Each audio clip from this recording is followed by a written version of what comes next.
Welcome to the Eternal Return Lemonade Benefit Series, the series dedicated to Eternal Return, where we have your favorite players and streamers duking it out round after round for charity. I'm your host, Basanova, and I'm so stoked to be back on Lumia Island casting Eternal Return and seeing who will take today's Lemonade crown. I'm ready to dive on into the action, but I won't be doing it alone. Today, I'm joined by an old friend of mine, Crowan, once again, help me cover all of the games here today. I'm, of course, fish and chips, the scariest thing for your opponent to have in this game. Hi, Crowan. Hey, bud. How's it going? You are hey. Absolutely insane, but it's great to be back for another Lemonade Benefit series. This is fantastic stuff. First time around, I'm very excited to get to do it all over again. And for a cause of charity, and you're a wild one, Cass. You're a wild one. Can we get some codders in the chat? I need some codders. Some codders in the chat, everybody. Anyways, we're gonna be getting into the action in just a moment, but before we do, Crowan, I need you to just go ahead and break down the format so everybody knows what we're doing here today. Of course, yes. We're going to have one influencer team captain paired with one Eternal Return pro player in this duos format. They're going to play over the course of 6 rounds, and the team with the most points at the end will of course be your victor. You have placement points, and you also have points per kill. 3 points per kill for our Eternal Return pro players, but there is still the captain's bounty. That means they'll be earning double points per kill, which will mean 6 points, of course. And one more rule: Eternal Return pro players cannot play the same character 2 rounds in a row, an anti-one trick rule. I know we were maybe, hoping for that one last time where there's so many Adelas game in and game out, but nope, no more. 3 max, in fact. But that's not all. They're also playing for some prizing, right? Charity. Yes, they are in fact playing for charity. There's $10,000 on the line going to charities. First place taking home $5K, second $3K, and third $2,000. And you can see on the right all the charities that are being played for today, alongside the beautiful pictures of the captains who are playing for those charities. And speaking of those captains, Crowan, why don't you go ahead and break down who's going to be playing in the event today? Oh yeah, we have some old faces. We have some new faces as well. We have Ovilee, Sayu, Captain Flowers, Tenna TV, Psycho, The Best Taco, Slice, Vienna, and Nikki Taylor. And they're also paired up with these Eternal Return pros. Yeah, we've got a bunch of amazing players coming in from the community, some pros, some streamers. We got Scaz joining Ovilee, Verse joining Sayu. We got Passant joining Captain Flowers, Gunner with Tenha, iHeartPie with Psycho, and Melly with The Best Taco, Sheepy with Slice, Homecoming with Vienna, and EC Yoon gonna be doing it up with Nikki Taylor. I'm so stoked that EC Yoon is here as a Suichi player myself. EC Yoon being the best Suichi in North America. I'm beyond excited to hear growth. Oh yeah, these are some really, really good teams. I mean, we have some different pairings we saw last time, right? We saw Gunner and Captain Flowers last time, but now Captain Flowers is with Passant. Both Adela players, so maybe you'll see some Passant Adela, and Captain Flowers might be in a bit of a comfort zone there. But I'm really looking at, I think, the teams of Vienna and Homecoming and Slice and Sheepy being my first 2 standouts here. I think their practice has gone super well, and Vienna is coming from high-level MOBA experience as well. I think that team definitely has a really, really good shot.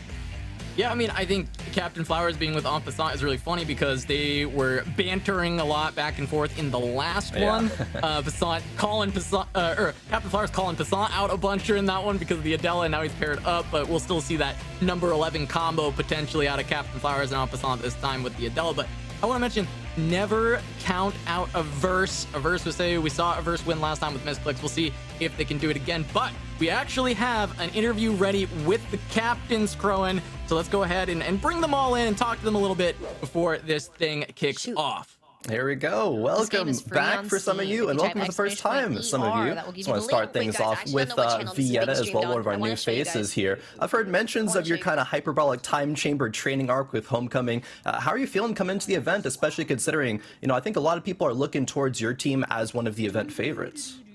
Oh my gosh, really? They are?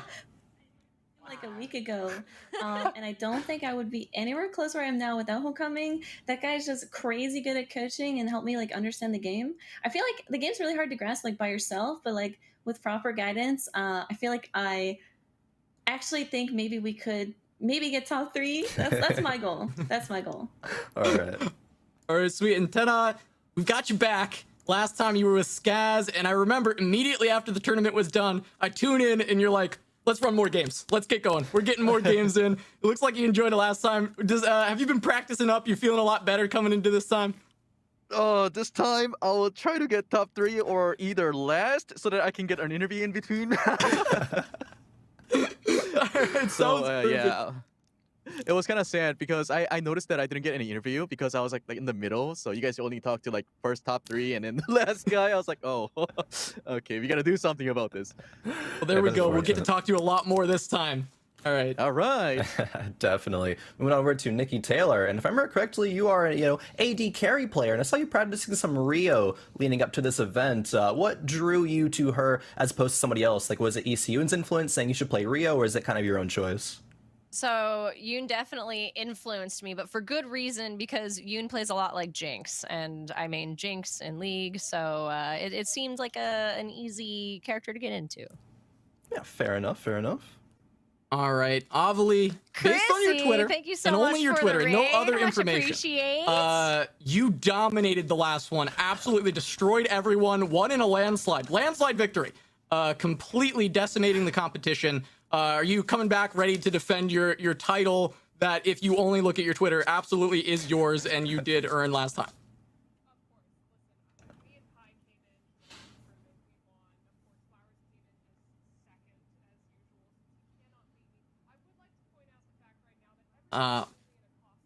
Unfortunately, Ovilee.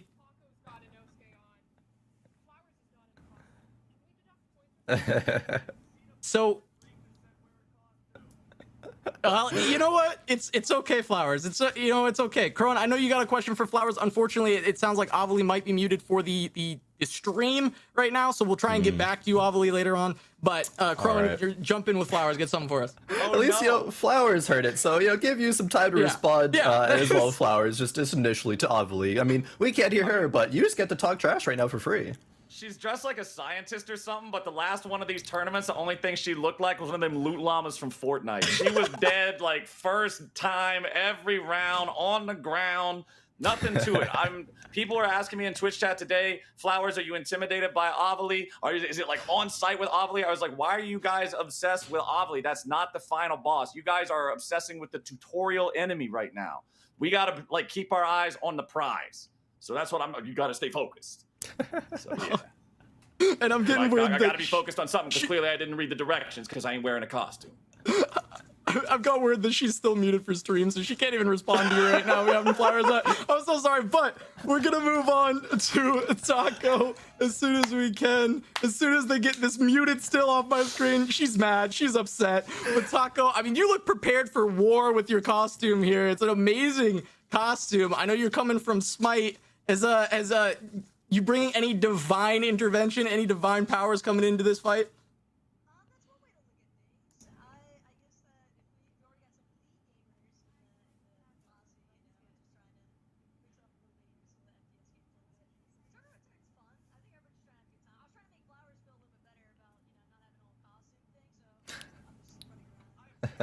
Okay. I'm getting word that everything's breaking right now. We're not hearing Taco also. So I will just interpret what Taco was saying. Taco was saying that she was just working in solidarity with Captain Flowers, taking off the mask so he doesn't feel so alone without the costume. I'm not wearing a costume either, Flowers. I actually just look like this normally. This is the way, huh? Yeah, this is just kind of what I wear. That's normal. But Crone, let's move it along. Let's get these last 3 going. Yeah, Cass is what peak performance looks like. But anyways, moving over to Slice. We've seen your practice with Sheepy go rather well, and actually, I mean, Homecoming, who's Vienna's teammate, was seeming a little scared of you guys. How do you think that your practice and preparation into this event, led up to right now? Like, how are you looking to do in this event? Listen, I'm definitely not addicted to this game. I don't have a couple hundred hours. I've definitely not been playing off stream a bunch. I kind of wish that this game had a little bit more traction in the background, because one thing that I find as a problem is the eternally long queue times in some situations. But yeah, Sheep has been able to teach me a bunch, and I'm really looking forward to playing with everyone. All right, that is awesome to hear. Now, It's like, yo, I know you actually have some history with Slice here, of course. I'm wondering, are you going to be targeting Slice at all? You going to be trying to take him down, or what's going on there? Yeah, so actually, the character I learned how to play is 11. The first time I learned her was a few days ago, just because I know that he plays Jackie, and I want to be able to fight him. Because beforehand, I was so scared of fighting his Jackie. Perfect. I love to hear it. I love to hear it.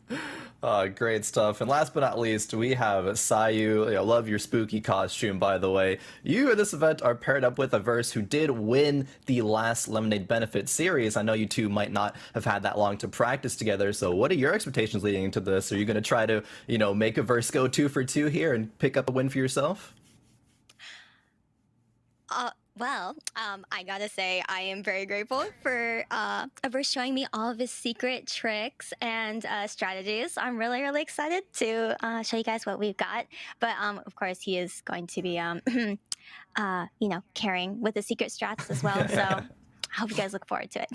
All right. I'm looking forward to seeing all of it. I am looking forward to hearing more from Ovilee and the Best Taco later on as well. But we are going to send you all on your way.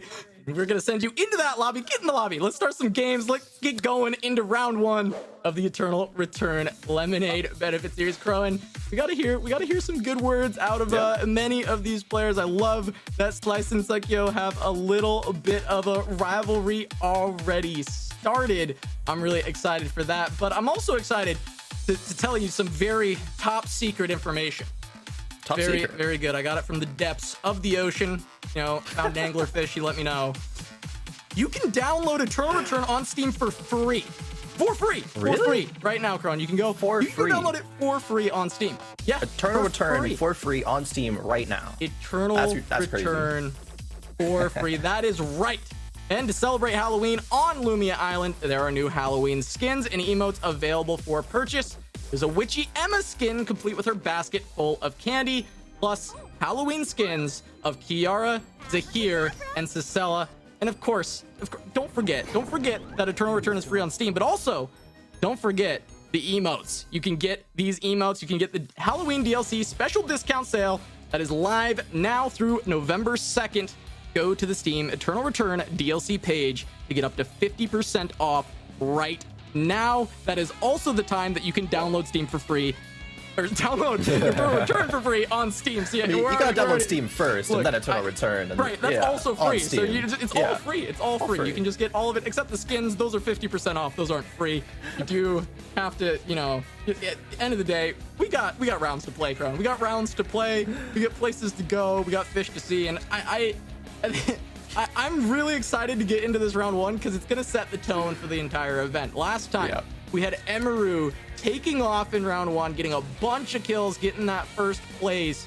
And they were one of the teams that was in contention the entire time. So it really sets the tone. We saw Flowers and Gunnar have a pretty bad game 1, but they brought it back too. So it doesn't mean everything, but we like to see where these teams are going, what strategies they're picking up. And also, because of the anti-one trick rule, we're going to see, hey, are people going to lead with their best character? Are they going to start with something else? There's 6 rounds. You're getting 3 of your best. Yeah, there's a lot of interesting dynamics that couldn't come out through the anti-one trick rule. Also, if I remember last time, you talked about Emiru came out with the lead, and Emiru was a Rio player. Nikki Taylor is also a Rio player, so maybe just this early aggression from the Rios, getting their, ancient bullets online, some early kind of action happening there.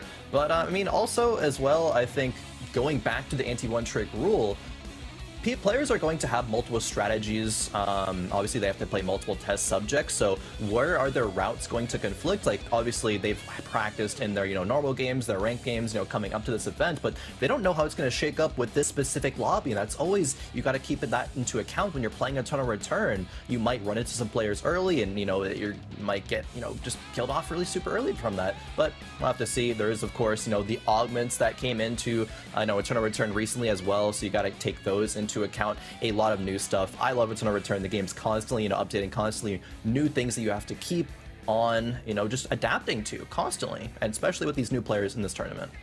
Yeah, it's going to be cool to see how they adapt to those things, and we'll see where they start to drop starting in game 1. And also, speaking of drops are enabled on the stream, so go ahead and link your Eternal Return account to your Twitch account. You can earn 1,000 A-Coin every hour that you're tuning in to the Lemonade Benefit series. So make sure you're getting those. But I mean, we all know what I'm going to say next, Rowan. I'm just waiting to see some Shuichi. And we have ECU in this time. So I'm so hyped for the Nikki Taylor ECU team. I think that this is going to be explosive, exciting. Tom gave me one Suichi game last time, and it was kind of doomed. This time, I expect we're going to get 3 Suichi games, and I expect them to not be as doomed with ECU and piloting that character. He's kind of cracked when it comes to the briefcase boy. Oh, yes. Yeah, no disrespect to Tom Sorkser, a wonderful Eternal Return player. Shuichi game was not the hot. I'm just gonna throw that one out there. But for ECU and Nikki Taylor, I think this team is going to come out the gates either big or, you know, kind of fall over. There's one or the other. There's going to be no in between here, and I think a lot of it does rest off of how much ECU is able to, you know, get the job done on the Shuichi. Nikki Taylor going to be playing Rio, I believe, unless she had some other secret strategies cooking up that, you know, she kept from everybody else. But that is going to be a test subject that you can get a lot of kills with, which means the captain's bounty, you're just earning more points for your team. Yeah, I mean, wanting to get those kills there, but also Suichi, definitely one who cleans up the kills when it gets to that scenario. So we'll see if they end up trying to pass some off to Nikki if the opportunity arises, or if really we just see ECU kind of popping off through. But, you know, in general, I'm also really looking forward to see how Averse does, because this is, you know, he's coming off the win on the last one. And really, the way that he and Miskox played in the previous labs was they just had pretty solid placements throughout and got a couple of kills in each game. It was just very consistent. Yeah. And then they had one big pop-off game at the end where they found the victory. And that's always kind of been a bit of a versus playstyle. And yes, there's some tournaments where he just wins every single game, but most of the time we see Averse kind of risk averse. He plays around variants. He doesn't really fall a lot in the early game. He's normally making it very deep into the rounds, getting a couple of kills here and there, even if he doesn't win. And we see that a lot in the duos gameplay from him as well. Yeah. And hey, maybe he's going to do it once again. Potentially. I mean, I think the best way to describe Averse, at least in the last Lemonade Benefit series, was hashtag scaling. You know, was consistent throughout the day, a little bit better, and then it was that last game where it's like, all right, it's do or die time, and it's time for the pop-off. And it is now time for character selection for these teams, Casanova. I'm curious to see if some players are changing it up based off what we expect, but a little sneak peek here.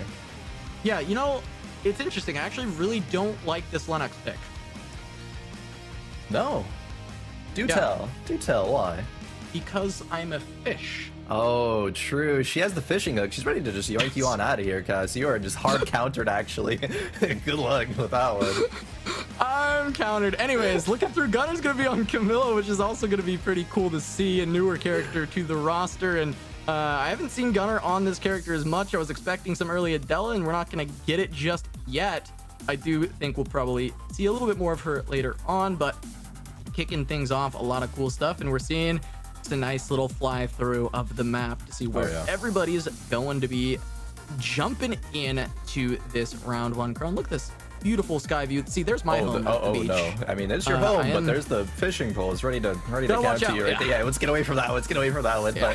But the map looks beautiful. The pics look beautiful as well. We had the beautiful Shuichi come out from ECU like we were expecting.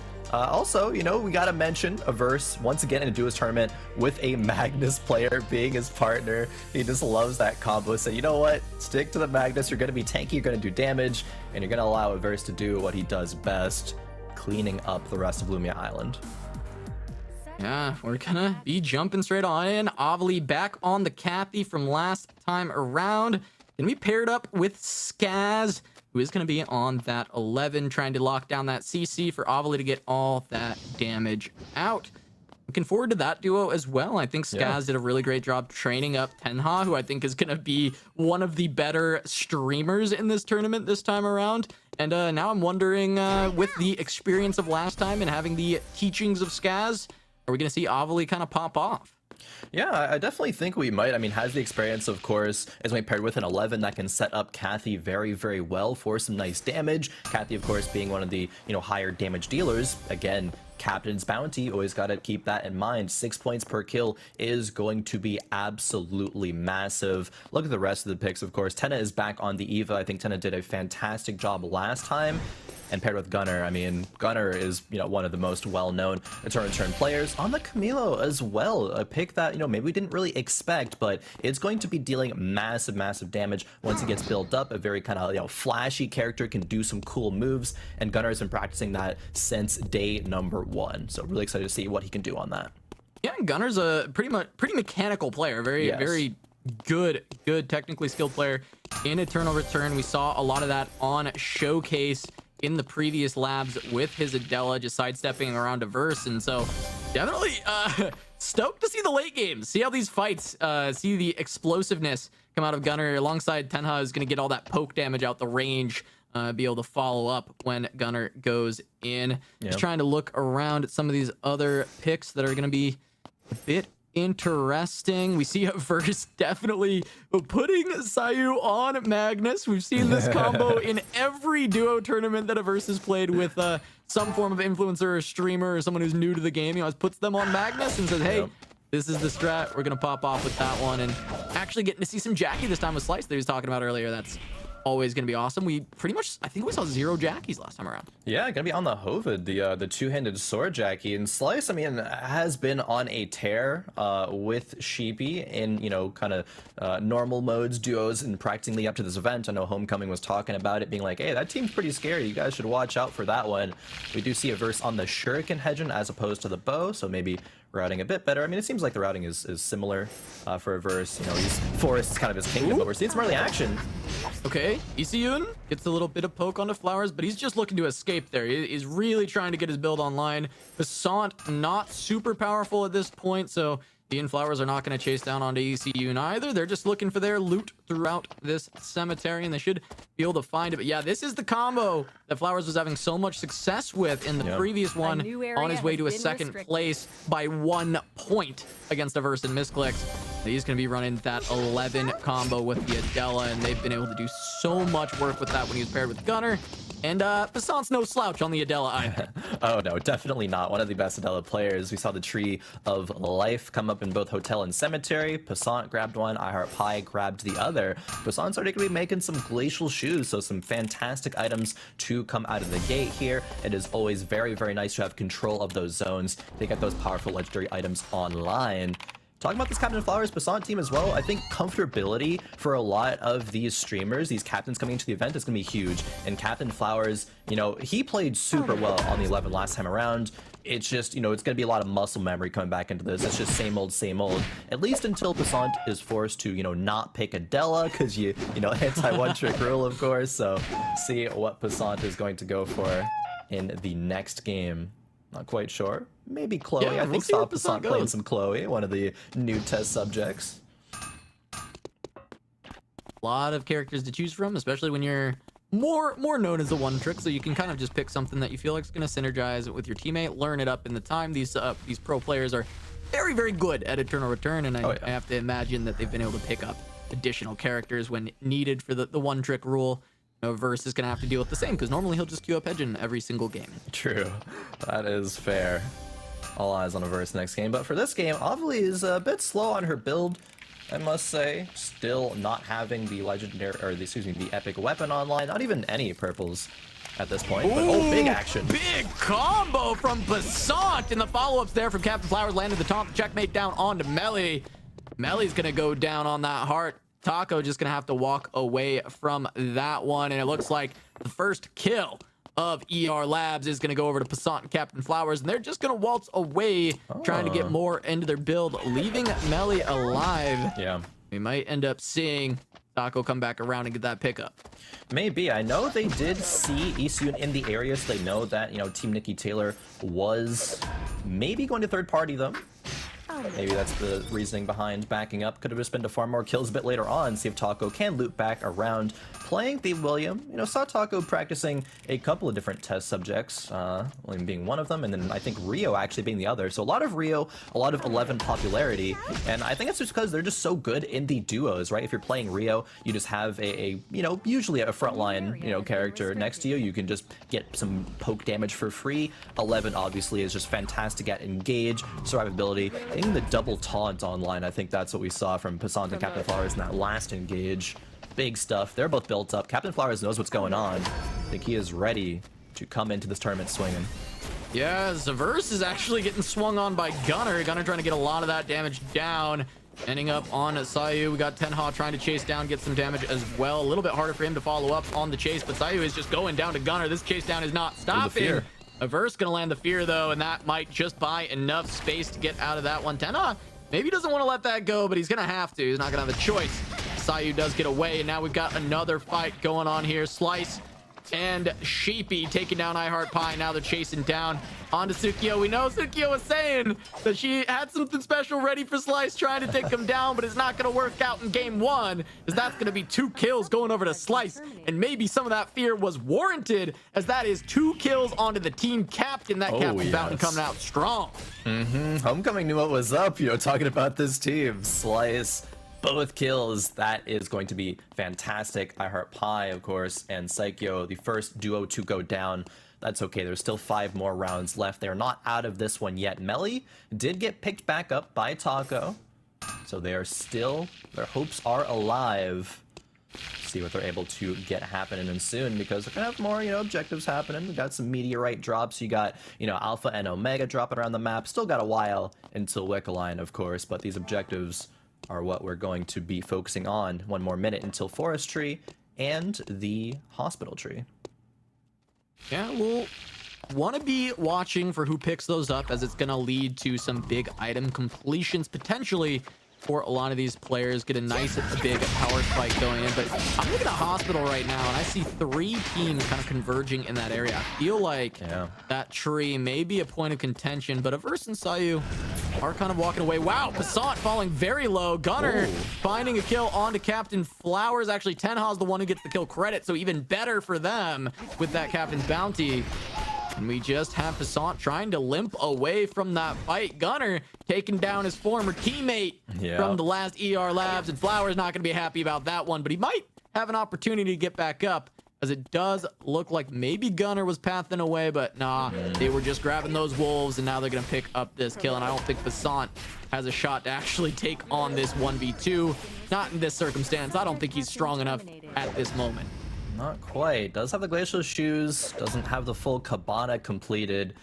He was around the area seeing if they do leave him alive, can he, you know, get some miracle res. He might, however, pick up the regeneration cuff and get the res off. I think he's going to be playing for that one. There are still 3 zones to do that between Dock, Hospital, and Hotel. Can pick up your ally if they do fall. Slice and Doubters, 2 kills on them. Still in the lead in terms of kills. See what they're able to do here soon. Forestry is going to be up. Looks like Passant was able to grab that. Now he might run into Averse and Sayu trying to get out of there, but he's certainly going to be looking for that revive. I think he's just looking for a teleporter to get down to either Dock or Hotel to try and find that. So we do have the trees coming up. It looks like Vienna and Homecoming are going to grab the forest one. Looks like they were able to get that, and probably going to be a good item for Homecoming, I'd have to imagine. Might get some glacial shoes going for that. There's ice already on the ground.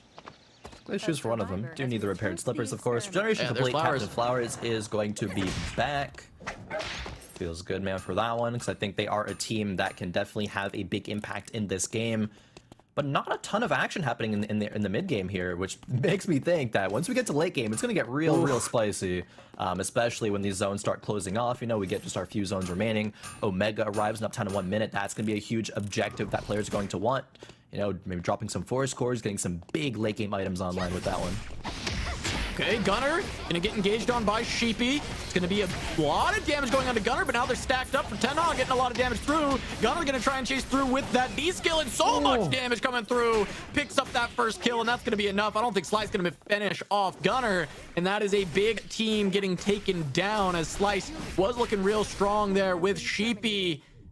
big jump in from Shiba to get the CC, but not enough as Nikki Taylor going to go down to Passant on the other side. Now ECU trying to get all the damage down onto Flowers. The dash is through with the bottom line, but it's not enough. Not enough damage from ECU just yet. Passant on full health makes this not look like an amazing fight, but we still have him fighting back and forth. A lot of mana left for ECU, so he can keep going. Passant a little bit low, but Flowers able to rest on the side. And that's just going to be enough for them to win that one. Going to try and take out Nikki Taylor and leave ECU alone as that lone Shuichi looking for the late game to potentially play spoiler with some third parties. Once again, Shuichi's in shambles, and maybe Ovilee in shambles as she's already chunked out running. Melly continues to chase on Scaz. Another fight coming through. This is going to be the Heart trying to chase down Scaz, looking to turn it around with the taunt. Gonna land it. There's the ultimate through from Ovilee. We see that healing coming out from that new Eternal, but now we have a big fight still happening on the bottom side of the screen as the first person to fall is Melly, and now Taco looking like they may go down to Homecoming and Vienna as well. There's the pullback from the Whiplash. Couple punches, but a knockback coming through from the best Taco.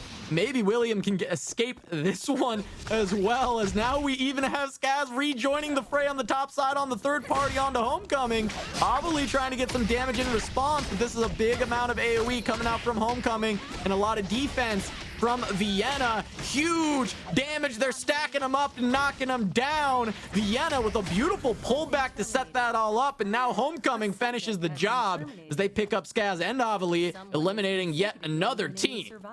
There we go. We get to see what Homecoming and Vienna are doing. Vienna has all 3 kills. They third-partied the fight initially, and I think got the knock onto Melly. Came around and cleaned up Scaz and Ovilee as well. This team off to a great start here in game number 1. This team's just so tanky and deals so much damage. I think Vienna, with her kind of hyperbolic time chamber training arc, has really mastered Nikki, it seems. These re-engages, these stuns, being able to deflect at the right times. Beautiful stuff. We did have a regeneration coming through, but another fight perhaps right here. Barely missed it on the CC. Passant with a really good back step to get out of that one, was ready when Vienna came flying out of the bush there. But yeah, I wanted to point out, I think you're absolutely right. Vienna looked really good on the Nikki. We saw just utilizing that W ability to block damage, but also fill up her rage bar so that she could then get the stun, and that led to the follow-up from Homecoming. Looking really good on that pick and having 3 kills to boot, as ECU was able to revive Nikki Taylor, and they are going to be able to try and fight another day. As finally, there's going to be a kill for Captain Flowers, as the best Taco does finally get caught trying to rat away. Yeah, we do see a Verse and Sayu in the area as well. I mean, coming from the last labs, hold that thought. Another fight.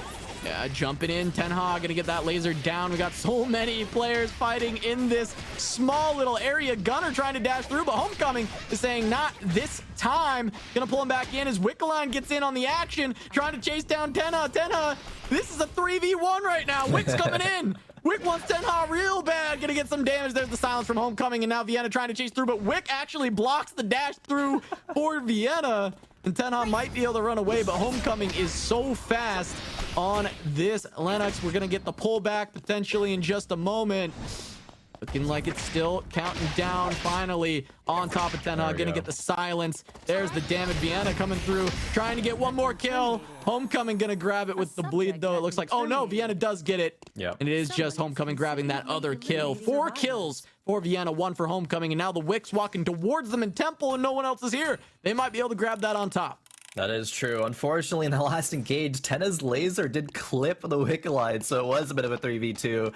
And then, of course, once Gunner went down, that 3v1. Homecoming with this Lenox, of course. Great stuff at just making sure to close the gap and allow Vienna to secure the kill. Captain's Bounty is something that these players are going to be very aware of and playing for. And, looking back to Vienna's interview, she's kind of surprised that, she might have been one of the favorite teams, but it's looking here like that was always to be. Yeah, I'm not surprised either. Look at this. She's beating up everybody. She's got 4 kills already. She's playing super clean on this Nikki. Yeah, I mean, just being humble. Yeah, I mean, I guess so, because it looks like she's ready to take this entire tournament if she keeps playing like this, and it's only round 1. So we'll have to see if they can continue to play on top of this game, and they've got Homecoming helping to make sure that they don't make any mistakes in their early game. So that is a terrifying team up between these two players, as we do have the wick being kind of fought over, as there's Captain Flowers landing the taunt, the follow-up coming through from Passant onto Sayu, and we do have a verse trying to turn it around. We got the omens coming out as the checkmate comes through, but Passant is now out of position, getting feared up by a verse to jump over from Flowers. A verse still on full health, but now he's caught between a rock and a hamburger, trying to get a little bit out of there. Still pushing Flowers and Passant back, not taking too much damage, gets his teammate out of there. Verse has always been so good at getting their teammate to safety. Did it with misclicks in the last one, doing it with Sayu here, and Sayu just making sure to not get caught out too hard, stay alive deep into this game. Yeah, Captain Flowers and Passant just looking for aggression. They know that they're practiced, they're comfortable on these CC and blow-up combos. But turns out that Sayu on the Magnus isn't quite the easiest target to burst. Sayu lived long enough verse with the peels. No, they haven't secured any kills yet on Team Sayu, but I think it's a matter of time. Verse nearly got some turnaround fears and takedowns there. Wasn't quite enough damage, however. Yeah, I'm excited for these final few zones because we're looking at these team compositions left for the team fights, right? And we have a Suichi in this game, which can be so scary when everyone gets all stacked up, right? Yep. He's jumping around, stealing all the kills. We got Passant and Captain Flowers with that Adela and 11 combo, which has been so insane. Oh. And then we got Homecoming and a Nikki with the Vienna, but I'm gonna hold that thought as ECU looks for this fight here. Nikki Taylor gonna start pumping some damage onto Flowers, but there's a big combo, the double taunt! And there's all the damage by ECU! Can he pop off? Can he find the kills? Trying to dash through, and now a verse coming in to steal everything. Takes down Passant, and Flowers is not long for this world. A verse finding the beautiful third party, and ECU is not going to be able to find anything off of this. He tried to do so much there, and instead just ended up farming some kills for Sayu, and a verse is what it looks like. A verse trying to hand it over to the Magnus, but nah, he's just going to pick it up with the Q as they walk into that bush. But now we just have a verse and Sayu on the board. ECU sneaks the res on a Nikki Taylor, though. All right. All right, that's danger of the third party, right? Averse trying to give the kill over to Sayu, but didn't want the 11 to just jump over the wall and get on out of there. I think it was great recognition to just make sure to clean that one up. And it always seems like Averse is just in the right place, right time, and maybe ECU's the right place right here to pick up Slice.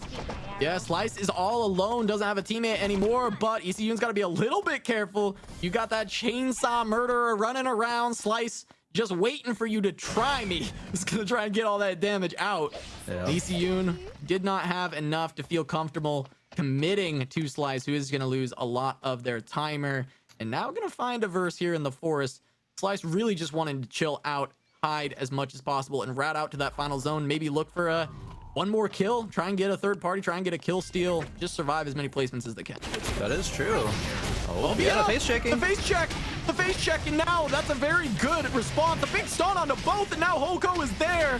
Vienna saying, call an ambulance, but not for me, as they pick up both kills. Homecoming and Vienna, now Slice trying to come in for some more, but we still have Vienna hanging on for dear life, getting that CC, but Slice gets one. Can he get two? Does he have enough lifesteal to deal with Homecoming? He's got the tag of the dot damage, but it is not enough. And Homecoming's gonna grab his fourth. Vienna and Homecoming with 4 apiece. 4 apiece, 8 kills for that team. I mean, good job from Slice on getting in there and picking up one, especially with the captain's bounty. Great job there, but now we're just going to have 2 duos left. It is going to be Team Vienna versus Team Nikki Taylor.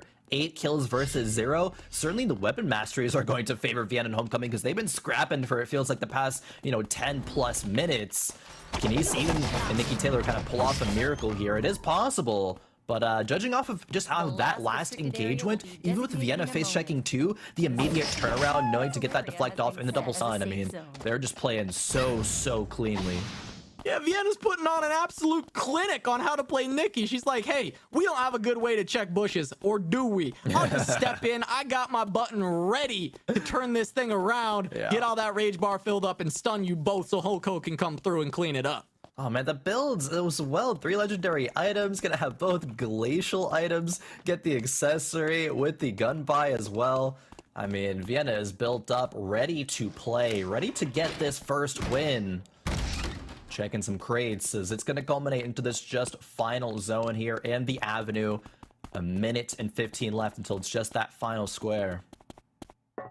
Yeah, they're trying to move in. I mean, this is a big advantage as far as like the kills, the fights have gone for Team Vienna, but ECU on Suichi, they do have some traps here. It looks like he's farming up really well. Some smart bombs, which is going to be a lot of damage to add into it. Maybe that'll be enough, Vienna. Debuff immune, that's not going to be enough just yet. And a little bit of damage coming through on the trades. Trying to make sure they can get the poke down, utilize their range. ECU even just using that, but he gets hooked! He gets hooked by Homecoming, and now he's gonna have to go through, dashing through with the bottom line, trying to get the damage onto Vienna. He's falling very low, but look at the moves coming out of ECU. Where's the rest of the damage from Nikki Taylor? Can she find it? It looks like Vienna is just too damn tanky, but she does end up falling to the one smart bomb. That's a kill for Nikki Taylor, and I think they'll take that straight to the bank, considering the differential between these teams. But that is the first place for Vienna and Homecoming in game number 1.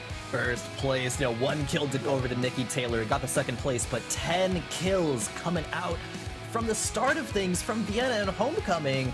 That is a big, big momentum, that they are going to carry into these subsequent games. I mean, it put on the clinic. I mean, I'm not surprised by Vienna coming out here and really just popping off. She was a little bit, apprehensive, maybe just a little bit humble, but I mean, what do you have to say about that one, Cass? That was, just clean, I think. She was definitely playing coy at the start, but then just absolutely turned it around, put on the gas, and we just see it. 10 kills and a first place coming from them. But I know we are going to get a couple of highlights here, Crone. I'd love for you to break down some of the key moments out of game number 1. Very excited to see all of these. Yeah, let's go ahead. I mean, getting just some early kills on the board, of course. Captain Flowers and Passant catch out Nikki Taylor. But, I mean, just because you go down early doesn't mean it's the end of things. So you do have that regeneration mechanic coming in, and it was utilized to get a second place. Yeah, it was. And, I mean, you even see here, Vienna and Homecoming just being able to grab all these kills. Homecoming always trying to corral the enemies so that kill can be picked up. But look at that combo, bro. This was big. The Captain Flowers double taunt into the Passant full combo was massive. But unfortunately for them, they got third party. Averse always seems to be in the right place, the right time, picks up those 2, and allows that team to live. Yeah, you can just face check this. Yeah, this is illegal. Strong. It's so illegal. It gets the stun onto both, all the AoE damage from these two, and they grab a couple more kills. Slice tried their best here. I mean, I really like this look, right? Yeah. You just try and get that one more kill because she's low, and really well done with the parry as well to find that, kind of trying to dodge some of that CC, and Slice trying to maybe bite off a little more than he could chew. He might have been able to just walk away with the kill, look for a third party later on, but thinking he could maybe take that 1v1, but that hook from Homecoming to set it up. Beautiful. ECU did get a lot of damage out, but he was chunked so low that he couldn't really continue to fight. Nikki Taylor doing a great job at getting 1, but Homecoming was there to clean up everything. All right, but we do have the winner of that match on the line, Crone. We're going to talk to Vienna for just a second, check in after that victory. Vienna, you found the win in game 1. How are you feeling after that one? I don't even know what to say. I was just like, wait, we're the last team? Is that the win? Like, I was in disbelief. Homecoming is just so like calm and reserved and knows exactly what we should be doing at all times. And it's just so easy to play around him. I just basically run in places, check for him, parry things, stun them, and he does everything else. So I'm having so much fun, seriously. That's amazing to hear. It seems like you're playing around each other very, very well. I mean, there was that one, face check that you had in the bush into Forest against the Averse team there, but you just turned it around immediately, got that double stun off. I mean, it seems like you're very, very comfortable. How are you going to be looking, towards the future games? Do you think you're going to be able to keep up this momentum? Yeah, I think it'll all come down to how our next game will be, because they have to swap characters, right? And so we'll have to play, his other choice character, and whether we'll have the same like synergy with our pathing that we did with these 2 characters. So we'll have to see. I was super excited because that was actually our off character that we picked that game. Ooh, so hopefully next game will be better. I'm excited. Okay. Watch out, guys. Watch out. Well, before I send you off, Vienna, I just wanted to give you a moment because we, of course, are playing for charity. So I would love for you to tell us a little bit about the charity you chose and why you chose them. Yeah, I chose Best Friends Animal Society, and so they focus on no-kill shelters for, pets that don't have homes, and making sure that they have like food and shelter and are taken care of instead of, potentially not having space or having to, put them down or anything like that. So I just care a lot about, my animals. My cat Zuko is like my world, and so anything to do with animals or pets, I am just all for. So hopefully let's save some puppies and kittens. All right, I love that, Vienna, and congratulations on winning round 1. We'll see you win round 2. We'll see if you can keep up that momentum. You know, best of luck, and you know, keep rolling with it. You're kicking butt on that, Nikki. Thank you.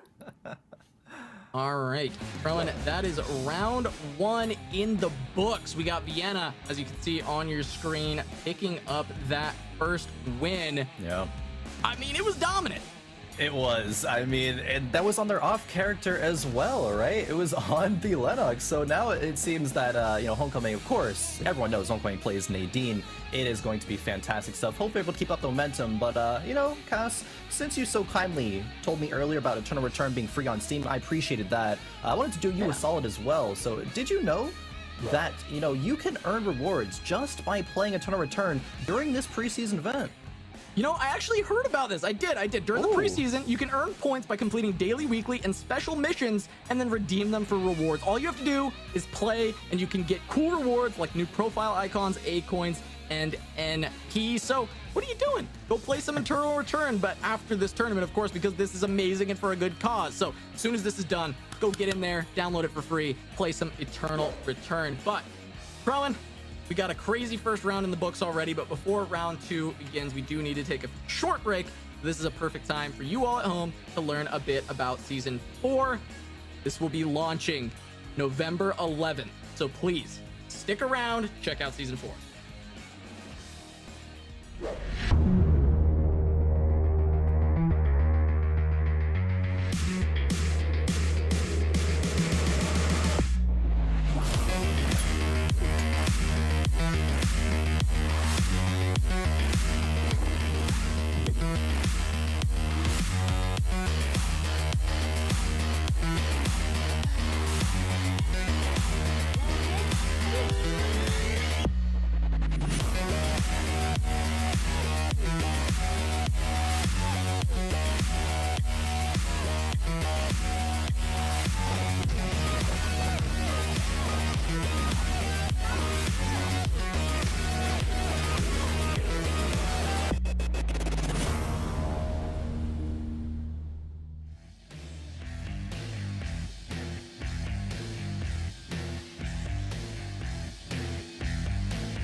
right, welcome back everybody to the Eternal Return Lemonade Benefit Series. I'm Casanova, joined by Crowan.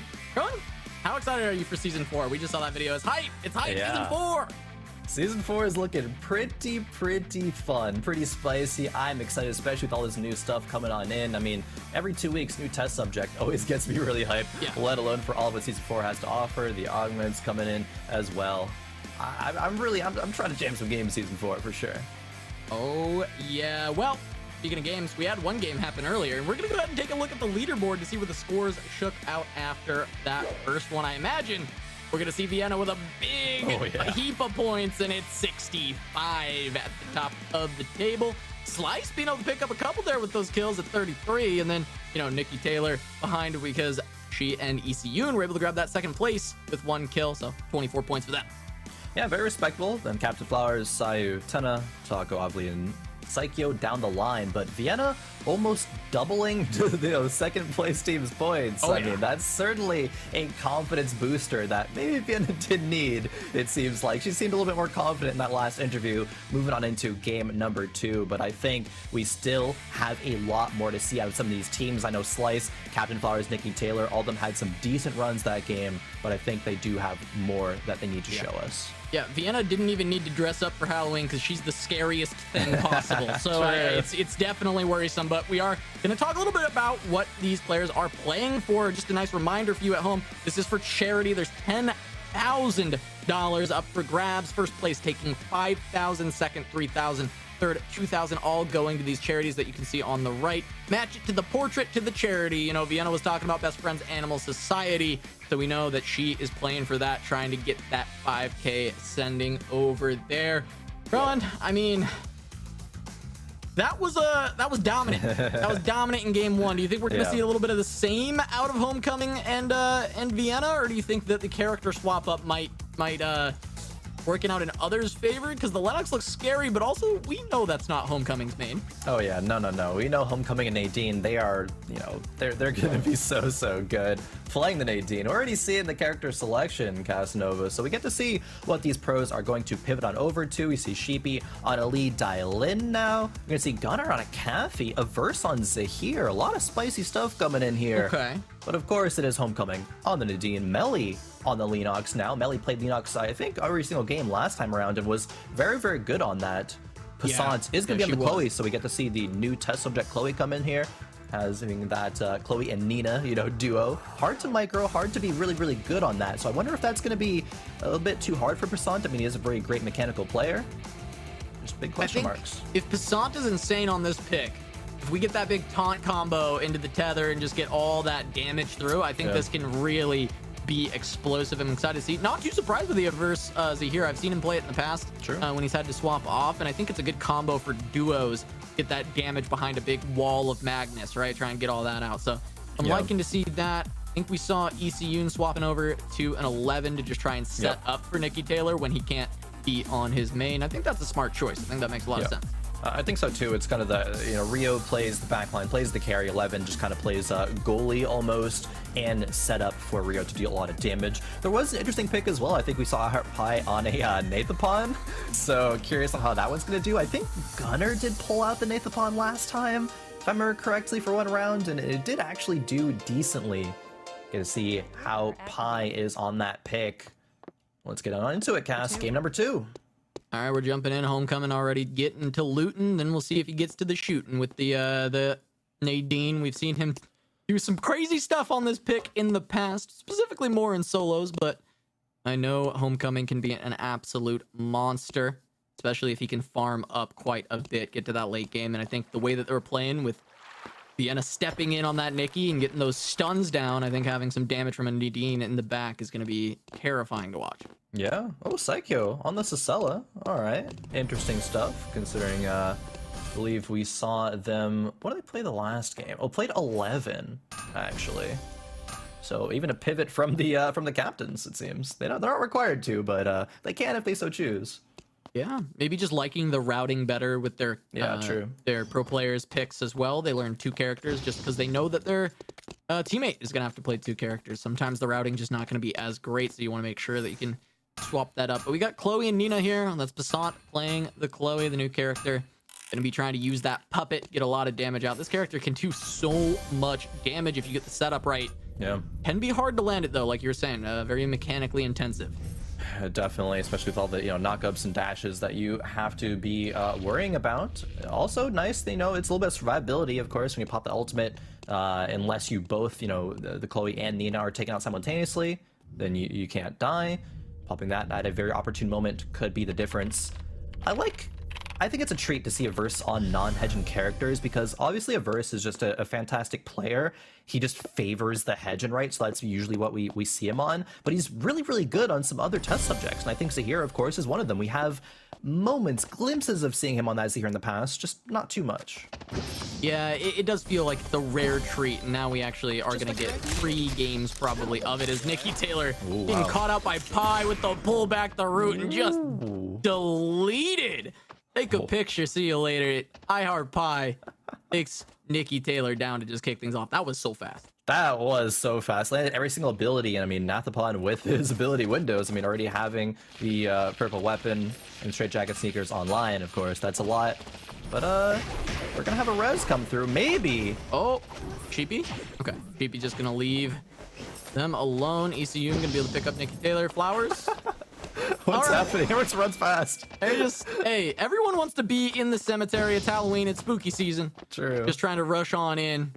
Maybe going trick-or-treating. Trying to find some goodies through all the cabinets. Trying to find that loot. But there's one goodie there in the cemetery, and that's going to be that Tree of Life spawning soon. And there's a lot of people maybe contesting. So we'll see what's happening there. Melly, of course, wanting that Tree of Life for the Glacials. All right, Pi now getting beat up by the doll. Passant trying to set that up, and now Sukio's here. Sukio trying to set that up, but Pi falling down. Passant! Look at the plays, picking that up. Now we got Sheepy here to clean house, though. Should be able to grab Passant, trying to kite that back, get the knock through. That's going to be 1 each. Passant, though, stuck in a really tough spot. Sukio is going to be able to pick up I Heart Pie, and Passant's now the one who's in big trouble. Not really in a position where their teammate can come through and pick them up. In the Tree of Life, being grabbed by Melly. It's probably not going to be fully channeled, though. I mean, there are 3 duos around here. See the 1 cleanup kill. Melly and Taco being forced back into the chapel. Off screen, we saw Gunner pick up ECU and grabbing that kill. Now Sheepy going to Psycho. There's going to be the girl in the bubble trying to run away. We see a little bit of healing from the ultimate, but that is just going to be, once again, Slice taken down. Psycho, we had a little bit of a rivalry. Teased up in front, and Slice has come out on top both times. Definitely have. Now Sheepy just running away. Bit of a disengage, because I believe the tree was picked up. I actually don't know exactly who got that. It might have been Melly. Yeah, I think Melly did stick that. I might have missed. I'm not sure. She was grabbing it. I think she stuck it, though. I think she got it. Yeah, I wasn't expecting that. I mean, especially with all those teams around, I thought that would be a fight for a lot longer. Speaking of a fight, though, there's another one. There it is. Slice going in on to Taco. Taco trying to kite back, get away from Sheepy from now, but there's the jump over from the ulti. That's going to be Sheepy grabbing that one. Slice now turning their attention to Melly. Big damage from the sword, but they're just going to turn around, try and finish off. Best Taco, looks like. Maybe worried about the third party. Trying to kite out, but now finding Melly. That's just a jump in. Gonna be hard to chase down Leanox, but they do have good mobility themselves. Normally, this is a character that you can't really chase down, and, well, it looks like that might remain to be the case because it's just taking far too long. But Melly, maybe favoring this 2v1. If Melly spaces this correctly, I mean, there's not a lot of lockdown that Team Slice can actually do to Melly, because Lead Island Ultimate is down. Melly could kind of permanently just kite that. And yes, Melly does have the glacial shoes, even if Taco is fully taken out, of course. Regeneration could happen, the res could come through. So Melly not quite worried about, you know, just getting stun locked by fighting those two forever. Is gonna keep looting, still get the build online. Nikki Taylor.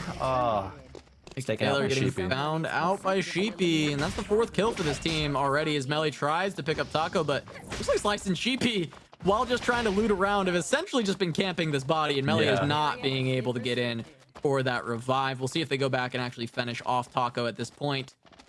It looks like that will be the case as they do find Taco in that bush. Slice and Sheepy trying to, you know, pick up some slack from last game, and Vienna's trying to keep the momentum going, trying to chunk out Scaz. Oh, get the slowdown, and is going to get that reflect to try and get the stun now onto Ovilee. Ovilee is going to be able to try and jump away from there, but Homecoming might have a chase down as we see the snipes coming through. I wonder if they're going to run into this other team that was chilling here. Looks like not just yet. Just gonna be the white flag from Ovilee. She does love those emotes. They are able to get away from Vienna and Homecoming. Every single time the emotes come through, not only is it 4 kills for Sheepy and Slice, but it's also going to be Alpha dropping some Mithril. Wonder what that's going to build a bit later. Vienna and Homecoming finding Captain Flowers and Passant. Okay, Homecoming just tagging Nina at first, making sure you always are just keeping that damage up. Big snipe through, trying to get some damage. Homecoming already hitting so hard, and it's just gonna get worse as this game goes on. Nadine scaling. They don't even need to take these fights right now. Taco was revived, so that team is whole again. Melly, great job at recognizing that. Passant and Flowers in the chapel. Not a ton of action going on, of course, after Team Nikki Taylor did go down. Oh, Gunner on the Kathy, going in onto Flowers. We see the jump away. Passant trying to cut out, but he's been left by Flowers at this point. There's going to be the ult through coming out from Gunner. Still sticking to Passant, but Passant just being able to path away for now. Tenha does tag a bit of a slow, and Flowers is just not able to help this out. Gunner is so fast. He's able to just eventually catch up, and there's just no way for Flowers to get involved in this fight. We'll see if Passant finds a way to go through research and get out of here as Tenha trying to snap it away, gets the slow.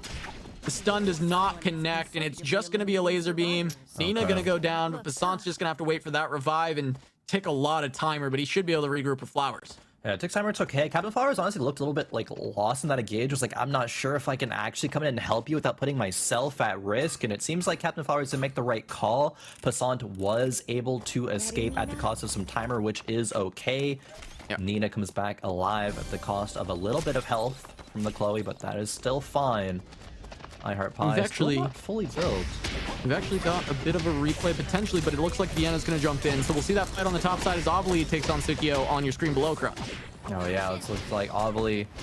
What is she doing? Oh, actually gets pulled in there by Psycho.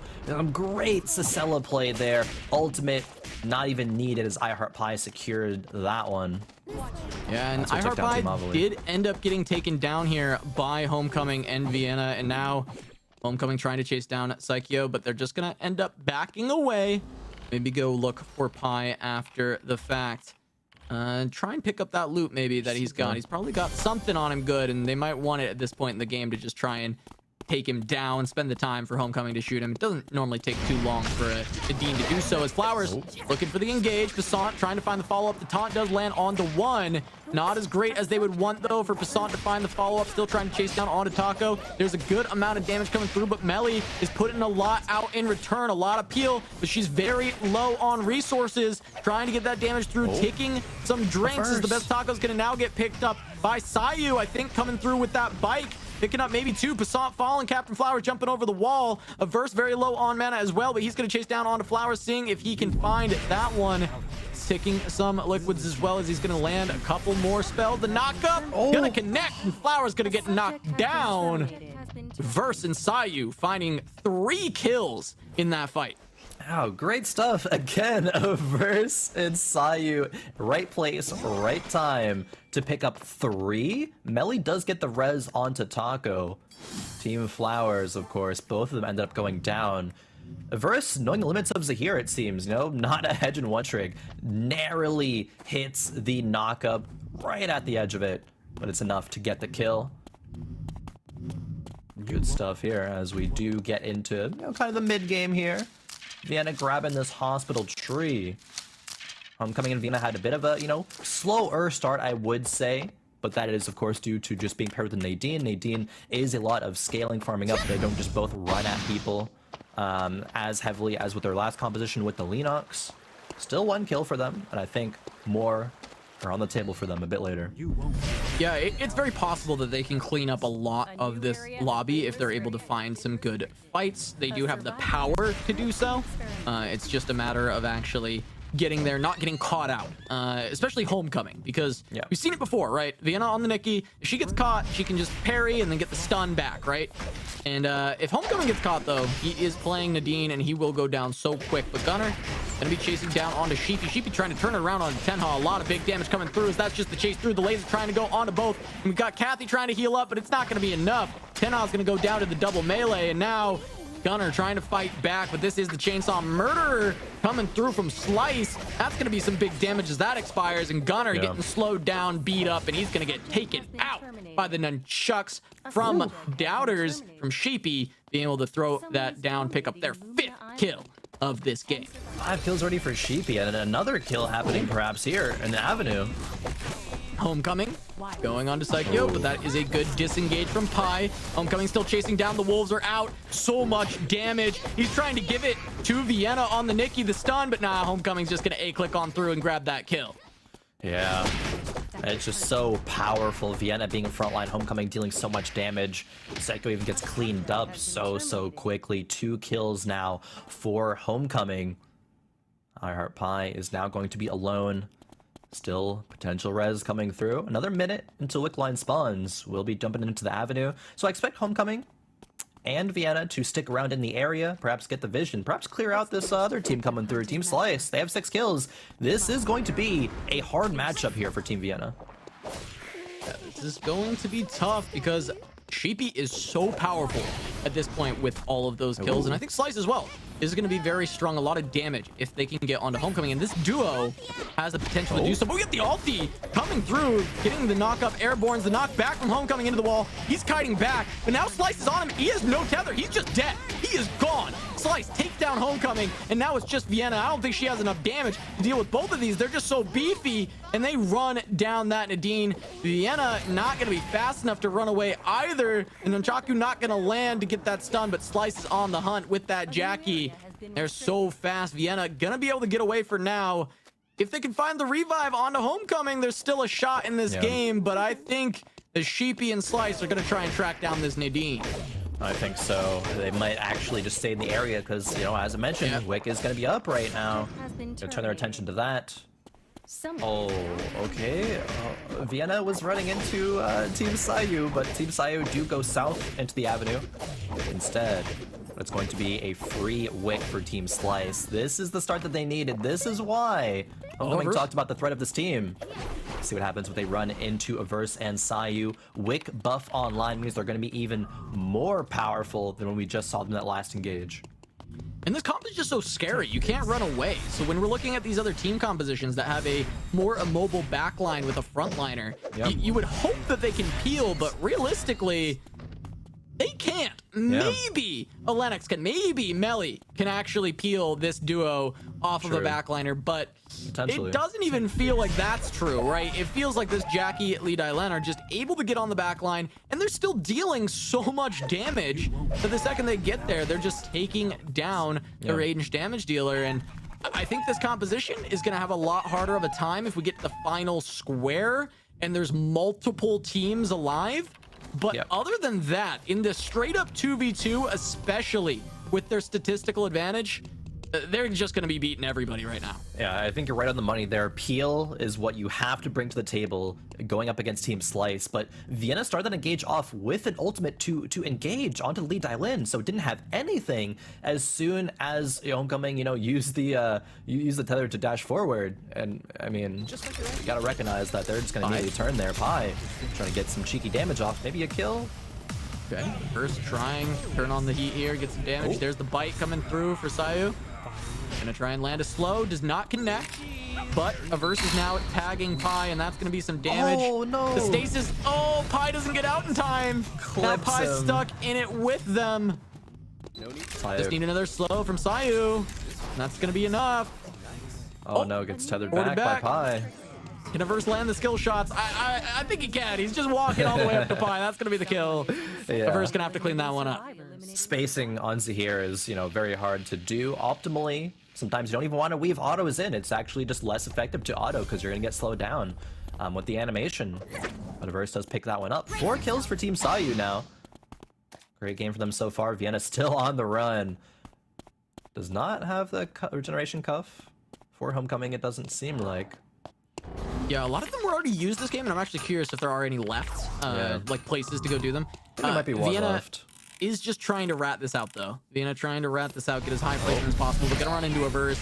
Gonna be very hard to run away from this here, and that's the slow tag. The knockup gonna get immuned, but I don't know if Vienna's getting out of that one anyway. Trying to dash away, but Averse is so fast. He's landing all the skill shots, trying to give it over to Sayu. Sayu. Oh, Sayu. One more Q. One more Q. Fadeaway?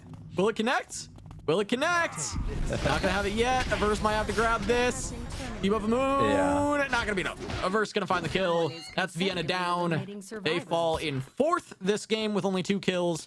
We'll slow down their reign of terror for now, as we see an engage onto Taco. That's gonna be Sheepy once again with Slice. A big wombo combo though coming from Taco and Melly, and that might be enough to turn it around, but there is the third party coming in. Averse from the side, trying to get the damage down. Gonna start going on to Sheepy. Starting to chase down onto Sheepy, and Slice landing a lot of damage. Slice falling very low, but there's the shield getting popped. Bike.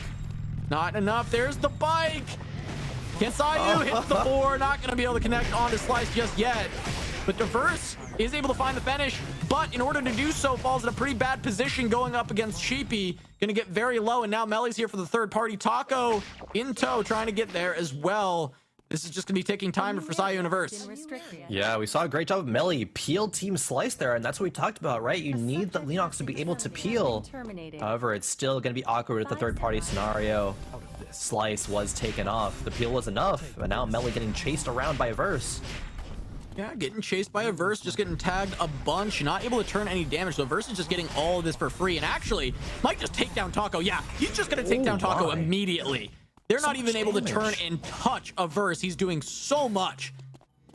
Crazy damage by the Zahir. There's just going to be Sheepy, of course, alone. And Melly alone. Yeah, they might try and team up against Averse and Sayu, or they're just going to try and yoink that last kill from the other. Try and get that last placement if they can. Yeah. We see Melly moving around to Triss, try and find a better spot in this final zone. Taco gonna get taken down eventually by the auto attacks. It's gonna take quite a while between these two characters. There we go. Lumia Island. 7 kills for Team Sayu right now. If they pick up the other 2, they would have 9.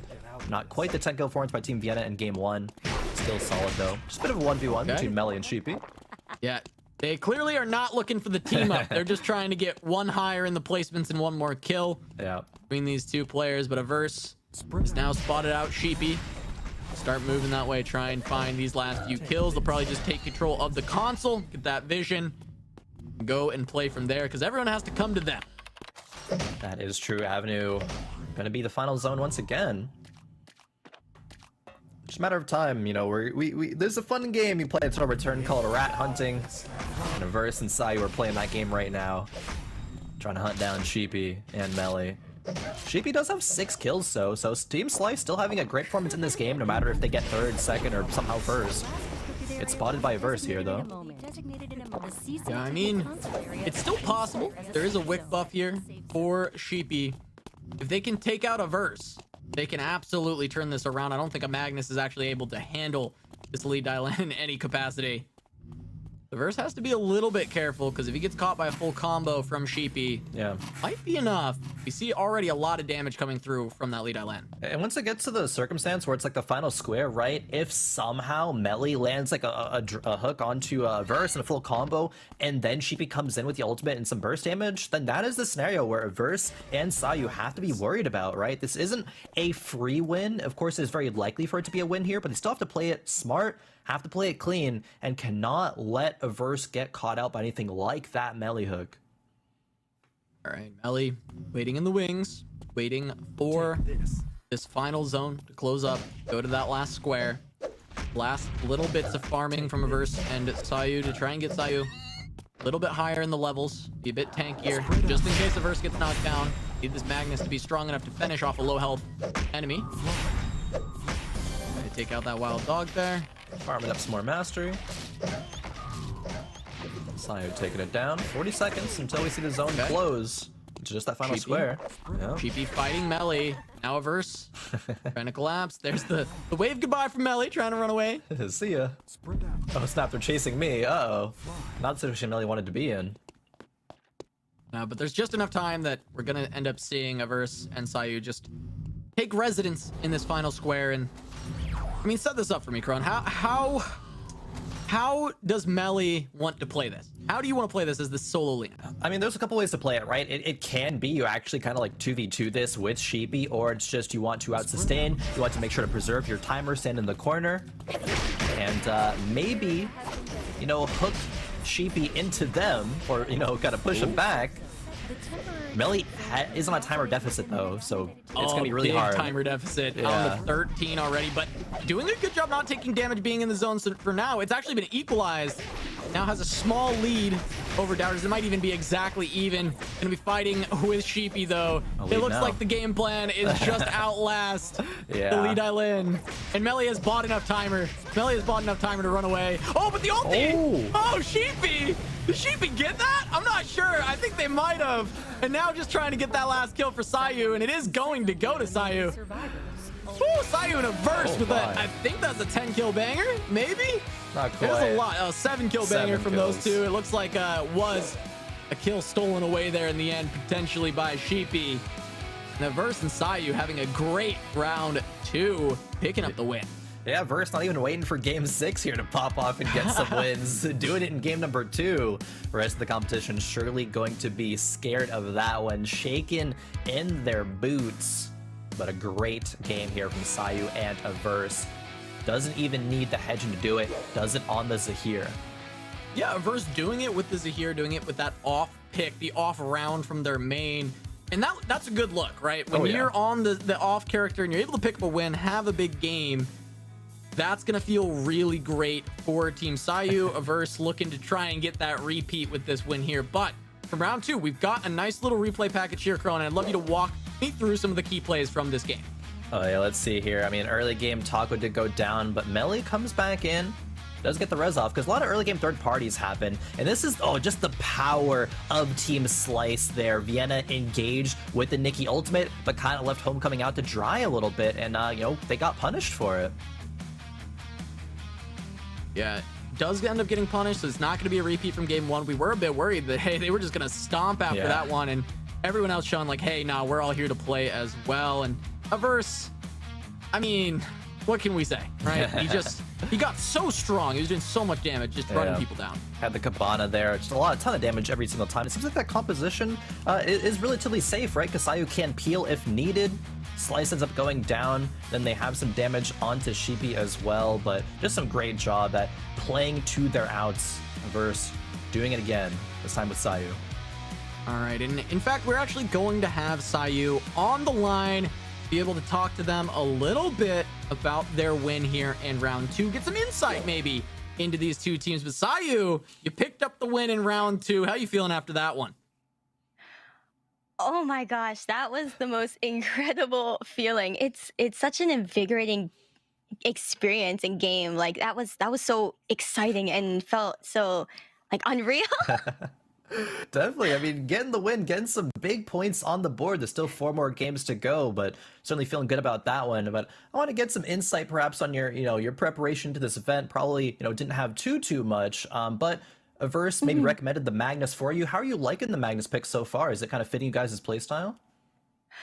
It really is, actually. I was really surprised. When Averse was saying, yeah, I think we should go with Magnus, I said, okay. And it felt so easy to, I guess, get used to and kind of delve into. I feel like I've been playing him for a very long time now, even though I haven't. So I'm really glad to have Averse's guidance and his carry. Good stuff. Well, it's been looking good. You're able to set up the CC for him to get all that damage. It's been really nice. You guys had a great game. And I mean, before we send you off into round 3, get you out of here, I do want to ask you about your charity. We're playing for charity, and I'd love for you to tell us a bit about the one you picked and why. Yes. Okay, so I picked Brighter Christmas. I've kind of, always had that feeling of like, Christmas Day is just kind of that day where you kind of know that you're going to get something special or it's going to be a special day. And it really kind of breaks my heart, honestly, to hear that so many children, even just around me, didn't have that experience. And I really, I really hope that with this charity doing it right now, we have time to make it for Christmas, so a lot of children can actually get presents and have that magical just one day of the year. That is very sweet. Very excited for you, Syed. Continue kicking butt out there, helping out Averse, get those kills, get those slows down. You're doing awesome. Love the costume. It's fantastic. We'll see you in a moment. You're going off to round 3. Best of luck in the rest of the tournament. But Thank you so much. Rowan, we're going on. We're going on. Round 3 coming up. See the first 2 rounds. Vienna, Sayu taking it down. What are you thinking about? What's going through your head so far? You know, both of these teams picked up wins while the Eternal Return Pro player is playing their quote-unquote off character, right? Homecoming was playing the Leonox, and then Averse is playing the Zahir. Maybe we're just on a bit of an off-pick meta here. I don't really know why it's not working out in their mains, but maybe we'll see that change up as the days go on. Because I think it's time for another ECU and Shuichi game. Hey. Yeah, I'm excited for it. And we get the ECU Shuichi for free from ECU. And the other thing that you can get for free is Eternal Return. You can actually download it on Steam for free right now, Kron. I actually heard that there was someone in chat telling me, they were like saying, hey, you can actually download Eternal Return on Steam for free. And I was like, wow, that is amazing. I'm going to go do that right now. I mean, how about you? You going to go download Eternal Return on Steam for free? Oh, of course, for free. I mean, Twitch chat is very, very kind. They always make sure that people know that. I actually got a glimpse of that there. So that's when I first picked it up, and I was like, huh, Eternal Return free on Steam. And it was just, free. We could tell the story from there, right? It was just, that's why we're here.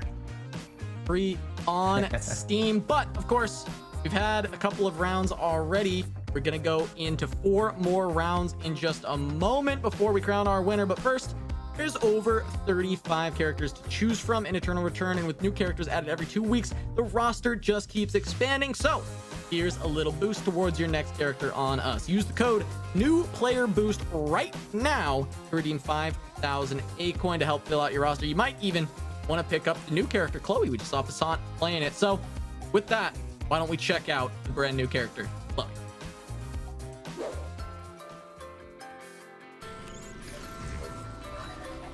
The experiment will now begin.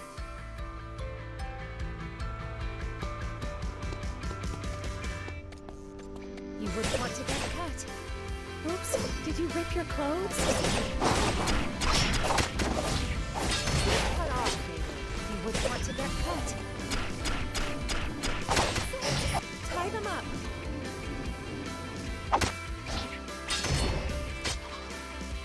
Did you rip your clothes? Close, huh?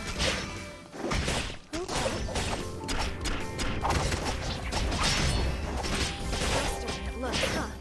A good pair of scissors. Faster than it looks, huh? Faster than it looks, huh? Did you see that? You saw that, right? Faster than it looks, huh?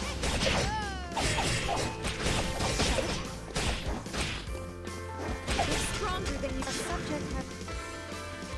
No one can take us down.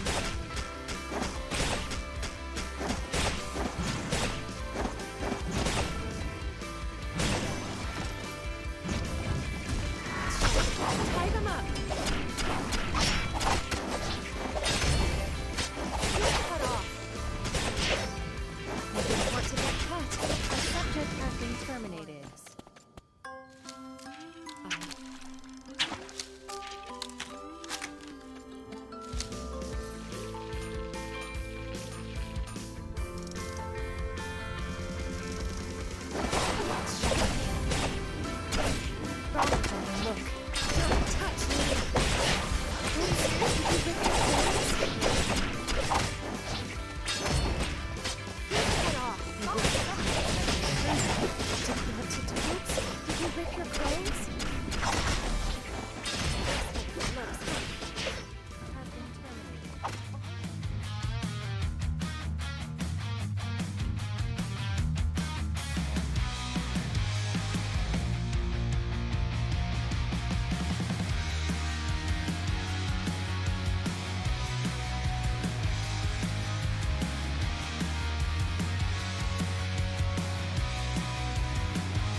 Welcome back, everybody, to the Eternal Return Lemonade Benefit Series. I'm Casanova, joined by Crowan, and we have gotten through 2 rounds of action already, and now we're going to go on to number 3. But before we do that, Crowan, I'm going to take a look at the leaderboard. We got to get the scores from round 2, see where everything has shaken out after that. All right. Oh, it's actually still going to be Team Vienna in the lead. Even though Team Sayu got the victory, the consistency from Team Slice means that they're in second. And Team Vienna's pop-off game and a few kills at last one is still going to set them the lead. But the gap is closing very, very quickly, Cass. Yeah, I mean, just look at this, right? Slice catching up very quick. Same with Team Sayu with all those kills in that game. And Team Vienna, falling a little bit short that time, not getting nearly as many points as in game 1. So it's made it a 3-point game between Slice and Vienna, with Sayu trailing not far behind. But all it takes is one big game to start blowing things wide open and having these other teams catch up, and they absolutely can. They're going to see some big things. Passant going back to Adela, right? So Flowers and Passant might be a very big threat in this game. And there's the character select, Crone. We're going to see if we're absolutely right about that. I can't imagine Passant is not playing Adela. There it is. There it is. ECU back on the Shuichi. Melly playing Jenny this game, actually. So swapping between a few different test subjects. Gunner back on the Camillo. What else are we seeing here? Nothing else too spicy. Just back on their comforts. Besides for Melly, I suppose. That is probably the spiciest pick we see here. Yeah, for sure. I mean, we got to be scared of Team Vienna again after what they did in game number 1 with this Lennox and Nikki combination.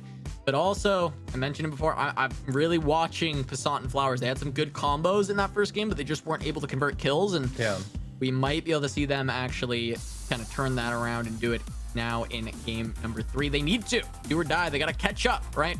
Only a couple games left, and if they can't pick up some big points now, gap might be too far for them to catch up.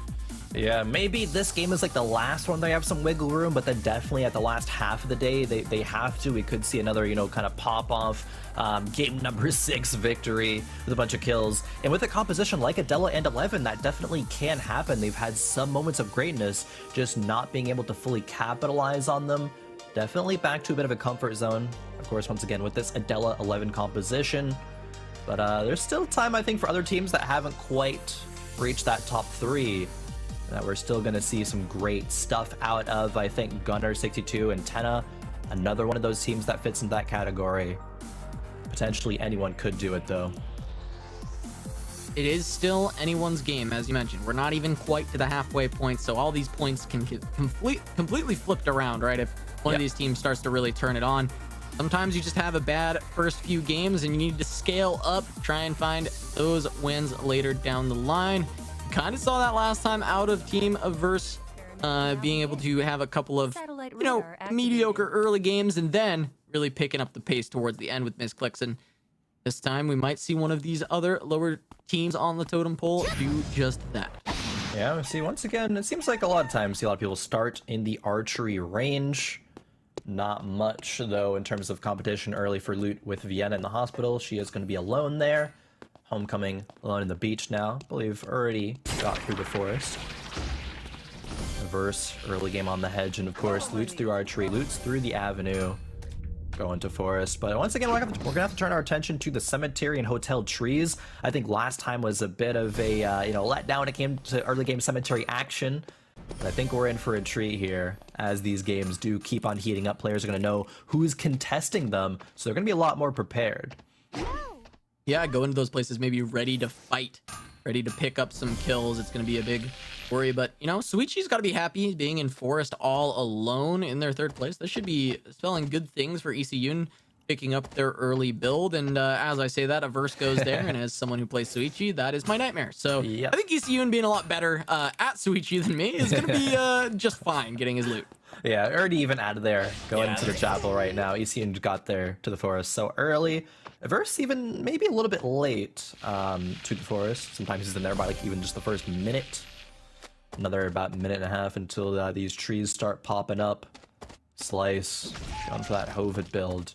Great Jackie play coming out of Slice, actually. And, they don't have to change test subjects. They can just keep playing the Jackie every single time.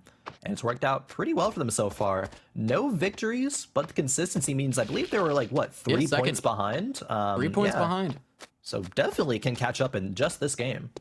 Yeah, they're doing really well for themselves with that Jackie Dylin pairing, and then this time around going with the Nikki, just trying to play a bruiser alongside the Jackie and just try and get onto those squishy backliners, find those kills. Also, you know, we always end up needing to mention this because Averse normally plays Bowhedgen, but in duos, playing that Shuriken, and that also will affect the route, which is maybe why we saw him in Forest a little bit later than like we're used to casting his solos and coming in very early on that bow route. Definitely, and I think maybe the Shuriken scaling as well in duo mode is the reason why he's picking that one. Gonna be doing a bit more damage, say potentially, and just the pairing, of course, with you mentioning the routing, probably also good.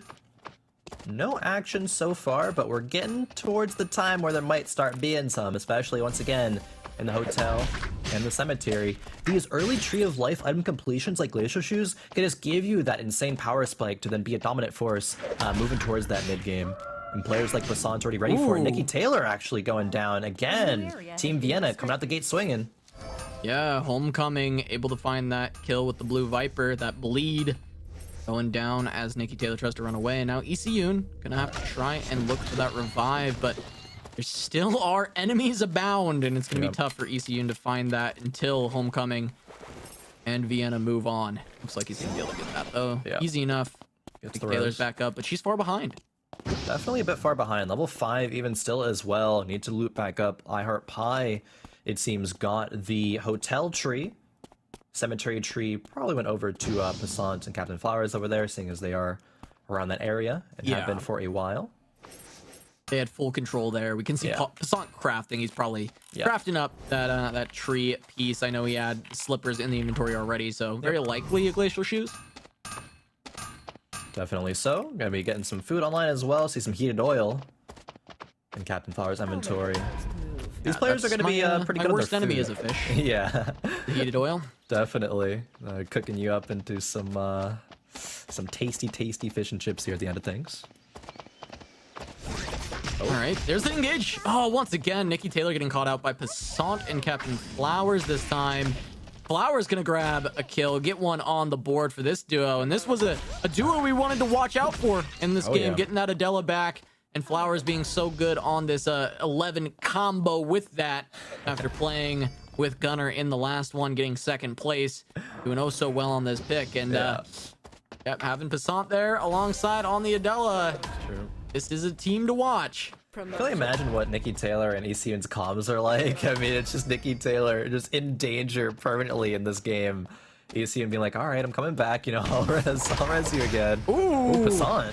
Finding Taco. Passant finds Taco, and I mean, that's just another kill going over to Flowers just immediately. What a great combo from Passant. And hey, you kind of set that up perfectly, right? Where it's, well, they grab the legendary from the tree, and then they just, you know, start having this big advantage. It's a power spike, and Passant making full use of that power spike to just blow up that William. Because we've got another fight here. Gunner on the Camillo trying to get on to Homecoming. Homecoming trying to space this out. You don't want to get anywhere in range of these dual swords because that's going to be so much damage. Homecoming's done a good job so far, but now he's out of mana, and Gunner is just chasing down, trying to dash in, trying to get the damage.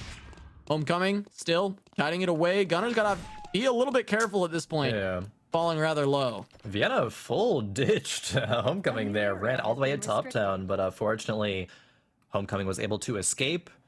Now Team Flowers in the chapel looking for blood. Again, they have that early advantage now, farming up some mastery, farming up some points. Captain Flowers already having 2 means that Captain's Bounty is ending them already 12 points in this game. For reference, just a first place is 20 points, already, you know, more than halfway to that threshold. Yeah, it's crazy that they've gotten that many points already, and now Flowers setting up a taunt onto Gunner. Gunner, beautiful buffer to get away from that so there's no follow-up. And now he's got a big lead onto the HP of Flowers. There's the checkmate, though, from Passant. Gonna trade 1 for 1, and now Passant in a 1v1 versus Tenha. But I think Passant might be able to do this. He's taking very good food already. And Adela in the 1v1 can be quite scary. He raised the white flag. Maybe they're just gonna trade reses here. Okay. All right, they're picking it up. Are they gonna back away, or is this fight gonna continue? That's the question. They're backing away. Okay. All right. The kind of respect trade there. They're like, all right, you're good. We're good. Let's just move it along. Oh, both Nikki Taylor and ECUN going down. Looks like they were found by Sheepy this time. Sheepy and Slice gonna grab those. Sheepy picking up both of those kills, and now they're picking up the loot. Finding some good food, passing some healing potions over to Slice. They're looking really looted up. Melee is alone. Right, castling, coming forward. There's the jump in. CC should be able to follow. Where's the queen? Sant got the move speed. It's gonna be He's gonna go quick stun. Oh, it runs out.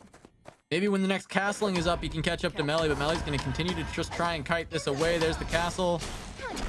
We've got another queen. Sant doesn't land at Melee. Great dodge there, and now has the move speed maybe to get away from this one, but going to run into Slice and Sheepy. Oh no, Melee is going to get engaged on. I think she might go down here. There's a slow Slice with the damage, but there's the red carpet. Rolling out the carpet for them both to try and get away. Melee with the fancy feet, playing really well on the escape, but this timer is ticking, and they're not going to be able to run through all these red zones. Coming back out. Now a verse. Is this what, the 5th party? What? I've lost count at this point, as we've got the Omens coming through. Ooh, and Sayu's gonna pick that up. That's big to get that kill, that Captain's bounty for this team. Definitely, especially considering they won last game, but the fight is still raging on. Sheepy looking to continue things, gets the up onto Verse. All the way in, goes on to a Verse. A Verse gonna be able to get away with the Nomad, but now he's got no escapes left, no Omens, no fears. The move speed advantage is towards Slice, but I think the cooldowns will be back up in time. I don't see a Verse getting caught, but they are gonna tick some timer. Taking some timer is okay. It's not going to be too much timer they are taking to just run up to the temple. There is another team in the temple, however, so they might run into Ovilee and Scaz up here. Ovilee and Scaz have not done too much yet, but Gunnar actually trying to get some things happening. Enha's down. Gunner's got to do the 1v2 here. He's on to Passant. The queen coming up. Gunner can dodge this. It's big. He dashes forward. He dodges. He dodges the stun, but can't quite finish off Passant. Now the castle away, and that's just going to be Enha getting picked up once again. Another kill going over to Flowers. Maybe. Maybe not. Flowers coming in. Can he get the taunt? He doesn't need to. Gunner turns around. Looking for Passant. Gets taunted up. Passant gets the stun. It's buffered. There's still a dash forward, but the stun coming through from the Night Fork. Now Gunner still kiting through, trying to heal up. Tries to find one more, but Flowers gets it instead. And that is the 5th kill for this team, the 4th for Flowers himself. Man, I mean, that fight must have started off very, very doomed for Gunner and Tenna. Tenna went down super early. Gunner narrowly, you know, I think there was a chance that Gunner could have won that 2v or 1v2. Just wasn't to be, though. Passant and Captain Flowers a bit too good. Captain Flowers having 4 kills, 5 for the team. A fantastic start in this one. Averse and Sayu just continuing to loot on up in the temple. Looks like they did avoid Ovilee and Scaz. They're going to port on out of there. Omega will arrive in about a minute in Uptown. No one there yet, but looks like Homecoming and Vienna are taking the forest tree. For the ice in the inventory of Vienna as well, and make that into some glacial ice. They're prepared. Yeah, prepared to try and make some good items for them.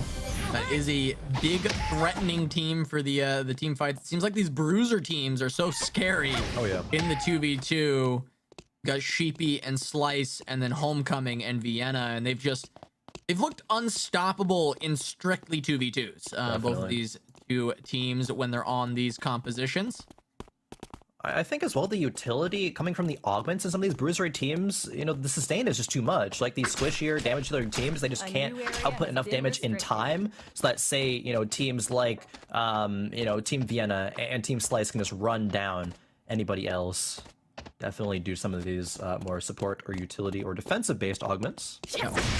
We've been seeing a lot of I think it's the healing drone from the support tree. So like when you use your ultimate, it pops one up. Yeah, I think we've seen that a lot on the melee bruisers, utilizing that. Omega is now in Uptown. Vienna Homecoming are in the area, but you know who else is in the area? It is going to be Team Slice.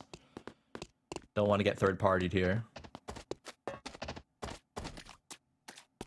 How's this going to happen? I mean, taking objectives is risky.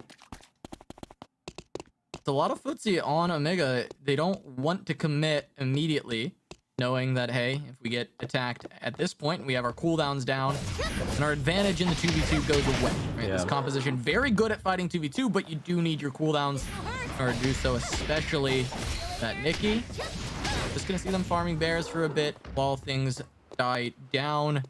going to be good to pick up all that experience, trying to get that mastery going, trying to stay that's one of the strongest teams in this lobby. They have to be able to contend with Passant and Captain Flowers later on. Definitely. I do believe you can actually take out Omega into the beach. It won't fully leash, but okay.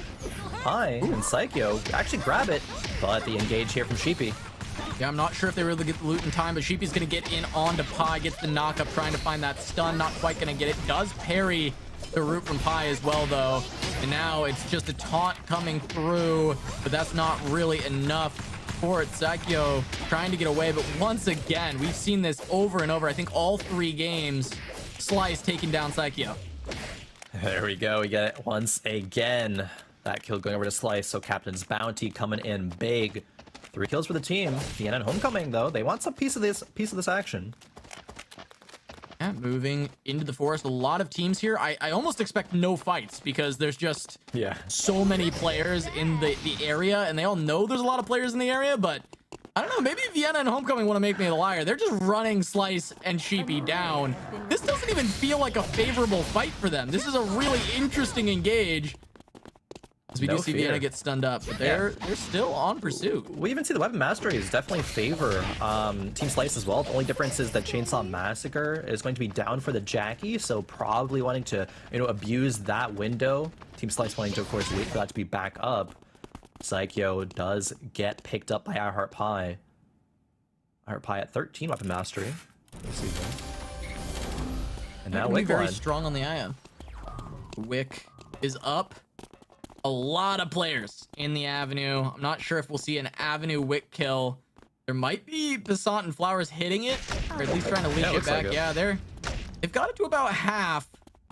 However, it is going to leash, and they do know there are enemies abound. Don't want to commit to that just yet, but Passant! He just face checks into a verse! He face checks into a verse, going to be able to escape for now. The bite goes wide for Sayu. We're going to get a taunt down into the full combo. Magnus going down very quickly, but there is a shield coming through, and the omens are out. A verse going to be scaring away Passant and Captain Flowers, but Passant on the hunt, trying to find the Magnus, trying to find Sayu. Looks like a verse was able to peel enough. Yeah. They can continue to try and get towards this late game, but Team Ovilee making their way towards the Wick. They might be able to grab it. Definitely might be able to. Fortunately for Team Flowers, the bike from Sayu did not connect. Scaz and Ovilee pick up the Wick. This could be the game that they need to come back online. I mean, that buff is big. Passant's just sprinting at them, though. Yeah, once the engage even through the Wick buff, they get onto Ovilee. Where's the taunt? It does land, but Ovilee able to buffer away the ultimate. Now it's a checkmate down onto Ovilee. The heals are big, and now Scaz getting so much damage down from the Wick. This looks like Passant and Captain Flowers bit off a little bit more than they can chew, but maybe not, as Passant turns it around. Picks up the big burst damage onto Ovilee, and now Scaz looking for the 2v1, looking to swing that Burger, trying to take down Captain Flowers. The Wick buff tagged on, but he picks up a heal from the Burger on the ground. Now Scaz taking some damage from Passant. Might just have to run away from this one. Even with the Wick buff, it might not be enough. It looks like maybe fancying the re-engage, considering it at the very least, but now just gonna back away. Start to make their way towards a re-engage or revive, onto their partner Ovilee. More fights across the entire map. As Slice and Sheepy take down Homecoming. Vienna gonna have to run away from this one, but this is a tough team to escape from. There's the jump forward, there's the parry, the stun from Vienna, but you can't escape from these two bruisers. At least I don't think you can. Trying to parry a bit more, but yeah, that's gonna be it. Slice grabbing another kill. And you mentioned earlier, this is not really the fight that Team Vienna wanted, and we saw how it transpired there. Team Vienna Homecoming going out kind of, rather early in this game, I would say. A lot of expectations were on them from their game number 1 performance. Only getting 1 kill this game, even with Homecoming back on the Leenox. However, Captain Flowers and Passant up to 6. Team Slice now up to 5 kills. Gonna be the 2 strongest teams right now for sure. But the only other complete team is going to be Team Psycho. Well, we do have a quick replay of that fight in Hotel Crone for you to break down for us. Go ahead and take a look there. See? It's like we do still have double vision as of now, but hopefully that fight will pop up for you. We can talk about that one, because I know we had teased it a bit as they were going for that that fight for so long, and it felt like a fight that they really didn't want, right? It really did. Definitely. It felt like one that was just not good for them. And eventually, though, they did take it. But we do have Scaz getting chased a bit by Passant and Captain Flowers. Not able to find that one. Scaz, of course, gonna be able to escape with that 11. That little slingshot. Gonna be able to get out of there. All right, Scaz does get on out of there. Regeneration complete. Sayu is going to be back. Maybe Averse and Sayu can do it again, back-to-back victories. Again, it is hard going up against Team Slice and Team Flowers. Potential, however, is there, especially that, you know, Team Averse always seems to be in the right place, right time, no matter who he's with. All right, there we have Passant and Flowers just cleaning up Ovilee on the ground. Unfortunately, I think we're still looking for that hotel thing, but at this point, might not end up getting it. We just have them picking up Add it this to the kill. Ovilee death reel, you know, we get that once again. You know, and I'm here for it, honestly. We can just, Ovilee, you know, bullied Travis so much in the last one. Yeah. And this time we get to just watch Ovilee get taken down yet again. As we do have Doubters, Sheepy, and Slice here in the forest just trying to get looted up. They're in a very strong position. Oh, yeah. I think they're on a collision course with Team Flowers. Definitely, and hopefully we'll get some words from Ovilee this time, you know, during the halftime interview. I'm sure she'll have some things to say. But for now, we've got to get through this game. 9 players left because the revive did come through. Wick, of course, already down. These zones are closing rapidly towards the hotel area. Doubters and Slice very, very strong at this point. They are near fully built. There is still the Glacial Ice in the inventory. Could make those into some Glacial Shoes for Sheepy. Don't have neither the slippers nor the cloth, however, for it. Verse and Sayu just bush camping. Yeah, maybe not feeling so strong in this game. They just want to vibe for a little bit, try and get to a later point. Maybe they also noticed that there were enemies in this area as we see Captain Flowers in the bush camp trying to get that CC onto Scaz, but this 11 is pretty slippery, trying to get out of there very quick with that slingshot. Unless you have an insane composition, insanely built, you're probably not going to one-shot and a 11 in time, especially when you just press R and then E to get the on-air on out of there. You have Team Slice moving towards the hotel, however. There's going to be a big clash here soon. And I think before it closes into that final square, again, like we were mentioning so far, a team like Sheepy and Slice on these double bruiser melees can just run somebody down and then run away to then reset the fight. Yeah, they certainly can, and the worry becomes when there's too many teams, right? For this, like, if we have the Averse team and the Passant team with the Hedgen and the Adela poking in on these two, and then there's also a Magnus and 11 there from those teams, it makes it very hard for these double bruisers to get in. When it's just one person peeling, they can find these picks, right? But when there's this much density of players, it becomes a lot more difficult for the double bruisers to navigate. And so they're going to want to find those picks like you were talking about. They're going to want to find that one kill and then try and back off, as we do have a fight from Averse. We do have the bite coming out. Flowers falling very low, but he does land the double taunt, trying to turn it around. There's Passant with the big damage. He goes in onto Averse. There's the checkmate. He's trying to find the damage. He gets Averse down before the Nomad can come through. And now we've got Sheepy and Slice moving in, trying to find more. They're just going to clean up Sayu. And Passant's going to say, I'm going to take this kill to the bank. We're going to back up, reset, and we'll look for another one a little bit later. Oh, the snipe's coming in from iHeartPie. But that is Averse and Sayu going down, so not being able to go back-to-back victories. 7 players left. Team Slice still have their ultimates available. Team Flowers does not. They have to wait for the checkmate. Wait just a little bit longer for 11 ultimate as well. Oh, Pie? Okay. Ooh, close. Not getting caught out there just yet. Didn't have the Queen for Passant available. Passant and Flowers backing away for now. Scaz trying to find a good position for this final zone as the snipes from iHeartPie doing some big damage. Gonna be a lot harder to get that out once this closes up and everybody's in close quarters. But for now, the blam blam coming out strong. Yeah, the Blackfire Cannon as well. Big damage. I believe it's 160 attack power on that. Massive damage coming off iHeartPie. No wonder he has 2 kills thus far. We're looking to make it more, but this zone is closing right now. Just final square, so timer is ticking. All right, everybody playing patient, but Scaz having control of the square as a solo's gotta feel nice for now. Only 18 seconds of timer left. Gonna run into Pie, getting blam blammed the entire time. Scaz, though, still just playing really well with this 15 seconds, trying to hold on to as much of it as he can. But yeah, that Aya, he's just hoping that someone else swings on the Aya, and he's gonna go in for a taunt, try and set up for someone else to kill him. Because now we have a big combo going on to Saikyo. Gonna fall down first, then Scaz. And now it's just Flowers in the mix, trying to land the taunt onto Sheepy and to Slice, but they're not taking any damage. It's just Passant and Pi left over. Oh. And now we got the engage from Sheepy. Gonna get onto Pi. They're gonna find one more. Scaz picks up 1 kill in all of that mess, and Passant now left in a 1v2 against the 2 bruisers, and that's not looking good. That's going to be a 9-kill first place coming out of Slice and Sheepy after they can run down Passant, who's just gonna run as far away as possible. Slice can finally get that one. Passant's like, all right, you got me. There it is, 9-kill first place. Yeah, we talked about how Team Slice might be in a bit of a tricky spot once we get down to that final, square, but they just stood their ground. These double tanky bruisers. We have the support augments with the healing drone coming out as well. And as soon as Slice presses that Chainsaw Massacre, just run people down, heal back up the whole time. Life still complementing that as well. They were only, 3 points behind first place, and now with a 9-kill first, I believe they are going to be well in the lead. After that one, it just comes, the question is, where is everybody else going to be at? The Captain Flowers and Gunnar had a decent game as well. So, some exciting stuff happening halfway through the day here.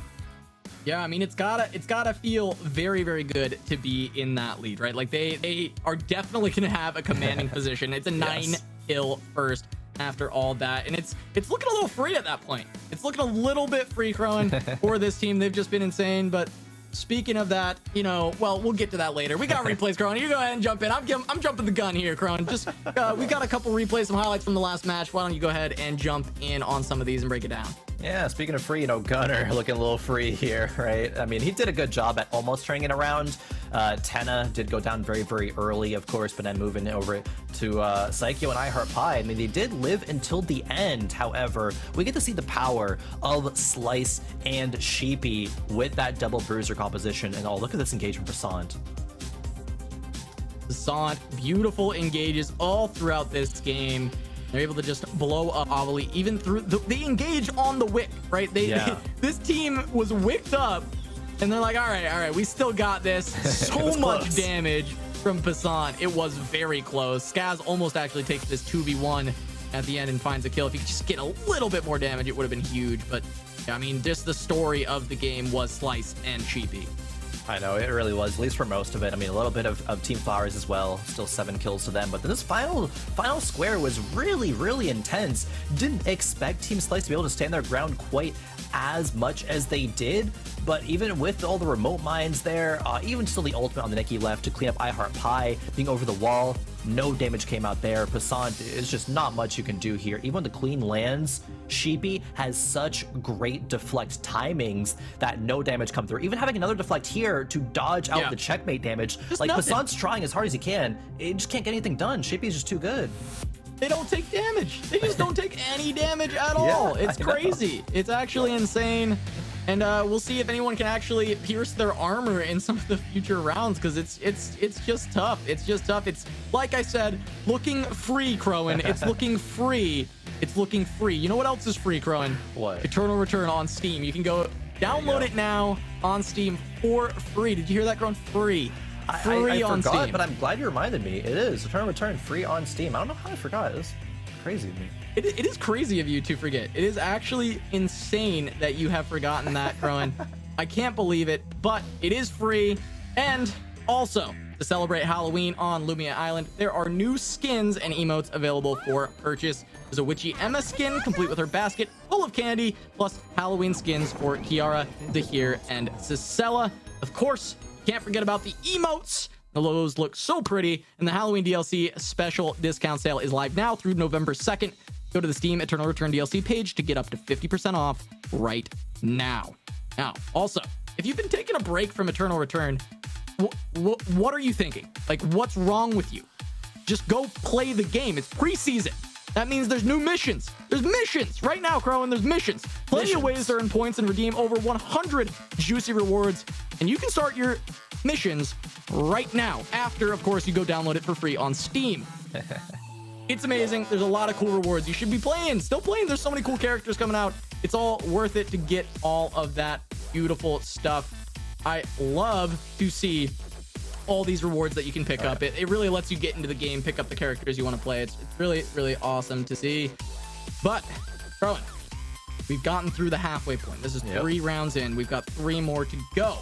And we've got a big captain's interview when we come back. That's going to be exciting for sure. So we are going to go to a quick break. But first, check out Season 4 and all Eternal Return has to offer starting November 11th.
Back, everybody, to the Eternal Return Lemonade Benefit Series. I'm Casanova, joined by Crowan.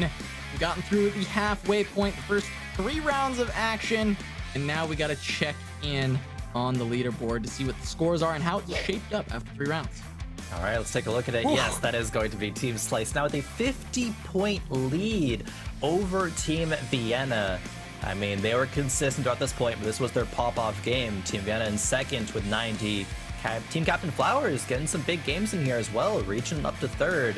Team Sayu as well in 4th with 83. Those are our big point earners, but there's still time for these bottom placing teams to pick up the slack.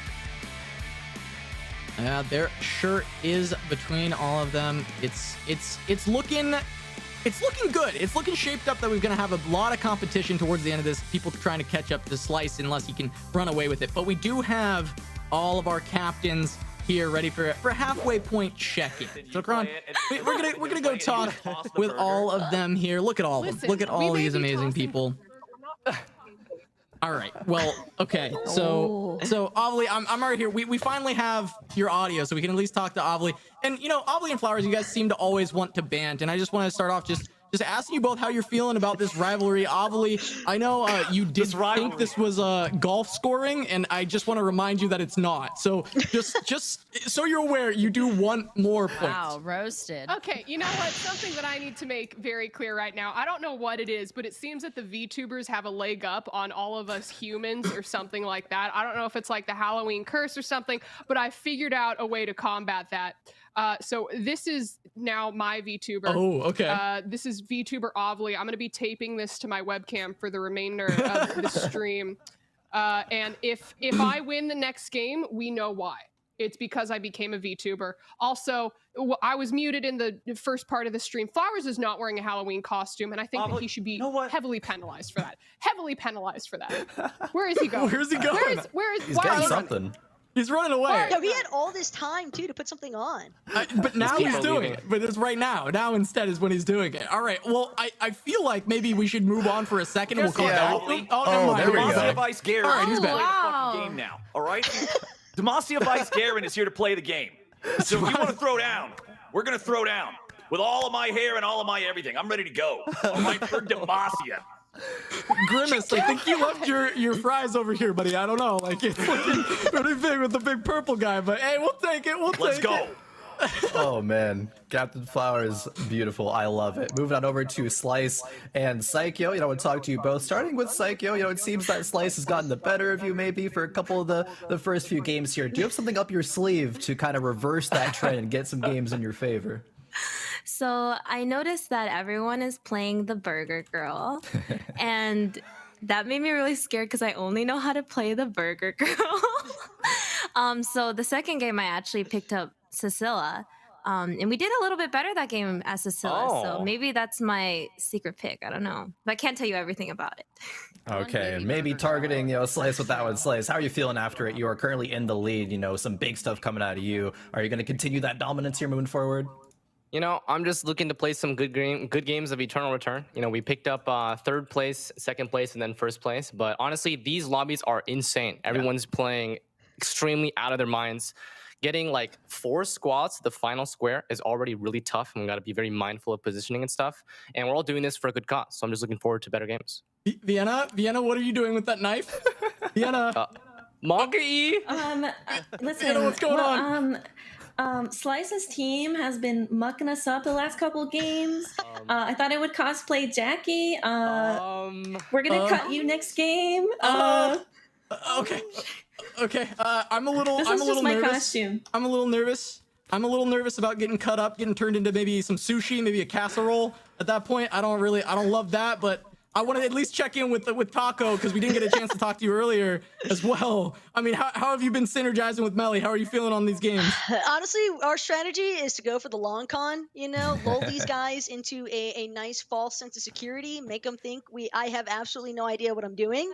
And then we hit them with the bamboozle. We're going to switch up in the William Tech, got something new cooking in the strategizer, and just wait, because if I put this mask on, that's when you guys know I'm getting serious. Oh, okay? shoot. So, all right, well, we gotta watch out. There. The back half, she might have some secrets coming in. Curlin, you got some more questions? Yeah, definitely. Let's move it over to Nikki Taylor.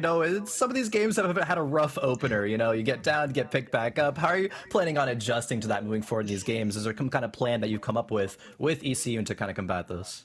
I need to be moving quicker. I need to get out of these spaces faster. I'm staying in the same spot for too long. I'm ready. We got second place in the first game, so it hasn't been all bad. So we need to get back to what we did in the first game. That's what we need. Back to the roots. Tenha and Sayu, I got to get some rapid fire here. Tenha, how are you feeling going into this back half of the games? Oh, it looks like I'm not doing so good today, but hey, we've got some new strategy coming up in next rounds. I'll probably surprise everyone with that. Ooh, okay. All right. I'm excited for it. And Sayu, what you got for us? Send us off a couple nice words. And concise. Just may the best ghost win. Ooh. Oh, whoops, that's me. Oh, sorry. Okay. There it is. All right, the VTubers are here and they have chosen violence, especially Vienna. I'm still very nervous with that knife there. All right, we're going to send y'all off to get into round number 4, and we'll see how you all do on the back half of the Eternal Return Lemonade Benefit Series.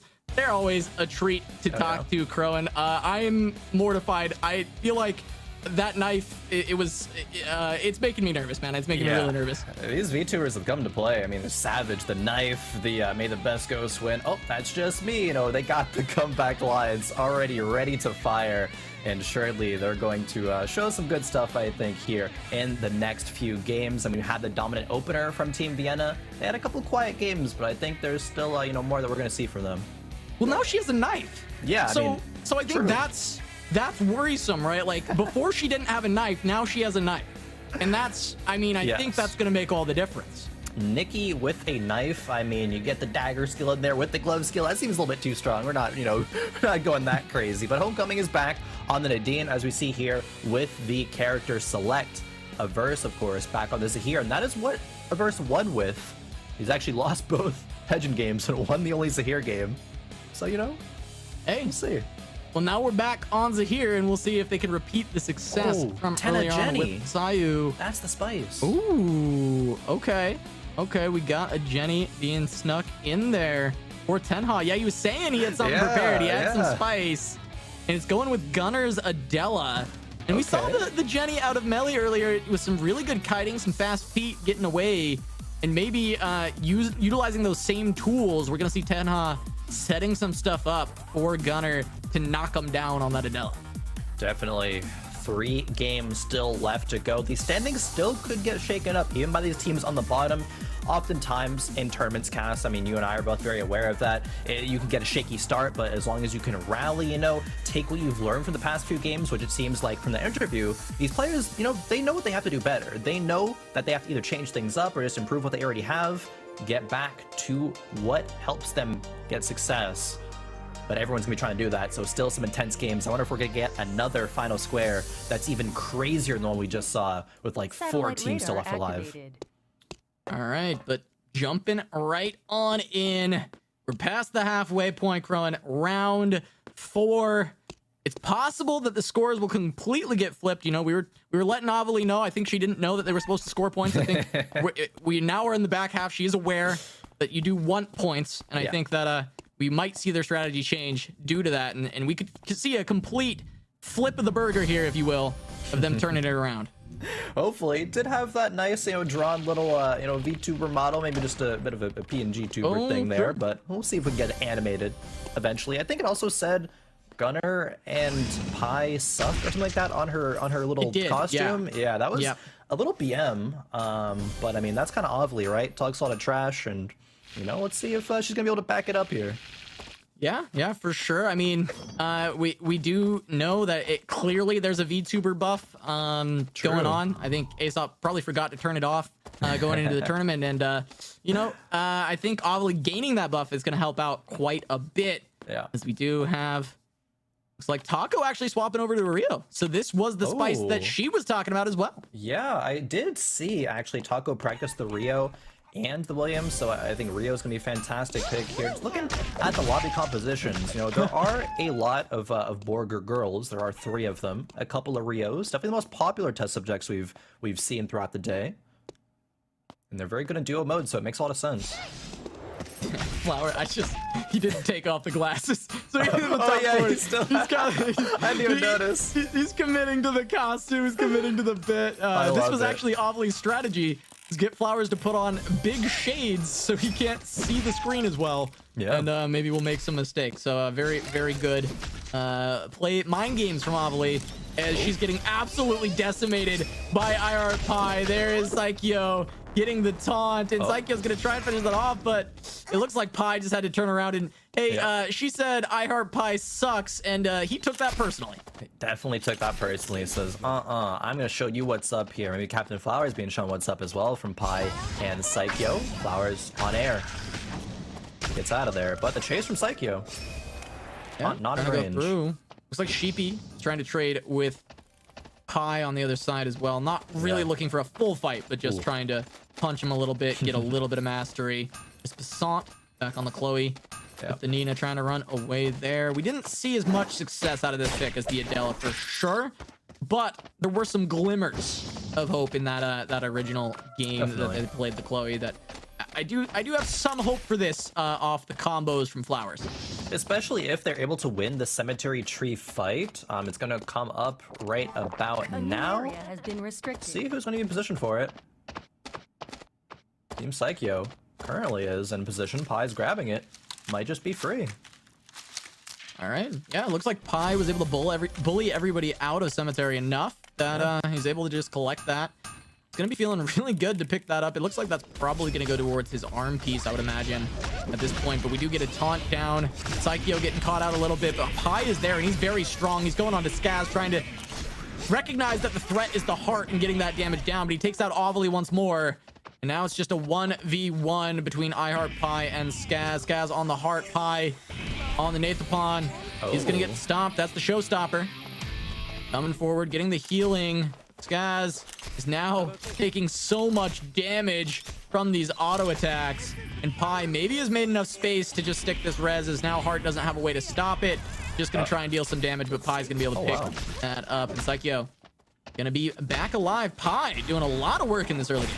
Definitely. I would have thought they would have traded reses there, but Scaz, I assume he used the ultimate to try to reset to then get the res off, but wasn't able to do so. Terminated. Very interesting. Ovilee does this time fully go down, but now an engage by Psycho doesn't quite connect. All right, Passant gonna try and get the engage through. Flowers also looking with the on air, goes forward. Not quite gonna get onto Pie. Has to, backstep out of the stasis, but that is just enough space that we're gonna see iHeart Pie and Psycho get away from that one. Yep. Nina, only member there, getting caught out by the Nathapon ulti. Glacial Ice is in the inventory. Hasn't made anything with it quite yet, but Nathapon's early game, like Pie has gotten kills early so much now. ECU. Oh, ECU. Oh, gets the knockback. Wait a minute. This isn't Suichi. He's just changed over. Well, I guess this is the second game, but he's on the Bellow, so this is a new character for ECU. Ooh. And able to pick up a kill early on, helping out Nikki Taylor. Another high mechanical character for the Suichi main. I'm excited for this one. I think this is going to be really cool. Definitely. Getting punished when teleporting out there. I mean, didn't teleport at the exact same time. Came back to bite him. Homecoming back on the Nadine is usually a treat to watch. It was decent in game number 2. See how good it's going to be here in game number 4. Pie does have 2 kills. Maybe can get the res off onto Psycho eventually. Yeah, might be able to find it. It's going to take a little bit of time. Gonna have to try and find their way back in, and then hopefully navigate through not getting caught out. And Pie's actually stuck between 2 teams right now, so this is a bit worrisome. Pie getting found by Passant. He's going to land the slowdown. Now we got the on-air from Flowers. They're just trying to get on to this Nathapon, but that is going to be a really good movement from Pie, and gets the root onto Flowers, sidestepping through the on-air. He's still on the run, but might be able to escape for now at the very least. This Taco is going to get caught out by Vienna and Homecoming, and that's going to be Vienna's first kill of this game. Pie is going to get taunted up now, and that just might spell doom. Flowers with the big Borg are going to take down Pie. And it looks like that team is out of this game as a verse. And Sayu going to go down as well on the other side of the map to Gunner and Tenha. Okay, the Tenna Spice here with the Jenny coming out here is actually going to pay big dividends. Sayu in a verse, they did win last time with the Zahir pick. Not this time around, however, the second duo to fully go down. And Ovilee did outlast Pie, so maybe the Pie sucks thing is, there was some merit there. Oh, God. All right, but we're going to take a quick look of that kill in just a moment here. Ron, why don't you go ahead and break down this replay of Gunner? Ooh, I mean, having so many pawns down and get the checkmate damage, that's just an easy kill. Adela has some of the best burst in the game. Complement damage by Jenny as well on Tenna. A beautiful setup by Gunner. Yeah, but on the other side, Vienna actually buffering the ultimate on top of Taco's escape there. That was beautifully played. We could see in the picture on the top side. Homecoming and Vienna going to grab yet another kill. And they're trying to really bring this back, trying to repeat their game number 1 if they can, as Nikki Taylor getting caught out. ECU trying to trade back the damage in a big way, though, and he might be able to. Slice is getting pretty low. ECU does have control. He's full health. He's doing a lot of damage. Sheepy gonna go down already. ECU full control of this fight. He should be able to take out Slice if this is committed. Yep. And if not, ECU might be able to find the resurrection onto Nikki Taylor. Slice has no Chainsaw Massacre, no Jackie ult. Means that ECU definitely has the advantage here. Is going to go for the res. This is exactly what Team Nikki Taylor needed. Nikki Taylor had a better early game. That's what she was concerned about. She knows what she needed to do, and it was enough. She got out enough damage to allow ECU to clean up the rest of the fight.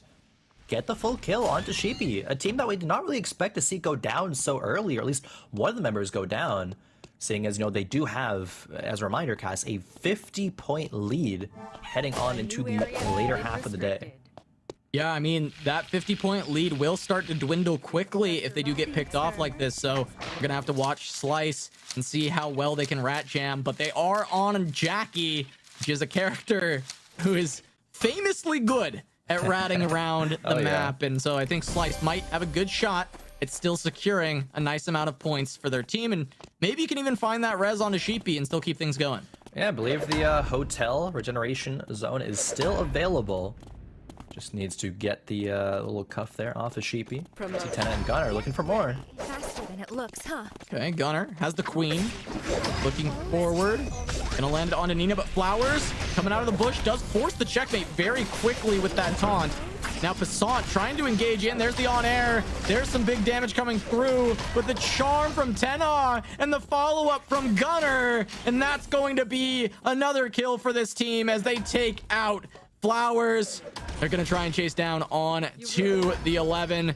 Flowers going to do their best, waiting for on-air to come back up. But there is a queen. There's the stun. There's the knock-up. There's the takedown. And Gunner and Tenha find two more. They do find two more. All of the kills did go over to Gunner. It is still going to be a lot of points, but Tenna not getting any while being on Jenny is a bit disappointing. Still good for that team, of course. Scaz and Ovilee have control over the chapel. Vienna Homecoming still farming up and allowing Homecoming to you know, farm these late game bears on Nadine is big. Vienna also, you know, has both of the kills for that squad, or for that duo rather. Alright, they're just moving on through the chapel, just trying to farm up best they can. But when we look at this lobby here, Krillin, as we have a little bit of downtime, clearly, Gunner and Tenha in a commanding position, right? 4 kills onto Gunner. But are there any other teams that you are feeling like preemptively might be able to find the win? As we see Slice, I think he's just going to run away. So let's continue here with this thought. I mean, who else do you think is favored in this lobby? If Slice is able to get the res off, I think Sheepy and Slice could come back, but I think the later the game goes, of course, Homecoming is just going to scale up higher and higher with these hunt stacks and be that late game threat. Definitely give it to you know, Team Vienna, but can't also count out Team Nikki Taylor. ECU is kind of ran a little bit of a clinic earlier on that on that Camilo performance. I think they could also, but it does come down to who catches who when, right? Is it a bush check? Is it a third-party situation? We see these fights go every sort of which way with that in mind. Yeah, I think so. And I think what we were getting from Slice there is that they were looking for the band to try and get this resurrection on his Slice. And yeah, we are going to get the resurrection onto Sheepy.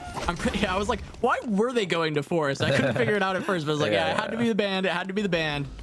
There we go. Slice able to get the rest. So yeah, now they're back to being a threat. Of course, Sheepy is going to be very far behind on just items and such, but they're going to have to try and get that back. Sheepy is going to be well equipped, a veteran of the game, and being able to recollect and get some kind of build online. Yeah. I don't think it was actually super behind there. I think it had most of the build completed. A little res with that at this point, but still maybe a bit behind on the weapon mastery, of course. See Homecoming, you know, at 11. Not actually maybe as far ahead as I would have expected, but still farther ahead than most of the rest of the lobby. Wick does arrive in 1 minute. ECU and Nikki Taylor looking to port, maybe prepping for that one. Still 12 players alive, no rats left, only full duos. But Wick is going to be that big clash, I feel like. Like it kind of has been past couple of games, at least players all around the area kind of trying to wait to set up for it. Rarely the Wick is killed kind of instantly for free. Yeah, I mean, we haven't seen a completely free Wick yet. The one that was closest was Scaz and Ovilee, but they immediately got into a fight right afterwards. So It's been hotly contested this time around, and I think we'll continue to see that. I definitely have eyes for when this comes up. It looks like there's some fights going on around the map. Yeah, we got Melly and Taco getting bought on by ECUN. He's gonna grab another one. ECUN just popping off on this Camilla, and it looks like Melly might be able to just get away because Lennox is very, very fast, but yeah, there we go. Just gonna have to back away, but ECUN still finding even more, and this might be the first free wick of the tournament. Gonna go to Gunnar and Tenha because they seem to be the only ones in Avenue. Everyone else fighting elsewhere. Looks like it. Move on over towards the back of the fire truck, grabbing the rest of that loot. Homecoming still farming on up in the hospital. Subject has been terminated. Oh, Nikki Taylor actually takes out best taco. She was the one who grabbed that kill. That was the earlier saw ECUN and Nikki Taylor going on to that. So the kill goes over to Nikki Taylor, which is big. With that captain's bonus. Still chasing down Melly.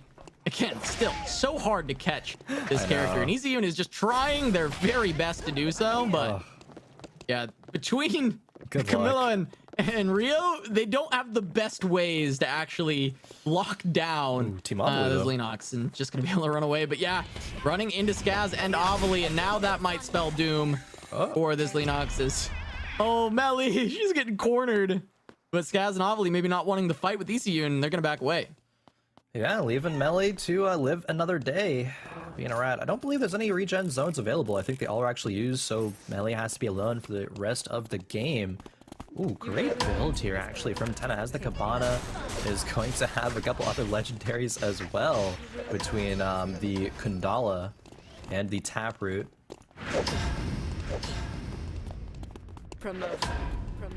Tenha's gonna be doing a lot of damage. Scary, scary build actually. And Gunnar, with how good he is at setting up these fights, this could be the Tenha, you know, pop-off game that they needed. Yeah, I mean, he was talking about it. He was like, hey, I got some spice for the back half. And immediately, look at this. Gunnar 4 kills. Tenha's been setting them up beautifully on this Jenny. Gonna try and find maybe some bit more. Try to look at a Melly. Gets the queen, Melly. Oh my, that gonna get completely decimated. That's so much damage onto the Lennox. But yeah, they do find her in time. Gunnar sets up the queen, gets the stun, gets the knockdown. Tenha able to grab that one? Yeah, Tenha even picking up that kill. Turns out, even when you nerf Adela, she is still a threat, and a big one at that. That burst damage complemented by Tenha was very strong. Tenha gets 1 kill, so some Captain's Bounty, of course, but they're both built up so strong. Gunnar has Cabana as well. The gun by the Taproot. Double Glacial's just in the inventory. Why not, right? Remote Mines so at it. stacked. They are so stacked. It is crazy. Pretty good mastery at this point as well. We already got 14 on Gunnar, 13 on Tenha. Just gonna keep farming that up. See a lot of the support augments coming out of a lot of these people. Yeah. Drone. Yeah. Okay. Yeah. Interesting. Is that might be where the burst came from. Yeah. Yeah. The skill amp amplification, of course, is pretty insane. All right. There we go. Trying to kite away, not wanting to fight against Gunnar. Gunnar and Tenha. Go onto the Bears, just continue to farm up that mastery. Gunnar's level 17 at this point, which is pretty insane for this game. Big. Considering Tenha only at 14, and you look down the line, and the closest person is Homecoming on Nadine at 16, and normally we're used to the Nadine being the one that's like very far ahead of everyone else. Yeah, the fact that that's okay. Now Homecoming is 17, so at least they're tied, but still huge for Team Tenha with Gunnar there. But now everyone's accumulating in the Avenue area. Just a few zones left.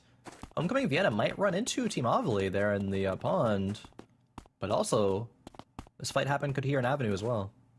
Yeah, a lot of teams converging in the Avenue, and again, a lot of times when this happens in duos, we end up seeing no action instead of a lot of action when it's a lot of teams, because they don't want to get caught by the third party. Usually they find out that there's more, but Gunnar, with the wick buff, is like, hey, I got a queen. I'm coming for queen. Trying to take down Nikki Taylor, jumping in with the castling. See if the checkmate follow-up comes through yet. I think he's waiting for Tenha to get some CC down, get some setup as ECUN going back and forth, trying to get the healing through. But Gunnar just going to take down Nikki Taylor immediately. And now it's just ECUN trying to pop off, dodging so many abilities. He's on to Tenha. He might get the down. He tries to take him out, but barely surviving on the side, and Gunnar takes down one more. ECUN gonna fall, and now Sheepy and Slice are here trying to find the bits and pieces, the scraps to pick up. Yeah. But Tenna oh doesn't my have the god, that was passive. so close. Yeah, Ted doesn't have the passive. The play dead was utilized, but immediately turning Rack around onto Sheepy, forced to even ultimate away in the lead Dylin. They do not want this fight. This is Gunnar and Tenna's island here. Lumia Island is literally theirs. Everyone else is just living in it for now. Yeah, I mean, the play dead barely keeping Tenna alive. ECU trying so hard to find that kill. And now Gunnar still wants this fight. He's so strong right now. There's the checkmate coming through onto Sheepy. They're trying to turn it on to Tenna, but Tenna kiting it out very well. Has the peel for themselves, as well as a lot of good damage follow-up. And Tenha, the secret sauce has been very, very good, as he alluded to this pick before coming into this round, and it's paying dividends. They're already at 8 total kills. It's still a couple more players left in the lobby. Oh yeah, I think Gunnar's inventory got even more insane. It is now holding a Cabana as well as 2 glacial shoes, because he's wearing the Queen of Hearts. I think he actually picked up there. So getting the build even better. 8 kills now for Team Tenna. They could break the record of top kills that we've had so far. I think the record is 10 between Vienna and Homecoming, game number 1. But could even bring that one up even further. All right, Gunnar and Tenha still having a little bit of wick buff, but it's about to run out. They do have control over the hospital, which is the final zone for now, but they will not have this wick for the end of the game. Yeah, it feels like they've built enough of a lead that it might not matter, and they do have a couple remote mines to set up in the final zone. Right now, they are cornering Homecoming and Vienna. We see the 17 mastery on Gunnar and on Tenha. They are so much stronger than everyone else in the game. Homecoming the closest at 16. We see Vienna at 10. She's not doing any damage compared to these two. It's all going to be on the Nadine, and Vienna to set it up with the crowd control. But Gunnar moving in, looking for the queen, gets the stun. Tenha with the follow-up. There's so much damage. There might be a parry, but it's not enough. There's the checkmate. That's one down already. Homecoming not even able to trade enough back. Tenha trying to dash in, get some more CC. The remote mine coming out. Homecoming grabs the kill. Now he's trying to turn it on to Gunnar. He's trying to kite through, but he gets hit by the knock-up. Now he gets the knock into the wall, trying to trade a lot of damage, but he moves out of the bush. Gets the camera down. The squirrel trap, actually. Get vision. Trying to find a little bit more onto Gunnar. It's a snipe, but he's not able to stop the res. Tenha's coming back up. Homecoming's not going to be able to find the revive, and now he's zoned out off to the side. Scaz and Ovilee pick up Slice on the backside, doing some rat exterminating. And maybe they can look for this third party, because Gunnar's still low. Homecoming's still keeping them at bay, sniping them down with these arrows. Yeah, I thought for a moment Homecoming actually might have been able to make that play happen, but has no way to interrupt the res, of course, with the crossbow skill already being down. And now Gunnar and Tenna are going to re-engage. Homecoming has nowhere to run. There they go. But he is just pounding damage into Tenha. That is so much damage coming out of this Nadine. Great micro. Now trying to cut away. There's the checkmate. One more snipe. Not going to land it. There's the play dead. That's going to prevent Homecoming from getting that kill. Maybe he can find it. 5 seconds left. No. Tenha and Gunnar picked that up, but whew, he's looking clean on that Nadine right now. Yeah. He's warmed up. He's warmed up for sure. Certainly tried his best there. That was some good Nadine play. However, of course, it is the 1v2. Now we have our final 2v2 happening here between Team Tenna and Team Ovilee. Team Tenna could make this a 12-kill game, Casanova, and it's looking likely, especially considering how far ahead they are, but they don't have control of the zone, and spark bombs are here for Ovilee and Scaz. Yeah, they've been able to put together some of these, and now we get a big taunt from Ovilee to set that up. The checkmate coming through. That is going to clip Scaz. That's a lot of damage. Scaz not having much timer, but he might be able to get Gunnar down. Gunnar falling very low. Tenha as well. Scaz only 3 seconds left, and Ovilee's about to fall down, but now he can dance. He can reset the fight and start to heal up. There's the remote mines being placed down by Gunnar and Tenha. Tenha might be the first to fall. Trying to fall very low, and that is going to be a takedown. Now it's just a 1v1 between Scaz and Gunnar. Ovilee also fell in that fight, and Scaz only has 2 seconds remaining on the timer. Gunnar going to come forward, find the crit. That's going to be a 12-kill first. 8 of them going to Gunnar, but Tenha was saying he wanted to win some games. He wanted to pop off. Swaps over to the Jenny and does just that. There we go. That is the pop-off that Team Tenna TV needed. 12-kill game, breaking that record. I almost thought that was going to go the other way to Team Ovilee there for a second. Ovilee with the mastermind, mind games, throwing out the white flag and then letting the double taunt actually right after when they got into the zone. Props to Ovilee for that one. Almost making what I thought was a, very unlikely win almost into one, but no, it wasn't to be. Gunner 62 winning the final 1v1 takes game number 4. Yeah, the white flag to double taunt combo, a pretty strong one out of Ovilee. And hey, you know, the VTuber buff may be big for her. She swaps out that little piece of paper, and suddenly we see signs of life from Ovilee and Scaz. But speaking of signs of life, speaking of that round, we've got some round 4 highlights, Kron. Go ahead and break down some of these key moments from this round 4 match. Oh yeah, this was a big round for a lot of players, and it was, of course, still big for Slice and Sheepy. They needed to maintain this lead, but ECU, we don't see the Shuichi, but I think that's okay. I mean, Cass, I wonder if you're still okay with it, because we saw some good stuff there. Hey, I got a new character I got to try out, you know. It's looking kind of, he's looking kind of cool. He's looking kind of clean. But this combo was insane. Tenha setting that up beautifully for Gunner, and just a lot of damage coming out.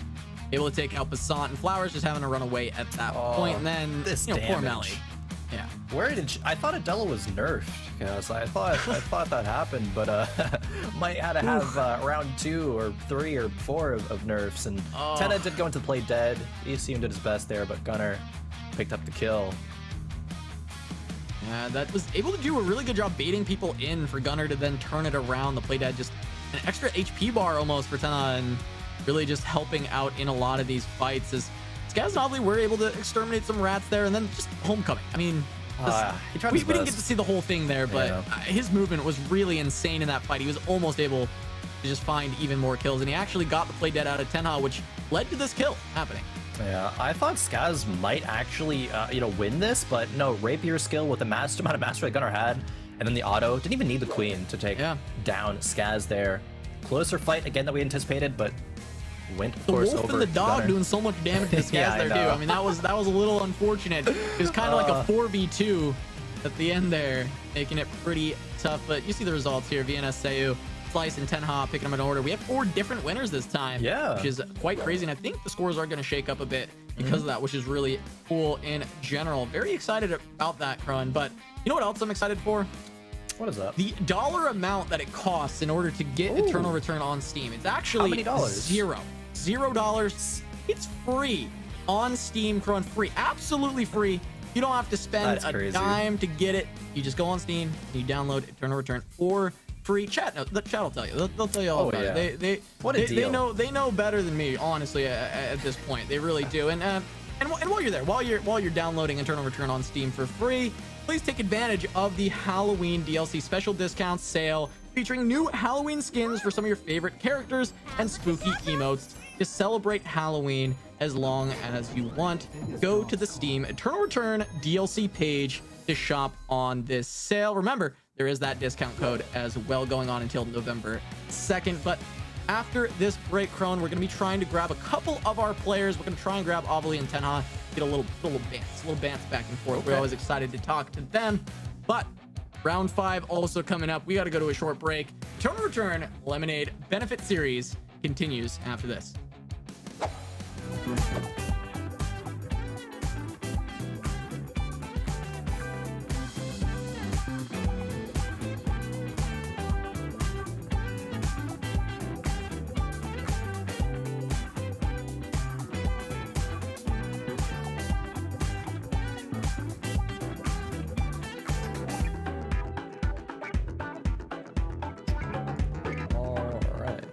Also,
Welcome back, everybody, to the Eternal Return Lemonade Benefit Series. I'm Casanova, joined by Krillin.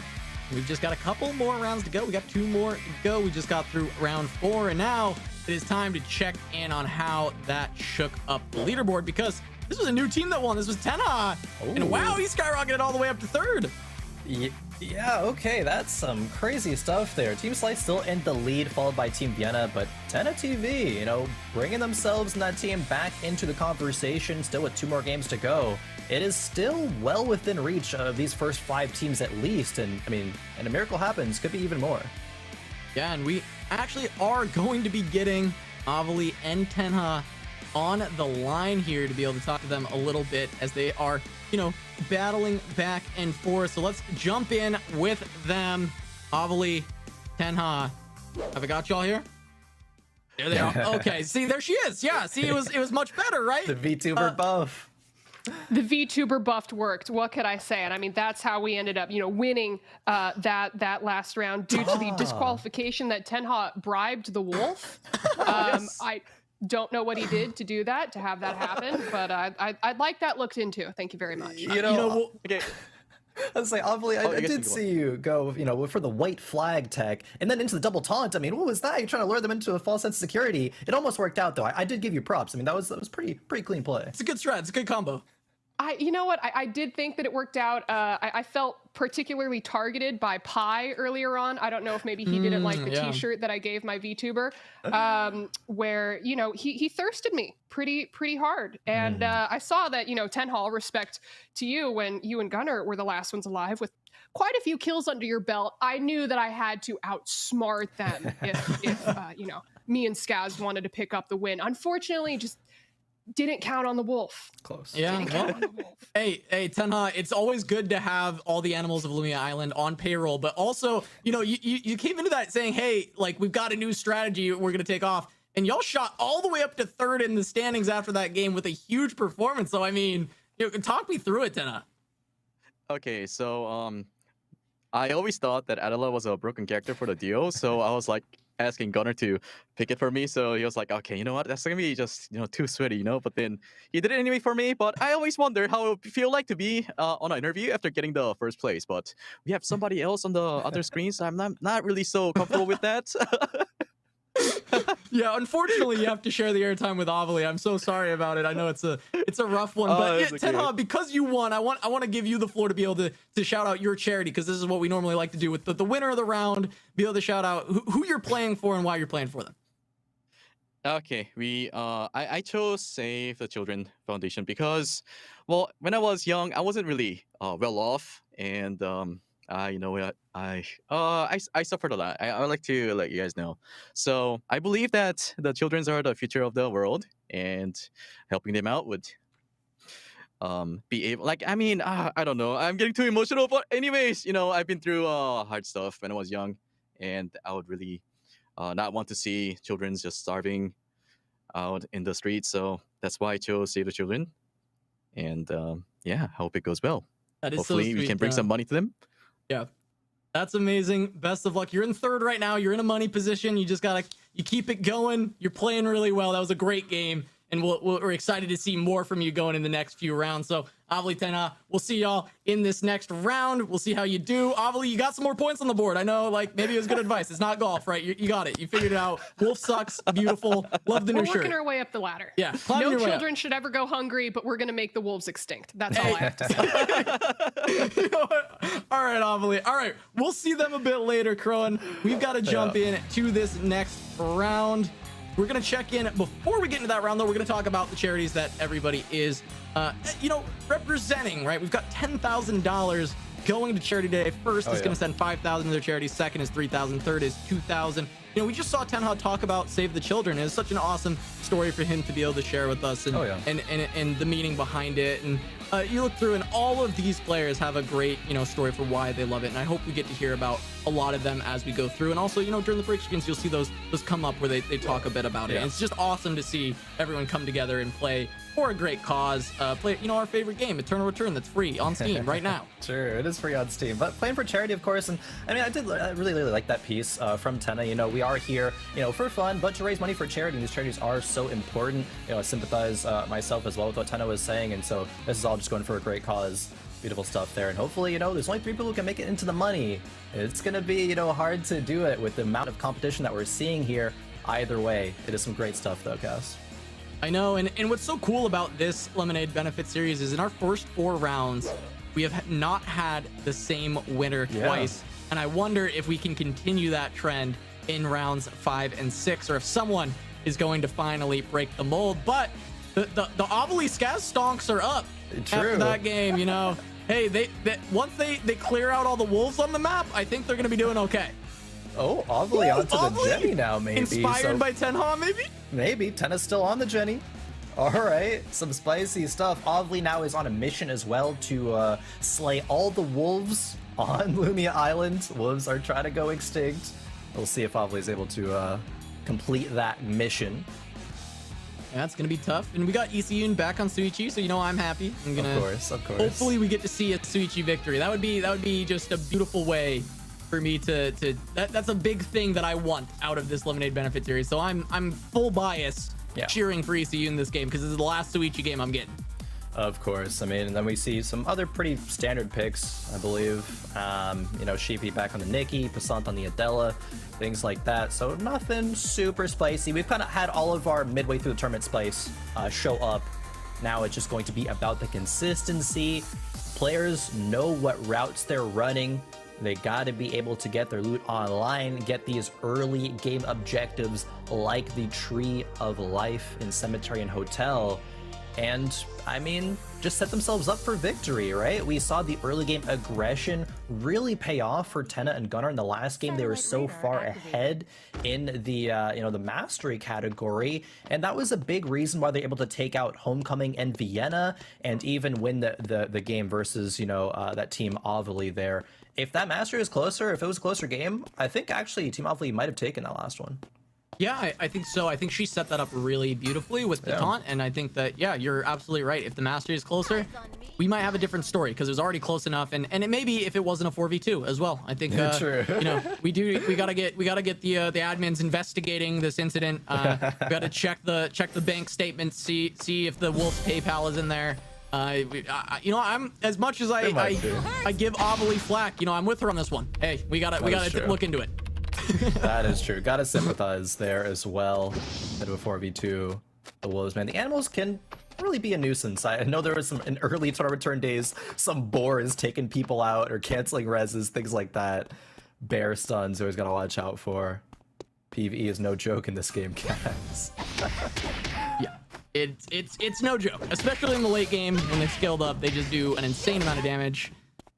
You ever get double stunned by bears when you first started playing the game? Oh yeah, I think we all have gotten at some point double stunned by, you know, those pond bears, maybe the dock bears as well. Yeah, when you just first start playing the game and you're just like, yeah, I can probably farm this, and then you just get clapped. So like, okay, all right, well, maybe not. Regret. Maybe we can't do that one. And so yeah, the wolves just as powerful. They just don't stun you, so they'll be smacking you down in that late game. Passant back on the Adela, so another opportunity for Flowers and Passant to have a really breakout game. Definitely. I mean, I think it's coming, right? It must, right? We've had different winners every single game, so it's just a matter of time until it is Captain Flowers and Passant. I mean, they've done so well for parts of the game, just couldn't quite make it to the end to be that first place victory. Melly as well back on the heart, one of her favorites, I believe. Yeah, she's been moving around the character list today. Yeah. Definitely trying to find something that sticks, something that works best for her and Taco. And Taco actually over to 11 this time, which is a bit different. I don't think she's been on that character yet today. So this is something new yet again. Didn't like the Rio as much last time, and gonna move on to another 11. They're multiplying at this point. Yeah, Ever's just getting a little lub tap to slice. It runs on by. Hoven completed. Same with the chess piece. Looking for some more items, of course. Forest might be a bit of a dangerous zone here as Team Slice is trading, some items. Tenna. All right. Almost going down. Yeah, Pi has just been bullying people in early game. Like, of course. This has been a running theme for Pi. That is on the Aya's job. Aya, And the on the Nathapon. Nathapon. He's just been shooting people blam blam or click click, and that's been all that has been going on for Pi in the early stage of these games. Oh yeah, and he plays for that, right? But the thing that we have to keep in mind, right, with Pi playing for that kind of style, he might get 1 or 2 kills, but doesn't really seem to propel Team Psycho up as far as they need to. Psycho oftentimes seems like it may be a little bit behind still in the early game. iHeartPie is not able to really carry out that lead well enough, but maybe this time will be a bit different. I know we did see iHeartPie in a late game square just a couple of games ago. Did have a very, very strong item with the Blackfire Cannon, right? Needing the Tree of Life for that one. Definitely gonna look at that again. So. He's got a Tree of Life, yeah. Gonna look for that soon. Needs a lighter. And we can make that one. All right, Nikki Taylor. Last game she was able to avoid this, and this was her fear. She said this was a problem that kept happening. She's just getting found in the early game. One more auto melee. Snipes are down. Nikki Taylor taken out. See if ECU can find the revive, but she just has not had a great time getting that early loot going through. When we've seen them make it towards the mid to late game, she was looking all right, but it's just this early game that she's having a tough time as we get a big combo, a big taunt, and there's a checkmate coming through, but Slice able to jump away, and that should mean that Sheepy and Slice get out of there without actually suffering a loss. Just not a great fight for them. They don't want to be there. Yeah, but now Scaz maybe doesn't want to be around. Maybe does. I mean, trying to get the meteorite for their own team. Psycho and Pi standing off, but Sniper Eye in the situation is very, very good. Yeah, it's still early game. A lot of blam blams coming through as Taco now very far behind on level 6, just levels up to 7. Flowers trying to find that kill. ECU actually ports in, maybe looking for a steal there, but now it's Vienna and Homecoming coming in on the third party as Taco was the first to fall, and now Melly is in trouble. Might end up going down. It looks like Passant and Flowers just walking away. Maybe Melly is escaping though. Does have a really good escape paths in the cemetery with the heart trying to jump over the wall with the flanger, but does actually get caught there by Vienna and Homecoming. Does go down. 1 kill over to Vienna. Captain's Bounty, of course. Gotta keep that one in mind. But for Melly and Best Taco, this is the game that they needed to start to climb back up in the standings. They're not going to get the opportunity, however, by dodging the bear stun. Feels good, man. Outplaying the PvE. Feels good, I'm having a very hard time casting every time we see Vienna on screen. She's still holding a knife. Oh yeah, I feel very spooked. Yeah, just kind of maybe cover that one up. Put the sticky note there. You know, we gotta. You're good point. I gotta get a sticky note in the corner. She is scary. It was especially scary in game number 1, right? And I think we've been waiting for that same performance. And it might be time now, especially with the knife buff coming through. I mean it's frightening, and she already has a kill with it this game.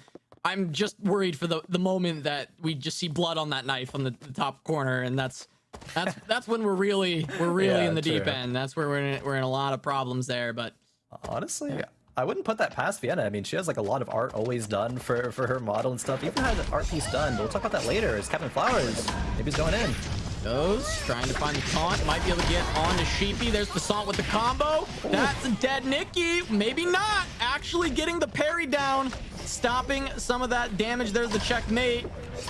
Slice a little bit too soon on the parry of his own, that time from the sword skill, not just the natural ability from the Nikki. But fact is, they look like they might be out. Passant trying to find the stun. Looks like Sheepy trying to go back in, but at this point, barely surviving. Sheepy gets away, and Flowers and Passant, no dice. Not gonna find any kills. Maybe not. They're still chasing. I thought Passant might have caught up and closed the distance with that pawn knockup. It was beautiful. I think that's something that separates, good Adele players from great Adele players. We're able to get that pawn stun and then chain that into the queen for the most CC possible. And especially when you're chasing somebody, that could be the difference. But maybe Sheepy and Slice want some more. Ooh. Yeah, I mean, no checkmate. No calorie cyclone. The song goes over the wall, but that's leaving Flowers there. Gets the taunt. There's his on air. He gets out. All right, they're out as well. Trying to wait for their cooldowns, but they're going to eat a lot of timer. Not going to be a huge deal yet, but it can matter a lot in the late stages of the game. All right, Alpha being taken out by Pi here in the factory. Going to see Psycho in the area. Not quite helping, but that's okay. Probably can take that one down easily enough. Get that mithril. Maybe get an item for Psycho. Slice and Doubters need to wait for their ultimates. Ultimates are a big part of their, you know, engage tools and their fight sustain, but Doubters, face checks, but we've seen this before out of Vienna. Will it work as well? Because it looks like Sheepy's already down. Flowers still has some HP. On air, he goes back in. There's the parry, there's the checkmate, but that's not going to land any damage. Passant trying to find the stun. Does get one with the queen, but now there's Isiyun. There's Suichi. Is he going to find more? He goes in, gets the bottom lines on through, and he's going to pick up one kill. They're not going to be able to find much more, but that's one kill for Isiyun, and they're going to try and pick up all the loot from Flowers and from Sheepy, and they have taken out the team of Sheepy and Slice. So once again, falling a bit early, not going to be able to get that lead extended. In fact, the gap will close. Tenha falling very low. There's the play dead. Only 10 seconds left on the timer as Gunner's trying to go through and pick up a kill on Vienna, and that's some burst damage coming through onto the Nikki. She goes down, and Homecoming in a 1v2. Gunner on the Camillo might be able to chase this down. Not going to find Homecoming, but they'll take that. It looks like Vienna got a little bit baited by the play dead there. She went in and used a couple of abilities and then just got taken out immediately. Great bait there by Tenna. I mean, right? Still being so low, but pressing forward. Homecoming will be without a teammate for now. Perhaps able to get the res off, but we're going to have to wait a little bit for that to happen. Pirate Pie and Psycho in the area. Some number 11 combo meals cooked on up. And we're ready to fight. Hard Pie and Psycho trying to pick up a little bit of the loot there, move on through. I mean, Pie is in a very good position, right? He's incredibly strong at this point. Yep. Gonna start sniping away, looking for the tree. He just wants another one, right? Making sure no one's capping the tree or collecting the tree right now. And then a lot of vision, right? We see all of those recon drones scouting out the bushes. Pie's gonna get this tree, able to make another Tree of Life item. A survivor Already made the Blackfire Cannon. And Captain Flowers is going to be back here with Passant. Yeah, we'll see if Homecoming can get Vienna as well. Trying to work towards those resurrections, trying to make sure that they can scale out in this game. They need some points at this point because they don't want to get into that last round down too much where they're forced to have the biggest pop-off ever to win. They want to be in striking distance for sure. I mean, we know that can happen, right? We saw it last time in the last Limited Benefit series where Verse and Misclicks took that one with a pop-off game 6. We could still see some pop-off games, right? We've had the winning team be different every single game. The potential is there. Homecoming even brings back Vienna. That team is going to be a big threat. Homecoming taking a lot of timer for this res. Ooh, yeah. Gonna be down to about 5 seconds left. Almost 4. Oh, immediately runs into Scaz. I mean, we'll see if this fight can come through. Might make it all worth if they can pick up some kills here. Homecoming might be looking for the hook, trying to get in range of Ovilee. We'll see if she can dash out of the way when it comes to it because he is faster. There's the dash already. A lot of move speed for Ovilee. Oh, a lot of teams. Big view. A lot of teams here. Tenha, they're turning on to Ovilee. A lot of damage from Gunner as well. Ovilee is stuck in a very rough spot. Does go down. Looks like Vienna was the one who picked that up, actually. That's big. And there's a hook. Hook lands. Vienna with the follow-up. Tenha very low. Trying to turn it around. Gunner pumping out the damage, but Tenha is incredibly low. Just going to push them away. Now a Verse on the back line. Gets the play dead out and gets the fear on to Gunner. The Omens are through. He picks up one. Tenha not going to have much more. Homecoming going to try and come in and get that kill to steal it away. No Omens. They might be able to look for this fight. Scaz off to the side, trying to look through, trying to find Ovilee. It looks like Homecoming and Vienna are just going to try and kill these two and grab the items. I think this is really smart as a Verse and Sayu go after Tenha. Oh, nice sidestep by Tenha, but does get rooted by a Verse. Tenha goes down. Tenha falls, a Verse picks that up. The loot probably just going to go over to Homecoming and Vienna on the other side as they do just beat up those pinatas on the ground. Yeah, bunch of loot pinatas there. Some more action. Is he in? Onto a Verse. Oh, he's really smart. He moves around. He actually gets there with the bottom line. There's the ultimate, the Ruthless. He's got dashes. He's got 2. He should get a Verse here. He gets 4. That's Isiyun picking up a kill. Onto a Verse. Sayu, I think, getting picked up on the other side. Yeah, she's going to go down as well. To Vienna and Homecoming. A subject has been terminated. Sayu goes down. Oh man, so much third-partying happening right now. See Ovilee, of course, just cheering on Scaz at this point. Ovilee did go down. Not sure if there's any regeneration points still available. But what is available right now is going to be Wick Line coming up here in the Avenue. So more action. A new area. Yeah, we're just staying there. We're just staying in the Avenue, it seems like. That's just where this entire game is going to take place. Yeah. That Wick, I mean, it feels like Homecoming and Vienna have good control on that area, but I'm not sure where they're going to go from there. Well, there is I know one we regen see point. Yoon and Nikki Taylor still over there. There was still one regeneration point left in the It's for Ovilee. hotel. Scaz found it. Yeah, Ovilee's back. Eating some timer, but that is okay. Wick, I don't believe, was started yet. No, there was camping. Just, yeah, you see Nikki Taylor looking to catch someone out. A lot of bush camps utilized very, very well in these tournaments. Oh, maybe just a wall camp. He might not check that. As we have the Wick going down, I'm not sure if the fight's gonna happen. Yeah, Passant got engaged on. He's almost instantly down as Flowers trying to peel. Oh, that big. was so much damage already. There's the jump in from Scaz. He's trying to keep it going. He might be able to find Passant. One more auto. He gets him. Ovilee trying to get in, trying to take down Flowers finally. This rivalry has been very one-sided over the course of these two tournaments. And this time, Ovilee will be able to take out Flowers. Scaz picking both of them up. Homecoming's down on the other side of the map. Yoon facing off against them with Vienna. Trying to run in. Yoon might be able to catch up here. He does get the dash in. Should be able to pick this up. He's got the bad face to try and get a dash forward. Gets the reset. Goes in. There's another kill.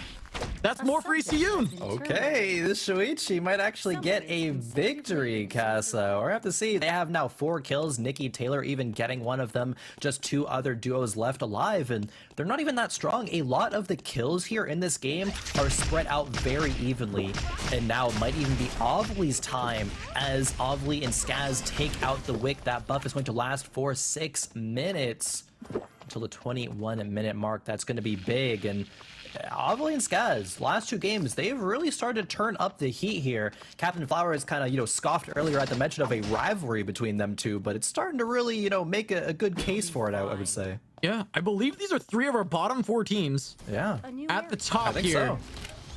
And we are going to get a new round winner for sure. So 5 games, 5 different winners. Because none of them have picked up a first yet. True. Yoon primed to grab the first Shuichi win that I think we've ever cast, if this happens. Yes. We've cast a lot of Eternal Return at this point, and this may be the first time a Shuichi ever wins on screen, and I may have jinxed it. I'm so sorry, Yoon, please. You probably did. Please. Nikki Taylor getting sniped out. Blam Blam. Coming from Pi. Oh. There goes Yoon. Going in, he's got the bottom line, a lot of damage. He's got to get onto Pi, and he does. Where's the bad faith coming out? And one more crit, the big damn coming down from Yoon. And now they just have Psycheo left. They should be able to grab this one as well. The Shuichi dream is alive, and Nikki Taylor picks up both of those kills. That is a lot of points for this team. A lot of points, a lot of mastery, a lot more in their favor now, leading into this final standoff between Team Nikki Taylor and Team Ovilee. Smart bombs in Scaz's inventory, but they're not really in position right now to start setting up. Team Nikki Taylor knows that Team Ovilee did pick up the Wick, so we probably should be playing the game of cat and mouse here for the next several minutes. Might be a bit of a lull in the action, so I want to take this time to kind of talk about what we might be seeing in terms of how this next fight is going to transpire. It needs to come off, I think, or start off with Scaz, right? Getting a double taunt, but Yoon, of course, is going to know that and not stack with Nikki Taylor. But even if they're able to get one, both these test subjects from Team Nikki Taylor are rather squishy, so they could get bursted by Scaz and Ovilee. Yeah, all eyes are going to be on the Shuichi. If he can get the damage, pop Ovilee's play dead very quickly. That's huge. Nikki Taylor will have that sustained damage to be able to eventually get through this 11. Just need Yoon to stay alive for as long as possible. Keep the pressure on so Nikki Taylor can free fire. Yeah. Oh. 14 and 15 mastery. Actually, Nikki Taylor being higher than the pro player, which is generally not what we see in these events. And Nikki Taylor also had the Mithril Quiver online, and that's like a super, super good real item. Uh-oh. But the bush camp. Yoon. He does check it eventually, but the double taunt from Ovilee, the kite back from Nikki Taylor. We'll see ECUN trying to pop through, get some damage, but Nikki is down. Can ECUN pull this out? He's got a big combo there, trying to start to turn it around onto Scaz. He's having the kite out. There's the taunt. It is going to land. There's all the damage. ECUN trying to stay alive, but the face check is going to cost them. I don't think he can make it, and Scaz and Ovilee are going to pick up a first place in this game. Ovilee popping off there. Look, she throws the V2 model up into the camera. She knows she got the V2 buff. She's absolutely ecstatic right now, and that is big. She's losing it. Actually, they find the win. Ovilee, the VTuber buff coming through. Suichi fans in shambles. That's me. I'm Suichi fans. I'm in shambles. But still, it's hype to see Ovilee after starting out in last place, having 2 great games in a row, picking up the win here in round 5. And I mean, these scores are going to be really confusing because that was the bottom of the table, taking the lion's share of the points in this game. And so this whole lobby might be within striking distance of one of those like home run games that is just an insane amount of points, kind of like the one we saw at the start of today where there was like 60 points scored for Team Vienna. Yeah, and even if it doesn't net them a first, right, they pop off game, even if it gets them into the top 3, right, that's still a couple $1,000s at least earning for charity. So I think this is probably the most impactful final game that we have ever cast in Eternal Return, Casanova, especially with how this day has gone out, you know, a different winner every single time. This is competition kind of at its peak, and I think it's amazing that we get to see it. It's quite a treat. It's going to be super close. And before we check in on that final game, let's go ahead and take a look at some of the key moments from that round. And Crone, why don't you go ahead and break some of these down for me? Oh, yeah. Oh, man, it was the face check. You know, it worked out for Vienna the last time. It wasn't quite working out for Sheepy and Slice on this one. Slice did get the counter kill onto Captain Flowers, but a great queen stun. But then ECUN and Nikki Taylor came in, and this was the start of a great run from ECUN and Nikki Taylor. Absolutely amazing stuff. They really, really needed this to get online. Narrowly didn't win the game, however, but still able to get some good points. Yeah, and Ovilee able to get away for a bit there, and then we just are gonna look here at a verse, picking up Tenha. And you know, Flowers, we've seen this fight a couple of times, right, Kron? We've seen Flowers versus Ovilee. It's normally gone Flowers' way, but this time, Ovilee and Scaz are able to pick it up, and I think we might end up having you know, those two, well, you know, I was gonna say rivals, but I know Flowers will dispute that. I think we're gonna get them on the line here in a moment, Krillin, and be able to talk to them as we see these final last few replays wrapping up. Ovilee and Scaz taking a victory. Is this Ovilee's first W in a Lemonade Benefit Series game? I think it is. She has scaled up into this point and able to get the second place last game in the dub this time. Ovilee, congratulations. What do you look real nice, real comfy, real smug right now. What do you got to say about this one? What can I say? I told you it was the VTuber buff. I just had to, you know, slightly alter my outfit as it is Halloween, and of course I was going to take it home. Flowers, no hard feelings right there, bud, right? Like, broken clocks right twice a day. Bing bong. Congratulations. No, I'm proud of you. I'm proud of you. I didn't think you had it in you. I am proud of you. Thank you, Flowers. I'd like to really throw a lot of props to Scaz because Flowers knows this, but I don't think you guys do. I have been sick for this entire week, and you could probably still hear it. I'm blowing my nose in between, you know, building items, and today is the first day that Scaz and I could actually speak with each other because my voice was completely gone. So this is the first time we're officially playing together, and he still puts up with all my crap and is like totally carrying us to these victories, besides my VTuber avatar. That's all I gotta say. Of course. Scaz is an absolute gem. I mean, you're running it back, right? You had a very rough start. We got that mid-set interview, and suddenly, you know, turned on the gas. I mean, Flowers, are you worried that Ovilee might catch up in the rankings at this point, or you think you might be able to run away in this last game? But my game. I'm not going to lie to you guys. My burger flipping hasn't been great today. I've flipped some of these burgers on the ground. I've thrown a couple of them out the window. The burgers are not being flipped where I want the burgers to be. So I'm not focused on Dr. Anime or whatever Ovilee's cosplay is. I'm so sorry, Ovilee. I have no idea what the hell you are. I'm not focused on nobody else but me right now. I got to get in my own brain and my own burgers and cook up trouble. All right. Well, we'll see if you can flip I think he's these scared. cheese side up Flowers going into this final game. See if you can bring it home. Last time you had a commanding lead and then a verse swept in and stole it at the end with misclicks. Maybe you can do the same this time around and steal it away from the top of the table. But we are going to be jumping into that final game. So thank you two so much. We'll see you all in a moment after we get you into this game. But round 6 coming up, Crowan. We're getting into that final game of the day. A different team has won every single time.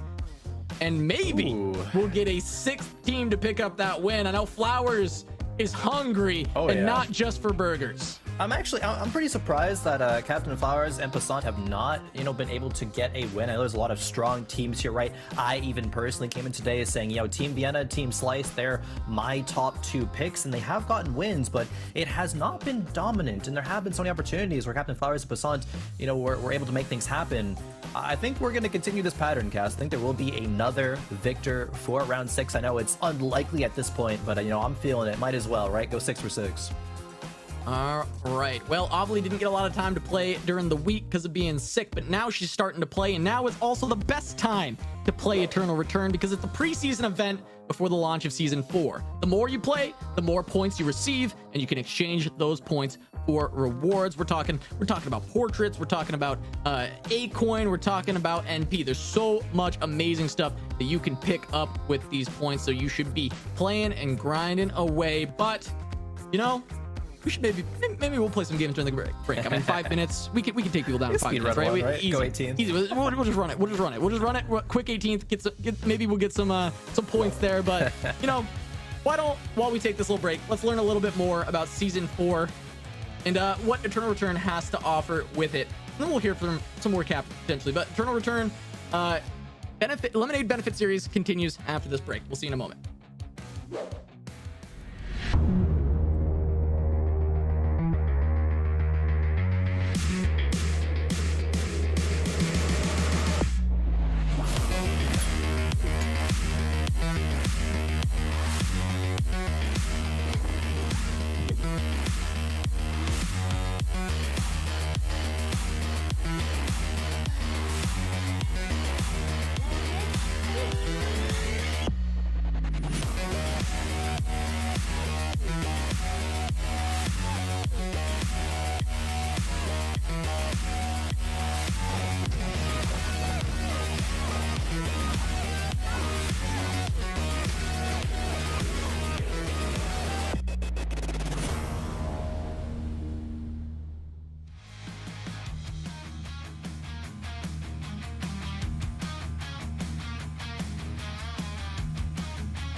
Welcome back to the Eternal Return Lemonade Benefit Series. I'm Casanova, joined by Crone. And Crone, every time I see that video, I'm just like, I get stoked to go play Eternal Return. And actually, I've been told that I need to tell you something, and just you, because chat already knows. Their chat's really smart. Chat actually biggest brains. Their brains have so many wrinkles, and they are incredibly intelligent. And I love chat. But for you, Crone, I need you to know that you can actually play Eternal Return for free. You can download it on Steam for free. Actually, $0. Doesn't cost you anything, and you can play it. So I know you were hyped to play it after that video. I'm very hyped to play it. And you can actually get it for free on Steam. So I just hope that you now know that, and you can go do that. And while you set up that download, we're going to go ahead and take a look at the leaderboard to see where everything shakes up before our final game. All right, taking a look at the leaderboard while Eternal Return is installing for free on Steam. In the background, we see Team Slice in first place, 162 points, but not too far behind is going to be Team Vienna.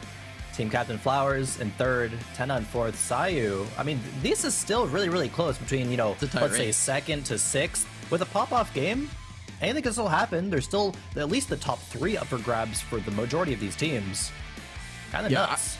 I would say the money is wide open, right? Like getting to at least that third spot is, that's like 3 through 7th all have a good shot at making it there.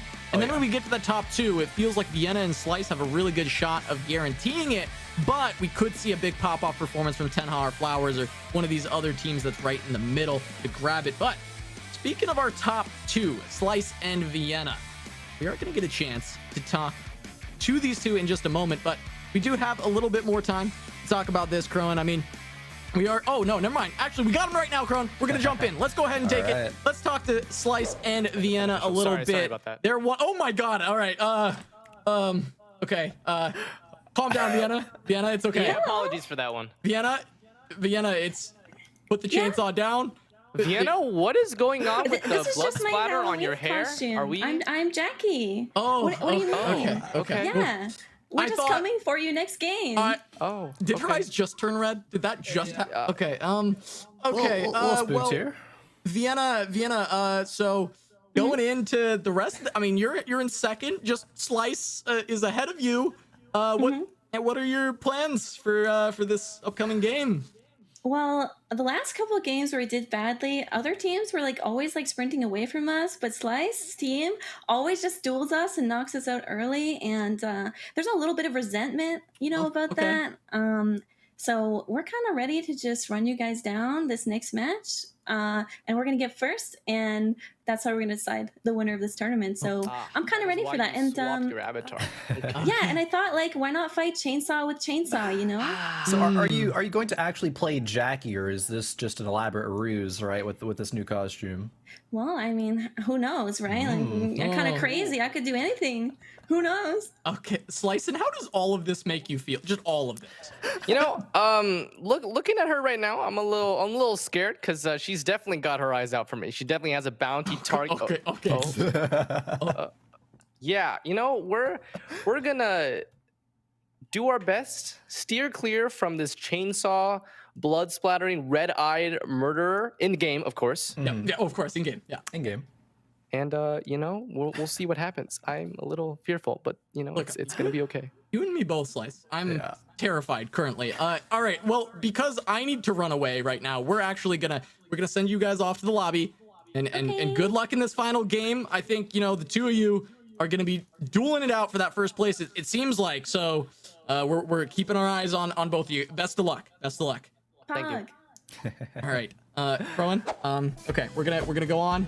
Next, I needed to get out of there. I honestly was half expecting Vienna to disappear from her frame and appear in Slice's frame, and I was very worried that was we had to get out of there. We had to get out of there. Actually, an assassination about to happen, and probably one that's about to happen in game. I don't think Vienna's actually gonna play Jackie here, but it was a nice intimidation tactic. They were saying Slice was running, at my team, taking us out, but maybe now with that intimidation tactic, Slice will be running the other way, away from them. And maybe Vienna Homecoming can pick up another one, get some kills in the early game. The knife was there. We were talking about, maybe there'd be some blood on it. There was just blood all over the hair. It was just everywhere. I'm not convinced that blood was fake. I'm not sure. Vitamin Real, I'm not sure yet. Gotta check that one out. Maybe. I'm worried. I'm very worried. Vienna, you know, yeah, we're just that's that. We're gonna jump into character select now, Kron. Yeah, maybe a more comfortable place for us. We gotta forget about what we I'm saw. gonna go into my having shell. Some nightmares. Yeah, you go into your shell. Maybe you're a turtle, another aquatic creature or something. You are still the fish, which you're still kind of insane for. I gotta. You know, you do you, man. We're gonna look at the champion. I gotta get out of there. Or character select here. Not really too much else spicy coming in. We see Isiyun back on the Camillo, so that really pop off. But actually, one thing that I almost missed: Gunner62 playing the Chiara. Not something we've seen from him so far. Okay, that'll be interesting with the Jenny. I feel safer here. Actually, this is better.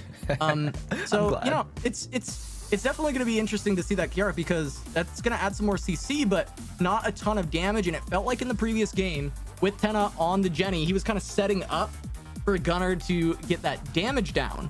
And going for Chiara, I mean, you know, she's got some burst, right? But yeah, it's not the first character I think of when I'm thinking of like some big burst damage to follow up on some crowd control. Yeah, it's not really even like the fifth character I'm thinking of when I think of it does depend on the builds, right? There's still like that tankier Chiara build that I think actually I was seeing Gunner maybe ask Sheepy for a bit of advice here on this build. It involved a Red Panther, which makes me think it's going to be a bit more of that amp, you know, just tankier build to allow his partner, you know, to be able to Tenna, excuse me, to be able to get all that damage out. I think there's potential it could work out here, but we'll have to see as we are loading on into our final game of the day, Casa. Such intense action happening thus far, but you know, still anything can happen in this last one.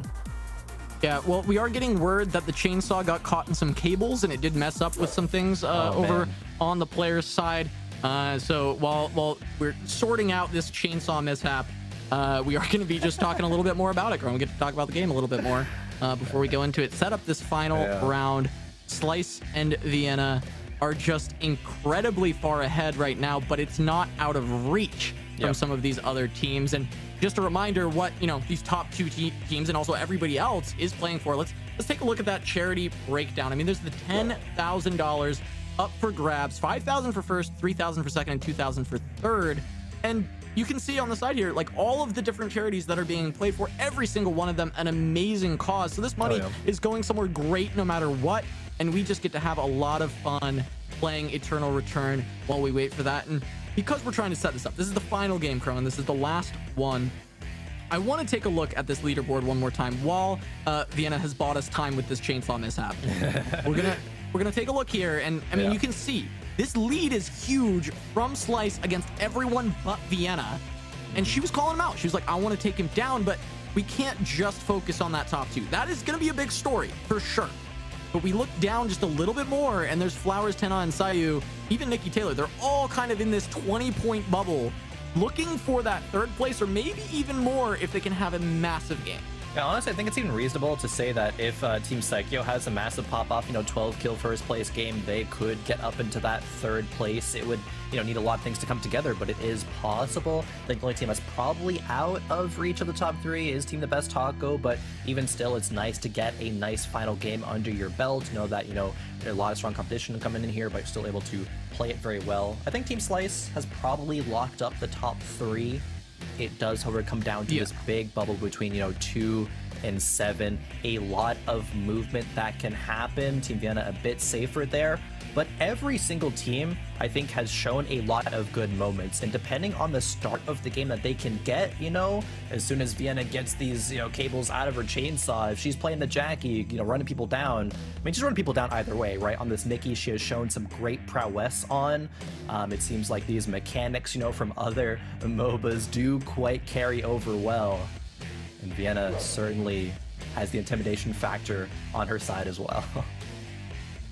Yeah, I mean, it's very crazy that this is coming down to this once again, because we do have a situation where we think that it's fairly locked, because this is exactly what happened in Lemonade Benefit Series 1. Is like we think it's pretty locked on who's going to be near the top, and we were right, because they ended up in second and third. They were locked for the money, but Averse and Misclicks rose from like 5th all the way to first with a big 12 kill banger. So it's still definitely possible that we can see some movement out of the, because we got like a 2 through 7 here. Out of this kind of cluster.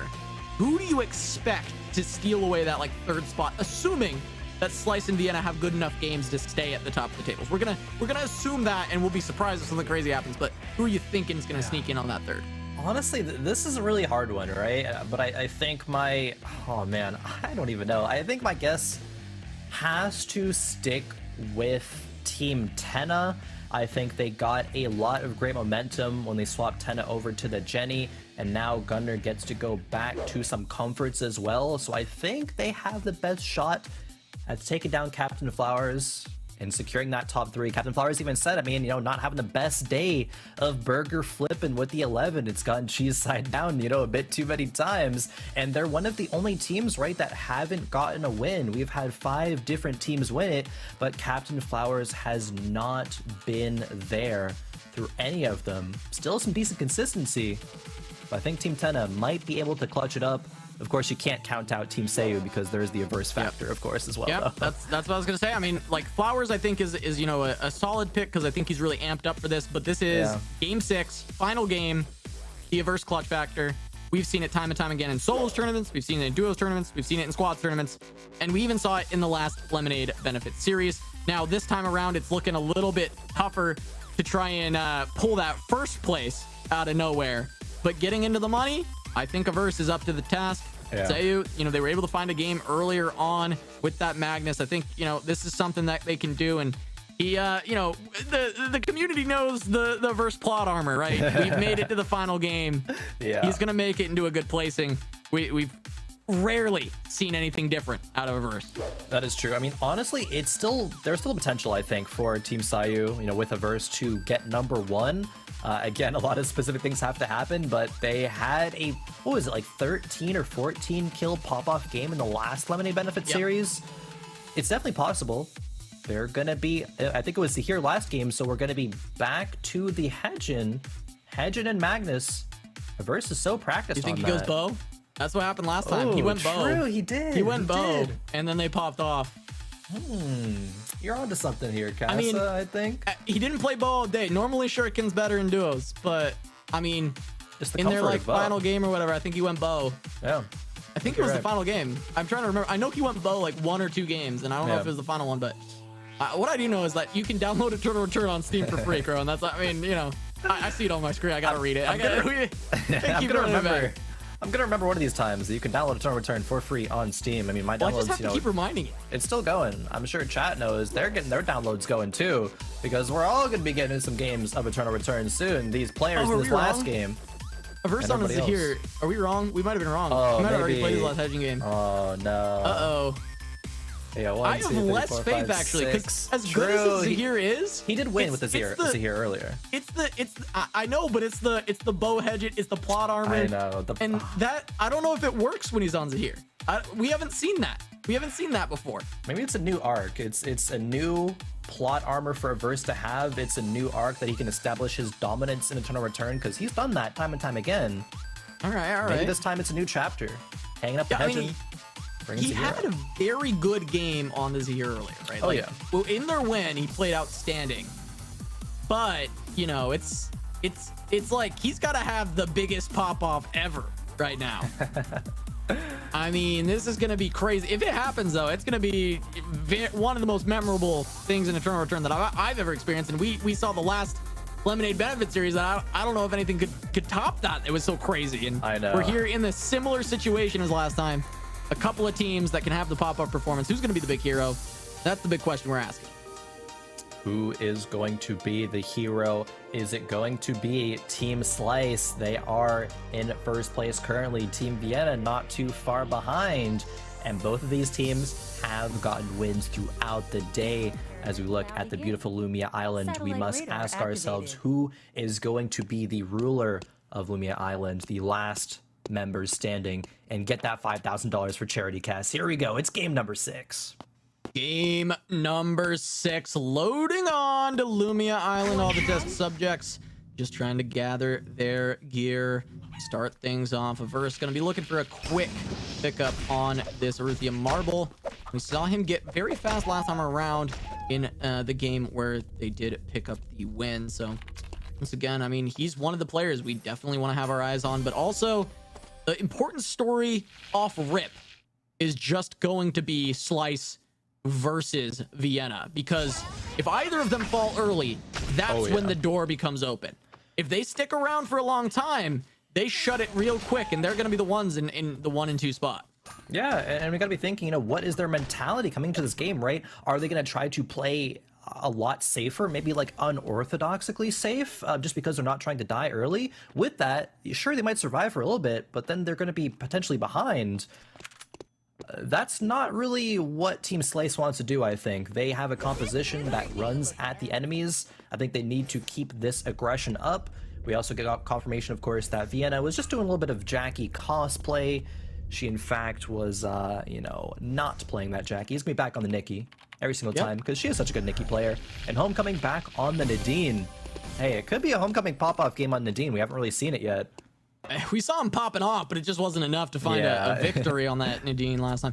And a really interesting pick that I'm seeing now is Passant on Leon for this final game. Oh, yeah. Flowers was talking about trying to bring this home, trying to have a big game here. And it's going to be with Passant's Leon, which is not one I've seen very frequently. So this is... I love this pick. I think that Leon is really, really fun to play. I think he's got a lot of very cool mobility. He's got some good burst damage because he's glove. Glove skill can get pretty crazy, but yeah, I did not expect to see Leon out of Passant. No, definitely didn't. You don't really think about Leon when you think about Passant. It's usually, of course, the Adela has been playing the Chloe today as well, but it doesn't seem like Chloe's really been able to get the job done. And perhaps just because it is a bit of a new test subject, and I think Chloe needs a lot of reps to get really good at. Leon has, of course, been a part of the roster for a little bit now. And this seems like a solid comp, right? I think this is a similar to the kind of strategy that Team Slice brings out, just with a couple of bruisery, tanky melees.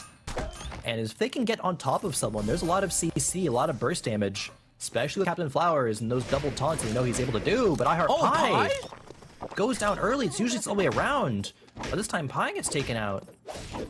Pie has been bullying people in Chapel and Cemetery all day. And Slice and Sheepy say that it's enough. And they take out Pie instantly, immediately kill him off. And now it's up to Psycho to try and pick him up eventually with the revive, as Taco also getting caught out by Slice and Sheepy. Slice and Sheepy trying to close this out with authority, picking up 2 early kills already. Talking about it, they need to keep their pedal on the gas right now in terms of how this early game momentum needs to keep going. They have 2 kills already. They're starting off strong. They're showing no signs of letting up. I'm worried for the rest of Lumia Island, worried for Team Vienna as well.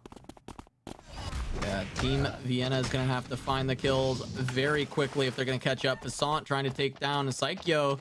That would be a team immediately just off of Lumia Island if she goes down. And it's going to be tough to get away. There's the on-air. Maybe Psycho can do the same. Gets into research, going to make their way out, but trying to pick up Pie. It's going to take a long time to be able to sneak in there and get him. Definitely. Tree already taken by Passant and Captain Flowers. Great early game start. Don't know who else got the tree. Okay, looks like we do know now. It is going to be a Verse. Grabbing that one in the hotel. Thank you, observers. Verse and Sayu. How much can the plot armor protect a Verse? Crafting the glacial shoes right now. Big upgrade. Yeah, I mean, this is huge. Verse does need to find a lot of kills, and Zahir is a character that can get aggressive pretty early on if he gets accelerated. He just kills people so fast. He does an immense amount of damage. And, you know, maybe you can start trying to find a couple pickoffs before people have finished their builds. Speaking of pickoffs, Nikki Taylor is going to be able to get away this time. It's been a rough go for her running through Chapel in the past few games because normally Pie has been there. This time he's dead. So that feels pretty good for Nikki Taylor. It has been a bit hit or miss in the early game for Nikki Taylor, but the games where she does get off to a good start, then ECUN has kind of allowed the freedom to, you know, loot up, get his build online as well, and start securing some kills.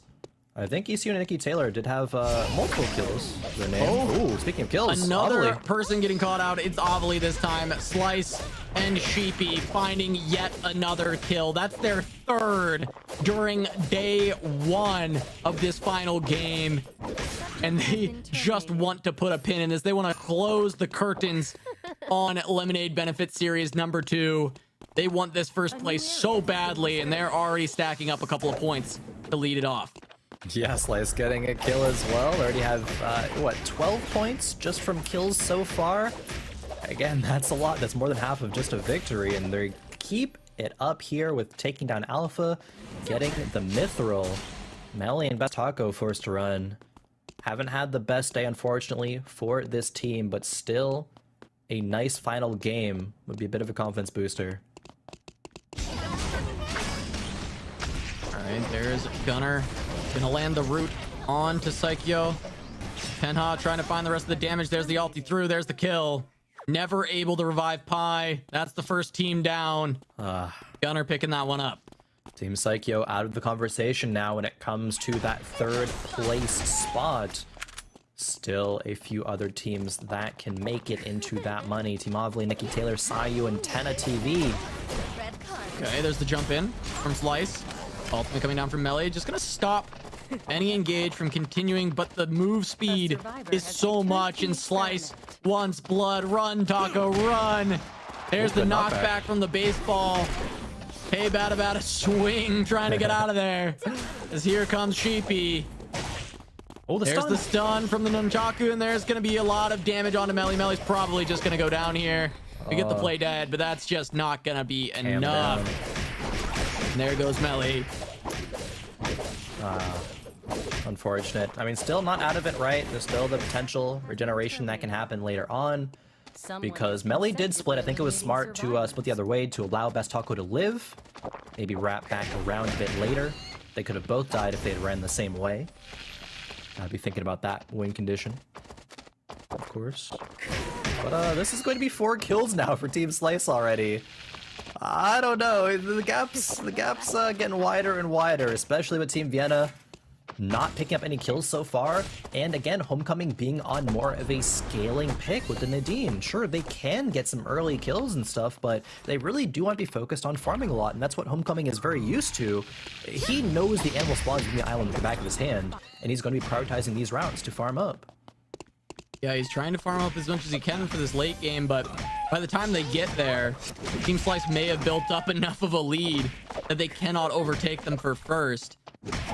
We'll see. I don't think they're certainly not locked yet, as we see a fight coming out on top here. ECU trying to go in onto Gunner, but Nikki Taylor's already down.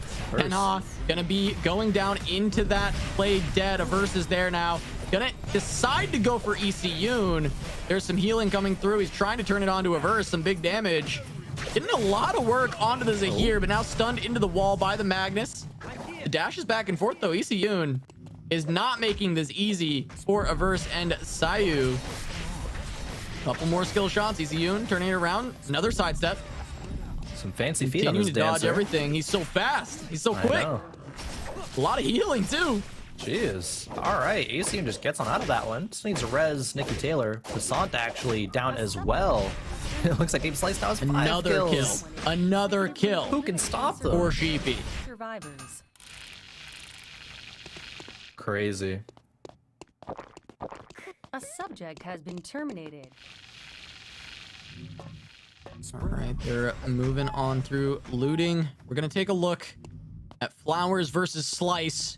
This is where Passant went down. Crowan, go ahead and walk me through this one.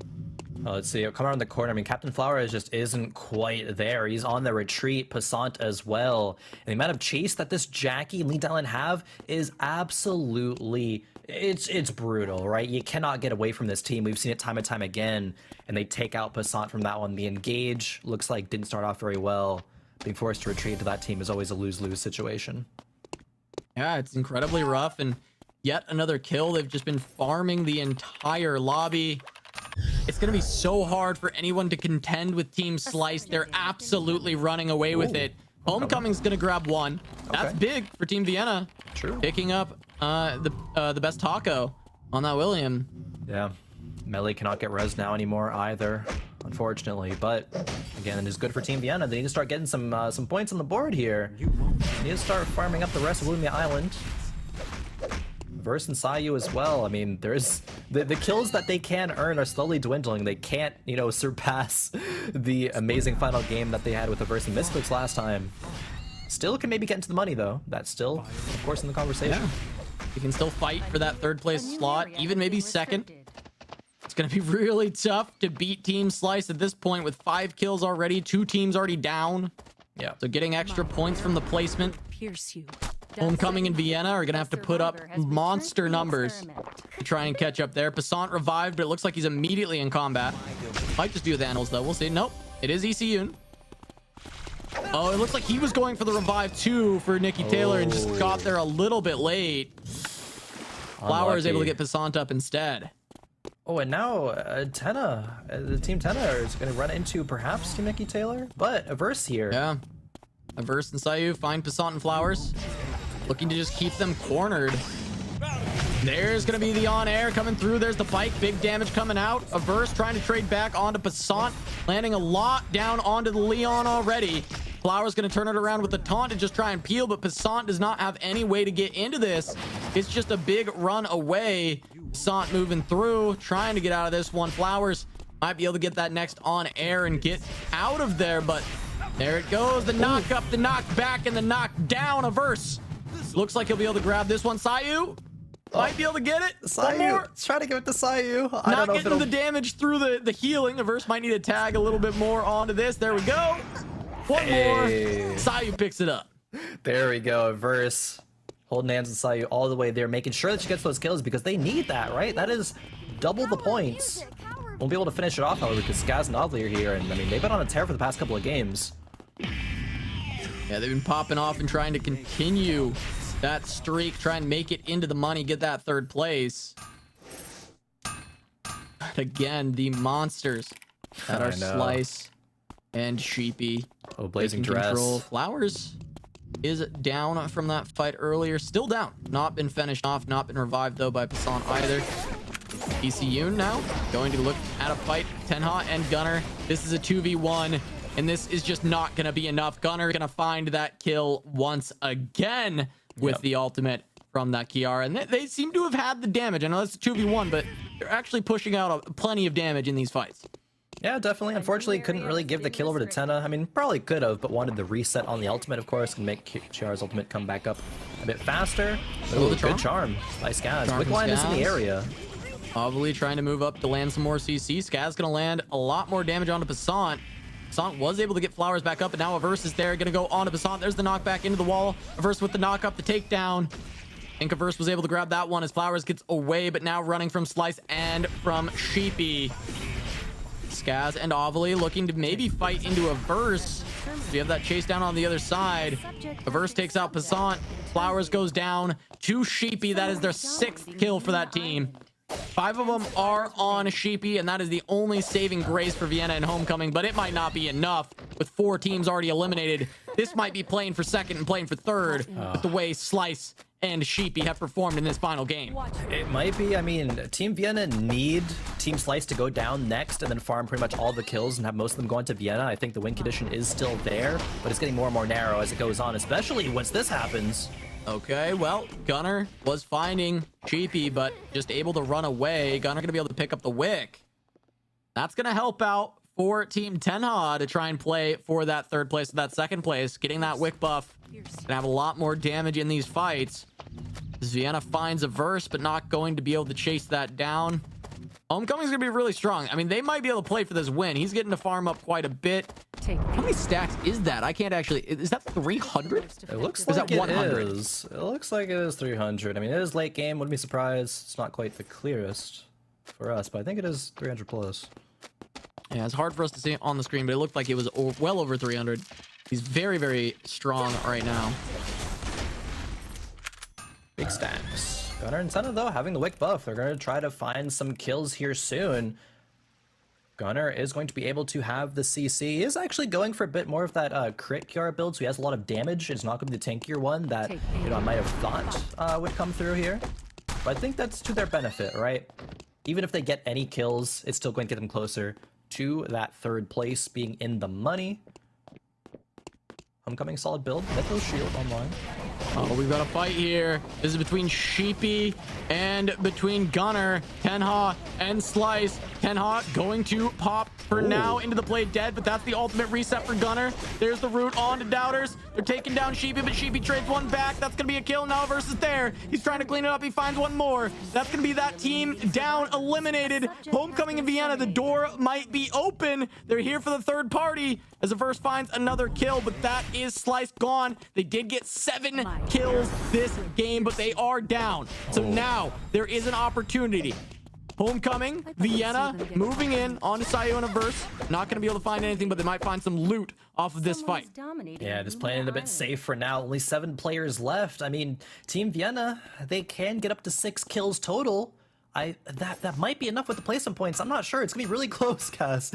It's gonna be super close. I think it depends a lot on how many kills Vienna is able to pick up. And Homecoming definitely, needs to play this very, very smart with an Nadine. He is going to be more likely to be in positions where he can secure these kills, but needs to give them over to Vienna. I mean, and she's only on 8 mastery to Homecoming 17. That's a crazy She has to get gap. the last hits. But it's so difficult because, yes, there's only 6 kills available, 5 kills available even. And they probably need all of them onto Vienna and the first in order to get into that first place. They're in a very good commanding spot to still secure their second place finish. Definitely. But they want more. They want blood. They want even more blood because Vienna already had some of it. They want more. They want blood. Vienna has found some blood and is looking for more, looking for 5 bodies worth of blood. In fact, I'd like to see them get I think she might actually be able to. Like, I don't want to quote it. We're not going to do the math here, but no, we never do math on stream. I've learned this. Yeah, we've learned. It's going to be close. Card games. We don't do math. No, don't do math. Bad idea. Homecoming Vienna setting up some cams around this area, looking to get some poke off, and Nadine is always so good at initiating when it comes to just the poke, not initiating the fight, of course, but chunking them out and let Vienna then initiate. Bit of lonely action. It's the calm before the storm, Growing. It's the calm before the storm here. Oh man, it's gonna be a big storm. I feel it. It's coming, especially once Averse starts getting to the mix. You know, he's always around. I'd like to see them get caught. Players and teams are fighting to third party them. No third party right now, and we see Homecoming's damage. My arrow. It is hard to deal with. Charging up the Q. Oh, Ovilee and Scaz, they find the rat. They find Gunner. That's gonna be 1 kill taken away from Vienna. Scaz gonna grab it. As we do have the fight on the top side, though. Homecoming, big chunk onto Averse. But he's keeping them at bay with that Zahir. Still trading a lot back onto Homecoming and Vienna. Yeah. Oh, man. This is intense, Cass. And this is going to be... It looks like a lot of stacks for Homecoming. Does have the taproots now as well. Mithril Shield is in inventory because picks up the radar. They have a better build. Only 4 kills potentially for this team. The win condition getting more and more narrow. But their builds are good. Their position in this game is good with how strong Homecoming is. Might have a fight here in the forest, though. Okay, there's an engage onto Averse. The taunt from Ovilee. The damage from Scaz. He's just down immediately. Picked up by Scaz and Ovilee, and there's the bike. Sayu trying to do what she can, but it's not going to be anything. Ovilee and Scaz going to be cleaning up most of this lobby, and now Vienna and Homecoming just going to play for placement, try and make sure they can secure that second, but I think that might have locked it in. Yeah. Might have locked in the first for Slice and for Sheepy, and now we're playing to be in the money. We're playing for second. Scaz and Ovilee might even be able to make it for third. They might be able to get in there with the win here. The biggest comeback we may have ever seen in Eternal Return to make it into the money. From 6 points. Maybe it was more than that, but like 19 points, I think, after round 3. Something very, very low. To then get into the hundreds, like, or over That's crazy. 100, that would be big. Honestly, huge props to Ovilee. She mentioned she's, sick as well, but doing this for good cause, doing it for charity. And shouted out Scaz as well for being such a fantastic Eternal Return Pro teammate. It all comes down to this, Casanova, a 2v2 between Team Ovilee and Team Vienna. Homecoming and Vienna are in a great spot. How can Ovilee and Scaz make this one happen?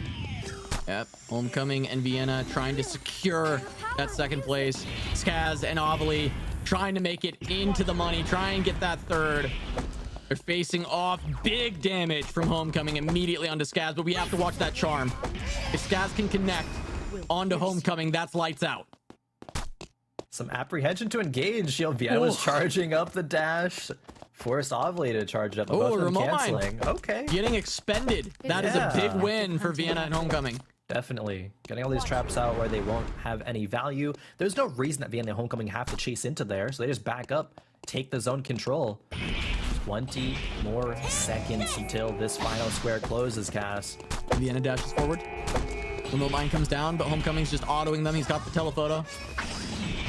Didn't quite clear them out in time. There's the dodge on the on-air, trying to turn it around onto 11. Homecoming with plenty of damage. Dodges out on the charm. That's going to be Scaz. Oh. Gets canceled immediately. Homecoming with the Wow. buffer on the crossbow skill. He is just playing out of his mind, and now they're getting back into the zone. They're going to clear away those remote mines, set up those squirrel traps, and just keep this position. I don't know how Scaz and Ovilee are going to get in onto this. The timer did favor Scaz and Ovilee, but they're using all their timer right now, so they have to make this fight happen. There is no ultimate for the heart, however. Here's Scaz, 5 seconds. He's getting rooted up. He's taking a lot of damage already. There's the Nikki, the stun onto both, and Homecoming trying to deliver the damage onto Ovilee. That is going to be 11 going down. Vienna going to get traded by Scaz, but that is so much damage from Homecoming. 475 stacks, and he's stacking up the kills at the end for Team Vienna. We'll see if it's enough. I don't think it is for first, but they definitely have locked in that second place. Started the day off with a win and ended the day with a win as well. Props to Team Vienna. Vienna and Homecoming, one of the tournament favorites. Like you were saying, it might not have been enough for the first place, but they have certainly clinched at least top 2. Fantastic play. Homecoming. We know why Homecoming loves the Nadine. There was so much damage there. Vienna as well, picking up Nikki in just a week and looking, honestly, I'll say, as good as some of these Eternal Return Pro players. Like, Vienna played very, very well throughout the course of the whole tournament. Out of her mind. She played out of her mind. I think Slice too on that Jackie looking insane. I think those two really stepping up from the streamers, really playing some very good Eternal Return. Overall, Kron, I was very happy with it. I mean, it's been a really fun day watching all this, and the only team to pick up 2 victories was Team Vienna, so big props to them, and props to the field in general. For us to get 5 different winners, that's absolutely insane, Crowan. And that final game was insane too. I wanna relive some of those moments, Crowan. I want you to take me through, and let's see some of these great moments of the final game. Yeah, iHeartPie, usually the one to get some early kills, this time actually gets punished for it. And not only that, but got punished by Team Slice. It is the early game aggressors that are the Jackie and the Lee Dai-Lin. And they picked up kill after kill, right? Not even getting the full team wipes, but still just every single kill cemented their lead. Allowed them to go for the first. Some great stuff from them, from the continuation of their dominant run. Yeah, we just have a montage of them bullying pinatas on the ground. They're beating them up. They're getting all that loot. They were just taking people out left and right, stopping those revives from coming out because they know, hey, a bunch of revives is like the way we lose. We want everyone dead. We want these teams gone. But then Ted and Gunner. Yeah, they took them out. They did. Straight up, heads up 2v2. They took them down. I mean, Averse did come in there a little bit with the kill steal at the end, but that was certainly still going the way of Gunner. But it was over. It was over. And it's over for Gunner here, of course, to get caught out by Scaz and Ovilee. Scaz and Ovilee also having a fantastic second half of the day. Averse also going down to them. The plot armor did not save Averse this time, Cass. It was not to be. This is here, man. You know, the magic isn't there. You know, the magic was not there. It was there. That final fight and for just Vienna Homecoming. Oh my God, Homecoming! Oh, that cancel! He buffered it. I know he did. He's actually so good. He was dancing. I didn't think he was dancing. Yeah, he buffered. I missed correct. that. Oh my God, dude! What a gamer! He's so what good. An absolute gamer! Look at this dude. At the end there too, just the auto attack, the quick charge of the Q to get the damage off, and the final auto attack to take down Scaz. Only 3 kills for that team there, Team Vienna, at the end of things. I'm curious how close this actually is going to be at the end leaderboard here. Yeah, because there was a lot of kills for Sheepy and Slice. I get a feeling the that they pulled points? away, but they placed, what, 5th or 4th? And then we got a first out of Homecoming in Vienna with a couple more kills. I mean, that's definitely going to close the gap. It's going to make it close. Yeah. And then also third, I have no idea. I actually have no idea where third is going, because Ovilee and Scaz were a little bit lower on the table, but they were definitely like within striking distance, and they had a great final game. But you know, we need to take some time to ensure that we get it right. We can tabulate all the scores and we can talk through it. So let's just take a look back. Let's take a walk through memory lane of the entire event. Let's just enjoy some highlights, Kron. Let's us enjoy some highlights. Oh yes, this is going to be number 1, Homecoming on Leanox. Very good. Not a one trick, not just Nadine prowess, using the reverse wave there at the end, starting off strong. Did end strong as well, but we did see some reverse prowess, right? With Sayu, able to take game number 2. Big stuff there for them. Yeah, Verse able to grab a game in game number 2. Isayun, forever a bridesmaid, never the bride. We saw the 2nd place in game 1. Yeah. They were able to grab some stuff later on as well, but yeah, we see Passant falling down at the end there, and this was Slice's first big game. That was 5 kills for him himself, and then they had 9 total, and then the Wolves. Look at this guy, he's getting chunked. He's getting destroyed. Look at this Wolf. Look at this dude. All right, that's actually insane. Wolf better third party than some teams. Yeah, absolutely destroying him. And yeah, Isayun once again, see 2nd place. Suichi, he just needs a, just a little buff, and then we'll go from 2nd to 1st, right? Yeah, right. Yeah. Ace up, please, buff Suichi. Yeah, just some buffs. Buff Suichi. There we go. And we have this game as well, Homecoming and Vienna. This is just, the positioning was so great too in the 2nd fight. The first fight was absurd, and then the 2nd fight, just the positioning, the refight was just impossible to take down Homecoming. But Rowan, it's time. We've got the scores. We're gonna find out who won. My bet's on Slice, but I'm so curious how the rest of the standings have shaken up. So let's go ahead and take a look at the leaderboard. And wow, it came to 14 points. That's actually closer than I thought it was gonna be. And it's Tenha who finds that 3rd place. He's gonna get to send some money for Save the Children. I know he's gonna be so happy about that. Yeah, it did. It really, it seemed like it meant a lot to him. I mean, of course, all these charities mean a lot to these creators. The top 3 earn some money. It's going to be Slice, Vienna, and Tenha. But nice to see some great heads-up transitions, right? Tenha was coming out the first few games, not really feeling it. Moves over to the Jenny, gets top 3 because of that. Team Sayu Universe narrowly missing out. Yeah, so close. And Captain Flowers and Ovilee kind of holding hands there at 5th, 6th. There was definitely a rivalry between those two. Yeah, they were fighting back and forth a bit, and both of those teams almost making it all the way back up to that 3rd place position. Ovilee was able to grab those 2 more kills, get that 1st place. It would have been even closer. I don't think she quite would have made it to 3rd, but it would have been right there. So yeah, close. I mean, this was a great day of games. I mean, it was incredibly close between Slice and Vienna. The end, yeah, they had an amazing early start to just secure it, but that game was terrifying. It could have gone either way, but we're going to grab Slice for an interview here, Kron. We're going to be able to talk to him and get into his mind, because he absolutely dominated this day. So let's go ahead and jump in and talk to Slice. Slice, congratulations on the win. You were absolutely going off on that Jackie in this final game. Maybe some inspiration from Vienna there with the cosplay, but Slice, come on, what's going through your head right now after finally getting that win? You see the leaderboard, your 1st place in the Lemonade Benefit Series. Yeah, it was actually kind of cool, right? I like how this game turned out, because it was a high kill game from our team. We did not place that high placement wise, right? Because Vienna team did go high placement, but it turns out that with all those kills, we still able to squeak out with those points. And I think the main reason is because our composition, because I'm Jackie, we're a very high aggression comp early game. So in the 3 to 4 minute mark, we're looking for stragglers who are not fully built yet. Not because we're trying to grief, but that's how our playstyle is. Because once it gets to the later game, it's a lot more difficult for us to clean up some kills.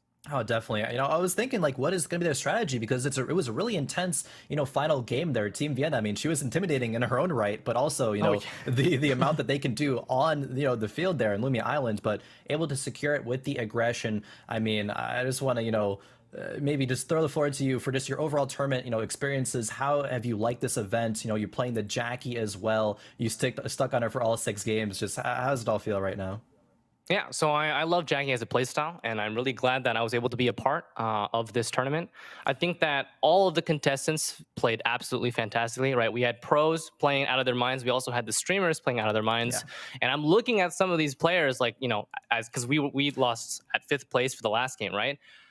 Vienna's Nikki is insane, absolutely insane. Really well timing for all her skills, right? Able to clinch out the 1st place for this game, even though it was not enough points. So yeah, I mean, it was crazy. So looking at the points, it was 14-point difference between you two. You guys scored, I believe it was 15 points of kills in that game. So really, it mattered that you were able to just take out all those kills very early on, getting a bunch of those and making sure that you stayed above the mark to be able to get that win slice. But I want to give you the floor because this is a charity tournament. You were able to pick a charity that you were playing for, and you're going to get to send $5,000 to the charity of your choice. So I want you to tell us the charity you picked and why you picked them. I'd love you to have a chance to talk about it. yeah, so I chose AFSP, which is the American Foundation for Suicide Prevention.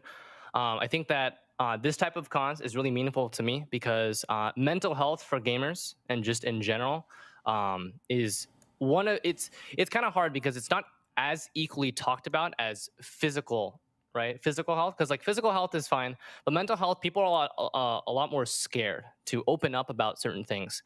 And the reason why it means a lot to me is because I also had to deal with this, right? Going through, and I know the pain and pressure from either external factors, family, all that stuff, right?